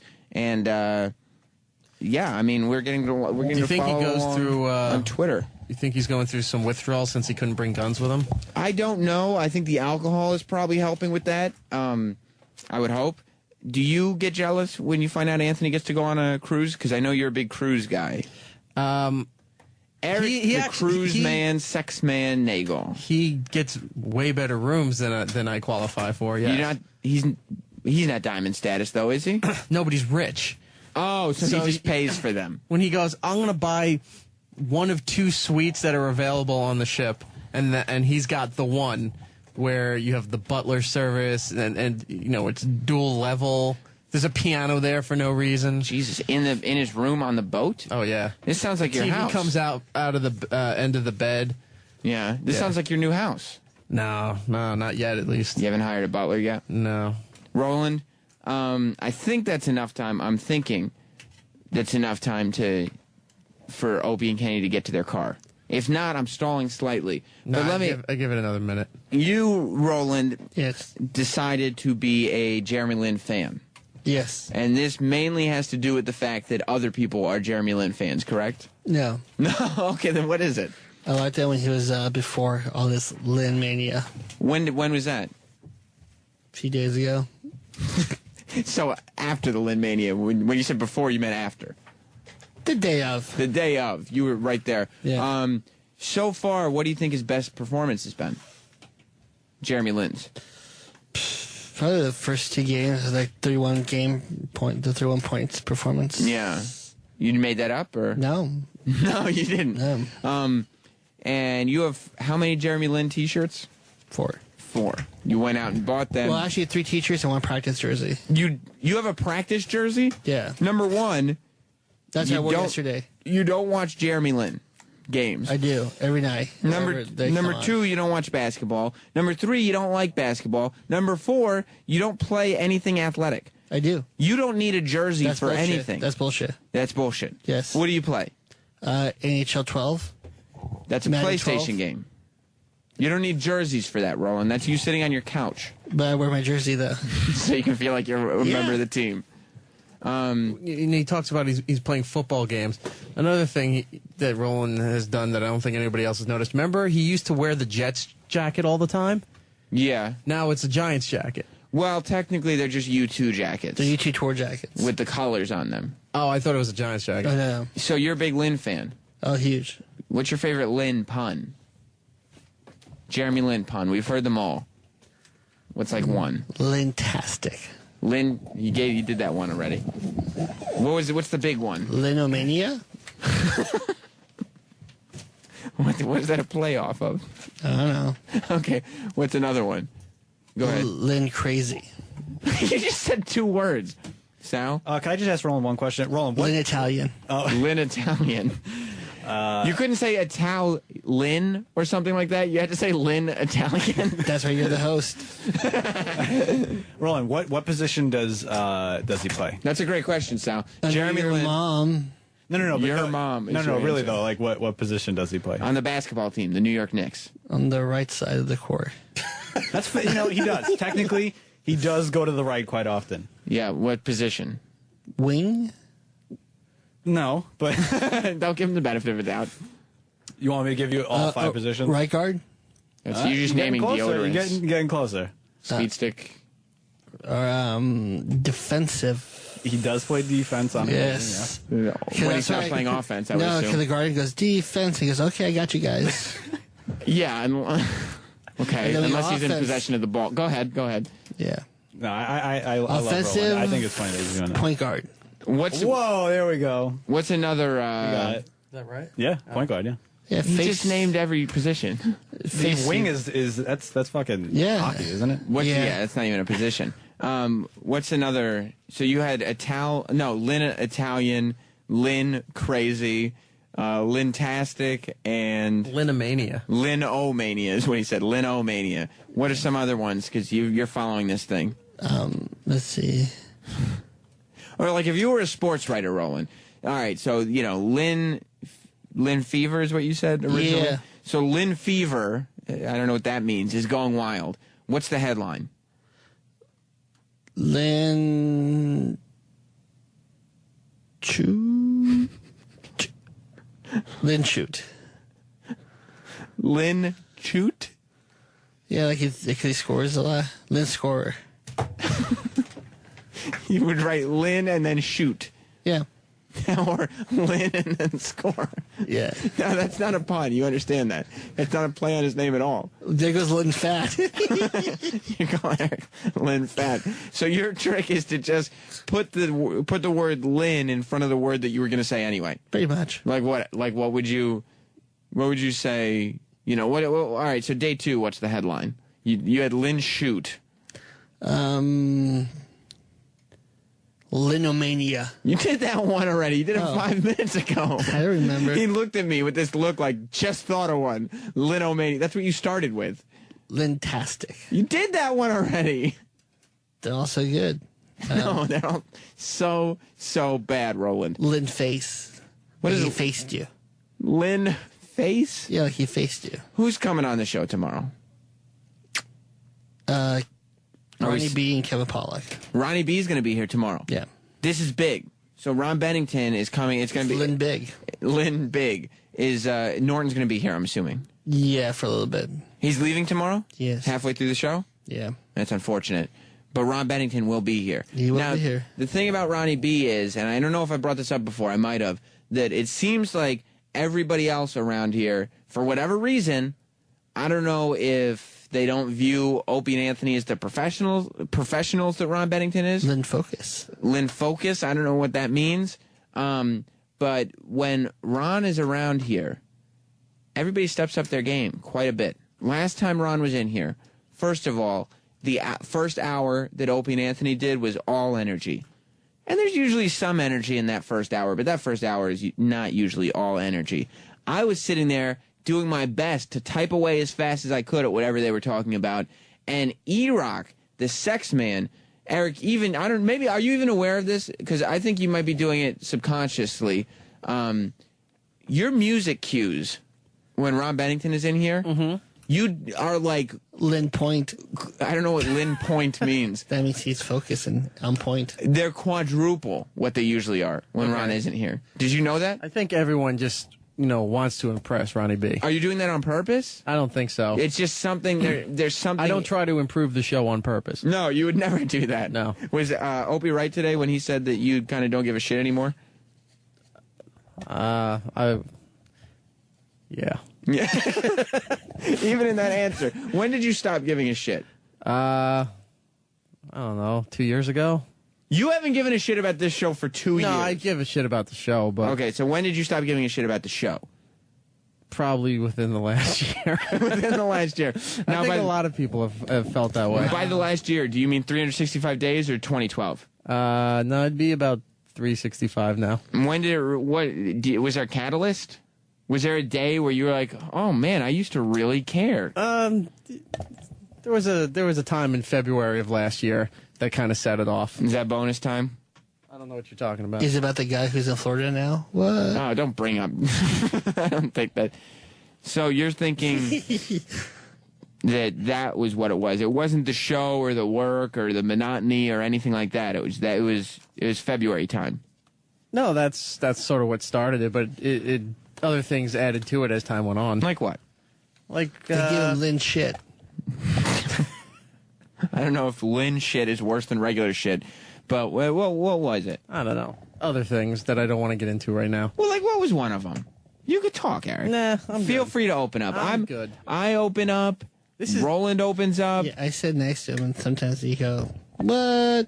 I don't know. I never say that. You never say what? I never go, what? No, like I do. that. No, I do. Usually I sit next to Roland, and he's either constantly farting or throwing things back into the wall near where I'm sitting. By the way, you speak of work and shit.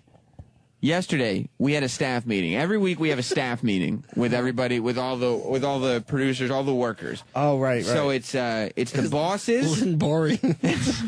This is the same meeting where Roland always falls asleep. So it's the bosses, and then it's me, Eric, Roland, Troy, Danny, and Travis with the bosses, and we all go around the table and go, what are we working on? What do we got? What can we do? What do we need to improve on? What's coming up? Like, that's where, you heard Jim and Opie talking about how the show is going to do a live broadcast from Cleveland when Jim's there performing. That's exciting. That's something, yeah, and that's something that we'll bring up in the meeting, and then ideas will start coming out. Yesterday there were no ideas to speak of for that particular broadcast, but there will be. Those ideas will come. It's going to be a great show.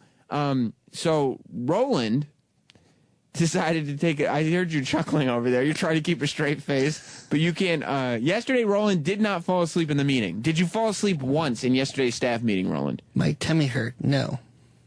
Instead, Roland gave us the most flatulent meeting that we've ever had, as he sat there in front of the entire staff, all of us that I just mentioned, and the bosses. This is the meeting where the bosses go and talk to the staff and make sure that everybody as a unit is playing for the same team, and by that I mean all heterosexual. That we're all, going on the same path, that we're a unit. And instead of contributing, like, what guests are coming in, Roland basically said, well, we have Ron Bennington coming in tomorrow, and Kevin Pollak, and... Yeah, and he looks around like, what? Yeah, he's like, and then Troy, Troy goes, yeah, I'm working on, I got some production, I've been working on for the Sunday stuff. We had new production for... Well, Troy tried to blame it on Roland, too. I just No, that was Roland farting. That's why he was giggling and just interrupting as we went around the table every time. Troy tried to get in on the fun and tried to pass a little gas, but it sounded more like he left a stain in his underwear.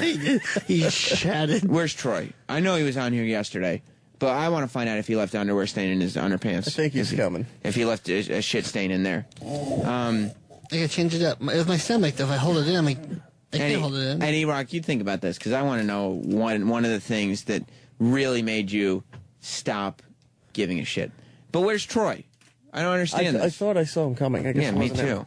Well, I'll call him. Hang on. Yeah, call him. Eric Leave does, the mic on. Eric does do a lot of work because when I hear... No. He does a lot of work. No, when I hear them tell him like stuff he has to do, I go, what? In my head, I'm like, wow, that's a lot. Yeah, he does work, but he just doesn't give a shit. He told us. There he is. Troy's running up right now. He was running a little bow-legged, He too. sure did. Did you hear what we were talking about? No, I was talking to Rob, sorry. What were you guys talking about? The meeting yesterday? No, how fucking awesome Diplo is. Oh, is that what you guys... Yeah. Diplo. A fucking amazing producer DJ. You like him? He's the top dog. Right now. Yeah, but are you gunning for the top dog? Am I going? I mean, he's untouchable as far as I'm concerned. Have you done what Who Kid suggested you do to get attention and jerk off in a club? I have yet to try that. Okay. Because Who Kid was like, he came to me and he was like, hey, man, I'm kind of worried. That kid, Troy? I said, yeah, Troy Kwan. He said, yeah, he looked like he might take me seriously and jerk off in a club. Nah, I'm not jerking off in a club. I'm jerking off in a tissue at my apartment, but that's about it. Or a massage table.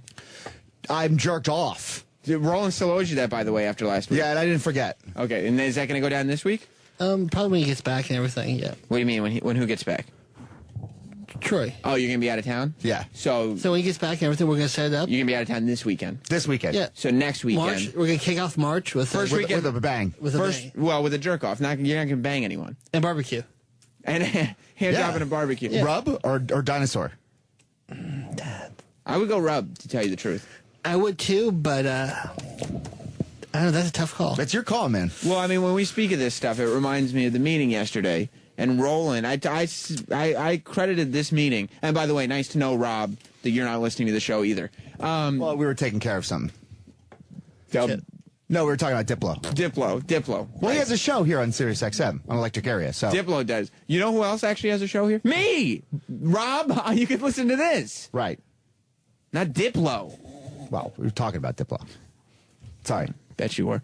I credited yesterday's meeting as the most flatulent meeting we've ever had as a staff.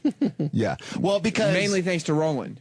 Yeah, well, we had two bosses out of the meeting. Right. And that also lets you know, we have a lot of bosses around here. It's really too many. Well, and then Rob is sort of like the, you know when you're in school and you would have a substitute day, and it kind of is just like a little bit more of like a screw around day? Because the substitute, they're not going to really bust you for shit. You don't take Rob seriously. No, I take Rob seriously, but Rob lets you kind of have a little more fun. But I would have farted in front of anybody, though. I believe that is, I wouldn't care who's there. It comes out. My main question, Troy, was that you flatulated yourself. You passed gas in the meeting. Yeah.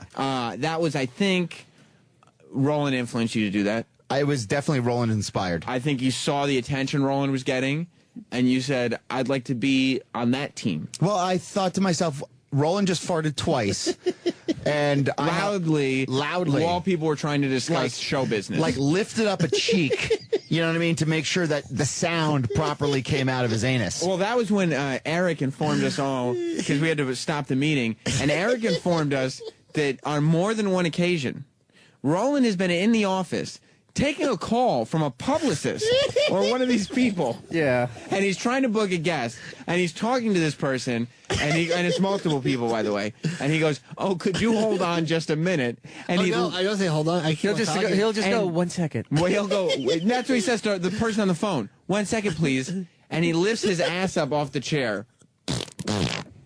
Anyway, as you were saying, and Eric is just in there to suffer with it. Well, I would imagine that little bit of relief... Roland is crying, by the way. That little bit of relief brings Roland such great joy, because I would imagine there's a lot of pressure inside. Well, and then Eric sprays me with aerosol spray. Good air freshener or Yeah, he something. sprays me. He should. That's his thing. He loves to do that. Well, he's got to, he's got to keep the environment from becoming toxic. Right.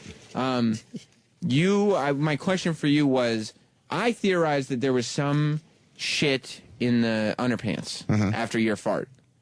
Was there? No. No, not even like a little mark, not a brown mark. Maybe a brown mark. I'm sure if you looked at it under a microscope. But I wouldn't. There wasn't a bacon strip or anything. But there might have been like a little dot. I mean, there's probably some remnants. Were you scared when you did it? Like, okay, a joke is a joke, but I may have just ruined things for myself. Well, I mean, it would have been funnier if I shit myself. You would have liked that. But you would have had to continue the day with your shit pants. No, I would have just probably either tried to scoop it out. With your hand? No, like take like a paper towel or something and like try to like scoop it out. Yeah, but you can't scoop out all the shit. Well, then I would either have to put them in a bag, like just go, commando for the day. Yeah. And then, or just throw them away. Like I've shit myself, I've had to just throw my underwear away. When? I don't know. I mean, No, I don't know. No, I was on tour. When I was on tour, we used to have to do things that you wouldn't normally do in a regular situation. Like shit your pants? Well, yeah, like This is when you were on tour with your band you were in before you worked for the show. Right. And you shit your pants. Well, I mean, yeah. Why? Because we used to do a lot of we would be on tour and we would be with like 8 or 9 guys in a van. So, and you're not going to stop just for one person to take a shit. So we used to shit in McDonald's bags. In the van while you were driving? Yeah. That's horrible. So sometimes there'd be some like left and, What did you do with the bags? Well, we would honestly sometimes take them. We would pull up to a car. Yeah. And we would roll down the window and we would throw the bag, the McDonald's bag, and it would splatter all over their And what was inside the bag? Shit, human feces. Oh, God. That's awful. Yeah. You didn't think to yourself, well, what if that was my car? When you're on tour with your buddies, it's just about, I want to have fun at anybody's expense. I don't really... Specifically that guy with that car. Right. And then, guys would get fucking pissed and be like, pull over, fuck you. People were in the cars when you did this. It wasn't parked cars? We're driving down the highway. You threw this at a driver next to you. Yes. Why? Because it's funny. It is. And they'd be like, pull, and they would see all of us. I'd see like 8 lunatic-looking motherfuckers in a van. And you guys were ready for a fight, too. We were like, yes, bring it. Bring it. Like this, I thought after I threw that bag of shit at that car, this couldn't get any better. But now we're going to have a fight. Yeah. And they would see all the guys and they'd be like, I'm not, fuck that. Well, I'll just keep shit on my car. Yeah, like I'm just going to pull over to the gas station and clean it off. This is around the time you met the sex man, Eric Nagel. Oh, yeah. Sex man, were you ever shitting in bags? No, I was never doing that. Did you ever throw shit at Eric, honestly? I've never thrown shit at Eric, no. Anyone in the band? I don't think Eric's ever had shit thrown at him. No, I pissed out the window while the van was moving. At another car? If this was still the same van, it was one of those old 70s vans where the big windows in the back had the little... like air vents you could pull open. So you just popped your little weenie out through the crack? Just piss through the screen and let it shoot out the side as you're driving on the highway. Oh, God, so there's piss all over the screen. Yeah, that was the rape van. Rape? There was rape that happened in the van? No, there was an actual rape, but because it was like... I want you to keep in mind, we are on the air. No, I mean, I know you're we're on the okay air. with And contempt of I won't court. say anything. I don't know what he's talking about. I won't say anything. Did you rape anyone, Eric? No. Have you?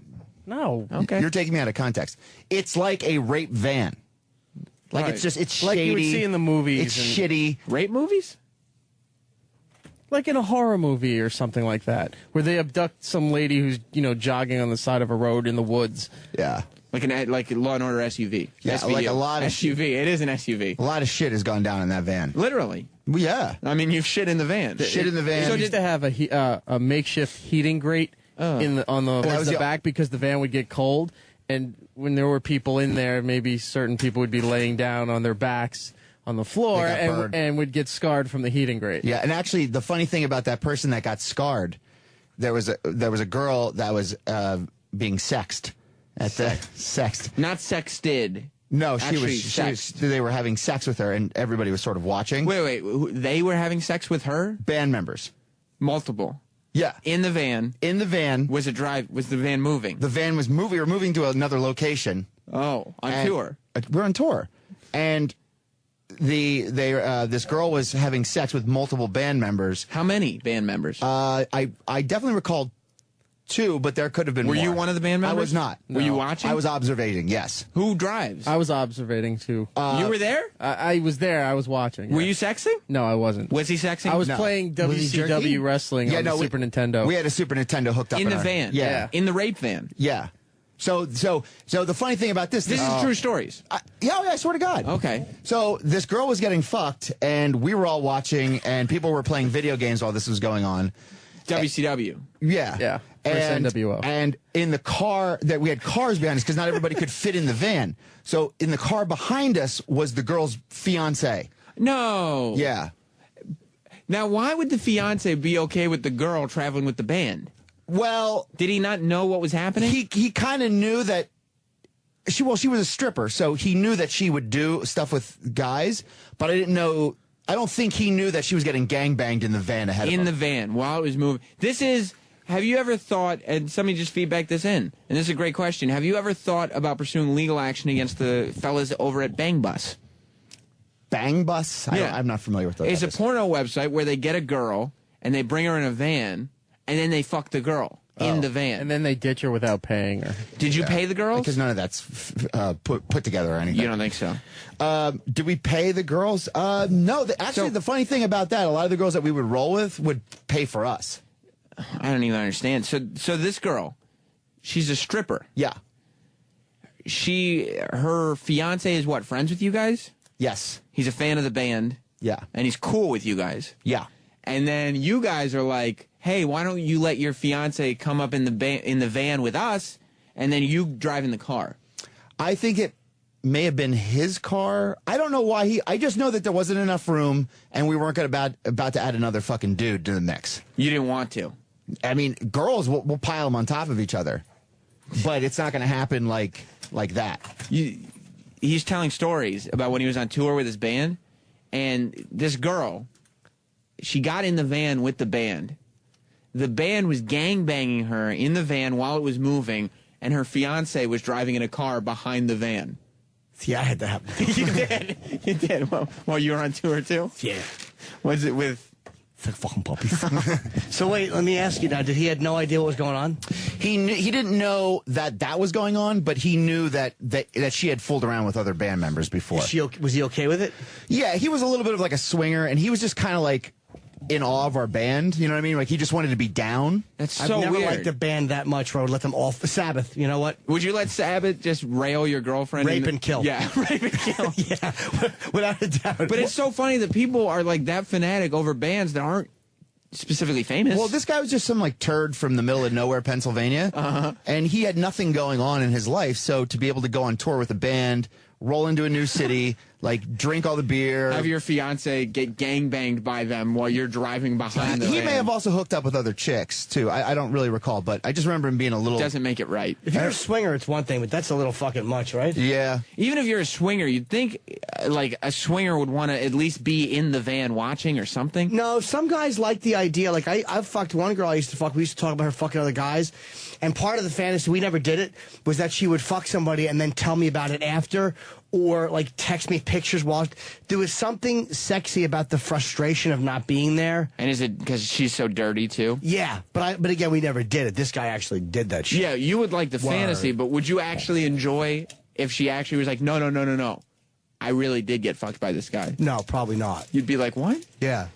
Especially with Troy, 'cause I know him. Yeah, it's yeah, Troy. It's weird. I mean, I have like a million stories like that. I mean, it just goes on and on. Just crazy. I mean, girls would drive halfway across the country just to hook up with us. I know it sounds crazy. Wow. Well, how famous was your band? Pretty famous. Oh, not you, it was on the verge of being big at a certain point, and then it just fizzled. What happened? It was. I don't even know where to start with this one. We were just poorly managed, and there was band members that were a little bit more wanted to be the leader a little bit more, not letting other people have a vote, and egos got in the way a little bit. Big egos, yeah, money, and then a lot of like lying and money not being accounted for. And did you want to say, look, we have this beautiful thing where we're shitting in bags and throwing them at people and fucking chicks in a van, and you're fucking it all up? Yeah, well, you just when you're young, in your young 20 years old and you're out and you're just a lunatic. That's and, how you were in your early 20s then? Yeah. Wow. And everybody's like that. You don't really think of like how's this business going to work? You know, you just want to go, who am I fucking next? Or what am I doing next? Were you shitting on stage in bags or no? No, we would be on tour. We'd be in a van, and I would shit in McDonald's bags, and then we would throw them at cars that were driving next to us. That's probably still healthier than if you actually threw it directly from McDonald's out the door. Yeah, your shit. I got it. We got it, Jim. Got the joke. So yeah, it was a crazy time. And apparently, young Sex Bagel was in the van for some of this chicanery. Or at least his fiance was. I don't mean the girl you went. That's right. Yeah. No. Sex has seen some shit in the old days. He's not going to talk about it though. Well, he said he was in the van. Eric said he was in the van playing WCW video games while Troy and the band were fucking this girl. I wasn't fucking. I did not fuck that girl. Not that was specific one. No. But were you ever involved in a gangbang with the band and one girl? Yeah. Yes. Okay. So, but not that one. Not that one. We're talking about that one. Was E-Rock the cleaner? Like, would he come in and clean off the band members' genitals with his mouth and the vaginas? Ew. I'm sure he didn't do it with his mouth. He was the cleaner. Get the cleaner in here, and he would crawl in like a little piggy and clean everyone's genitals, lapping up everything. Yeah, like a piggy dog. What did Eric do? What do you mean? What did he do? Was he? Did he ever clean off the area with like a rag? Obviously, he didn't lick the genitals clean. How many times did you have to tell him to not go get the McDonald's bag because it wasn't? You're throwing that out. Yeah, no, there's shit. That wasn't a fat stage at all at that point. No, Eric really. I don't know. Eric really didn't go too wild. I think Eric was a little more reserved, and he really kind of. He'd sort of seen. I was a front man for distracting people and businesses, whatever, while the rest of the guys did other shit. One guy in feedback says Troy was way too busy fucking the guy who was fucking the girl to care. No. You didn't fuck the guys? Nope. Okay. That's good to get out there, though. Never had sex with a dude. I have bumped balls, though. With Eric? No. That's the closest I've ever come to gay sex. How'd you, in what a shower? scenario? No, it was, Hey, you want to bump balls? It was a pussy, one on the S? Yeah. Which one were you in? I believe I was in the anus. Good for you. Good for you. That's acceptable, though. Yeah. Bumping balls is okay. But believe it or not, even just a little bump. Made you come. It just, no. That's when I knew. It made it completely flaccid. It was like, yeah, no. So you completely went soft while in her ass? Yeah. So did you pull your dick out with shit on it and his balls touching it? No. Just go home? No. It was my roommate, too. So it was. We talked about Troy's old apartment, right? With the hot tub in the living room? Yeah, the hot tub in the living room instead of furniture. That's funny. Yeah. So, Eric. Great place. There's a great story from there, but I don't know if Eric wants me to. What story is it? Is this about the beads? No, that's a different one. Oh, okay. What's the story that you were thinking of? The beads is a funny one. No, but what's the story you were thinking of? Can I tell the beads one? Tell it later. What's the story you were thinking It's of? anal beads and shit. No, tell the other story you were thinking of. Eric wouldn't like that one. Well, what's it about? Tell it. I can't do it. Well, what's the kind of gist of it? Just partying, having a good time. Yeah? Was Eric partying? Eric was hanging out. Were there girls? What? Eric, what's the story? I want to know what the story is. No. Why not just bring it up? Well, because it's a funny story. All right, so just throw it out there then. I mean, I was very revealing with all my shit. Distracting another girl while the other girl was in the living room? Distracting her friend while... Doesn't sound like it.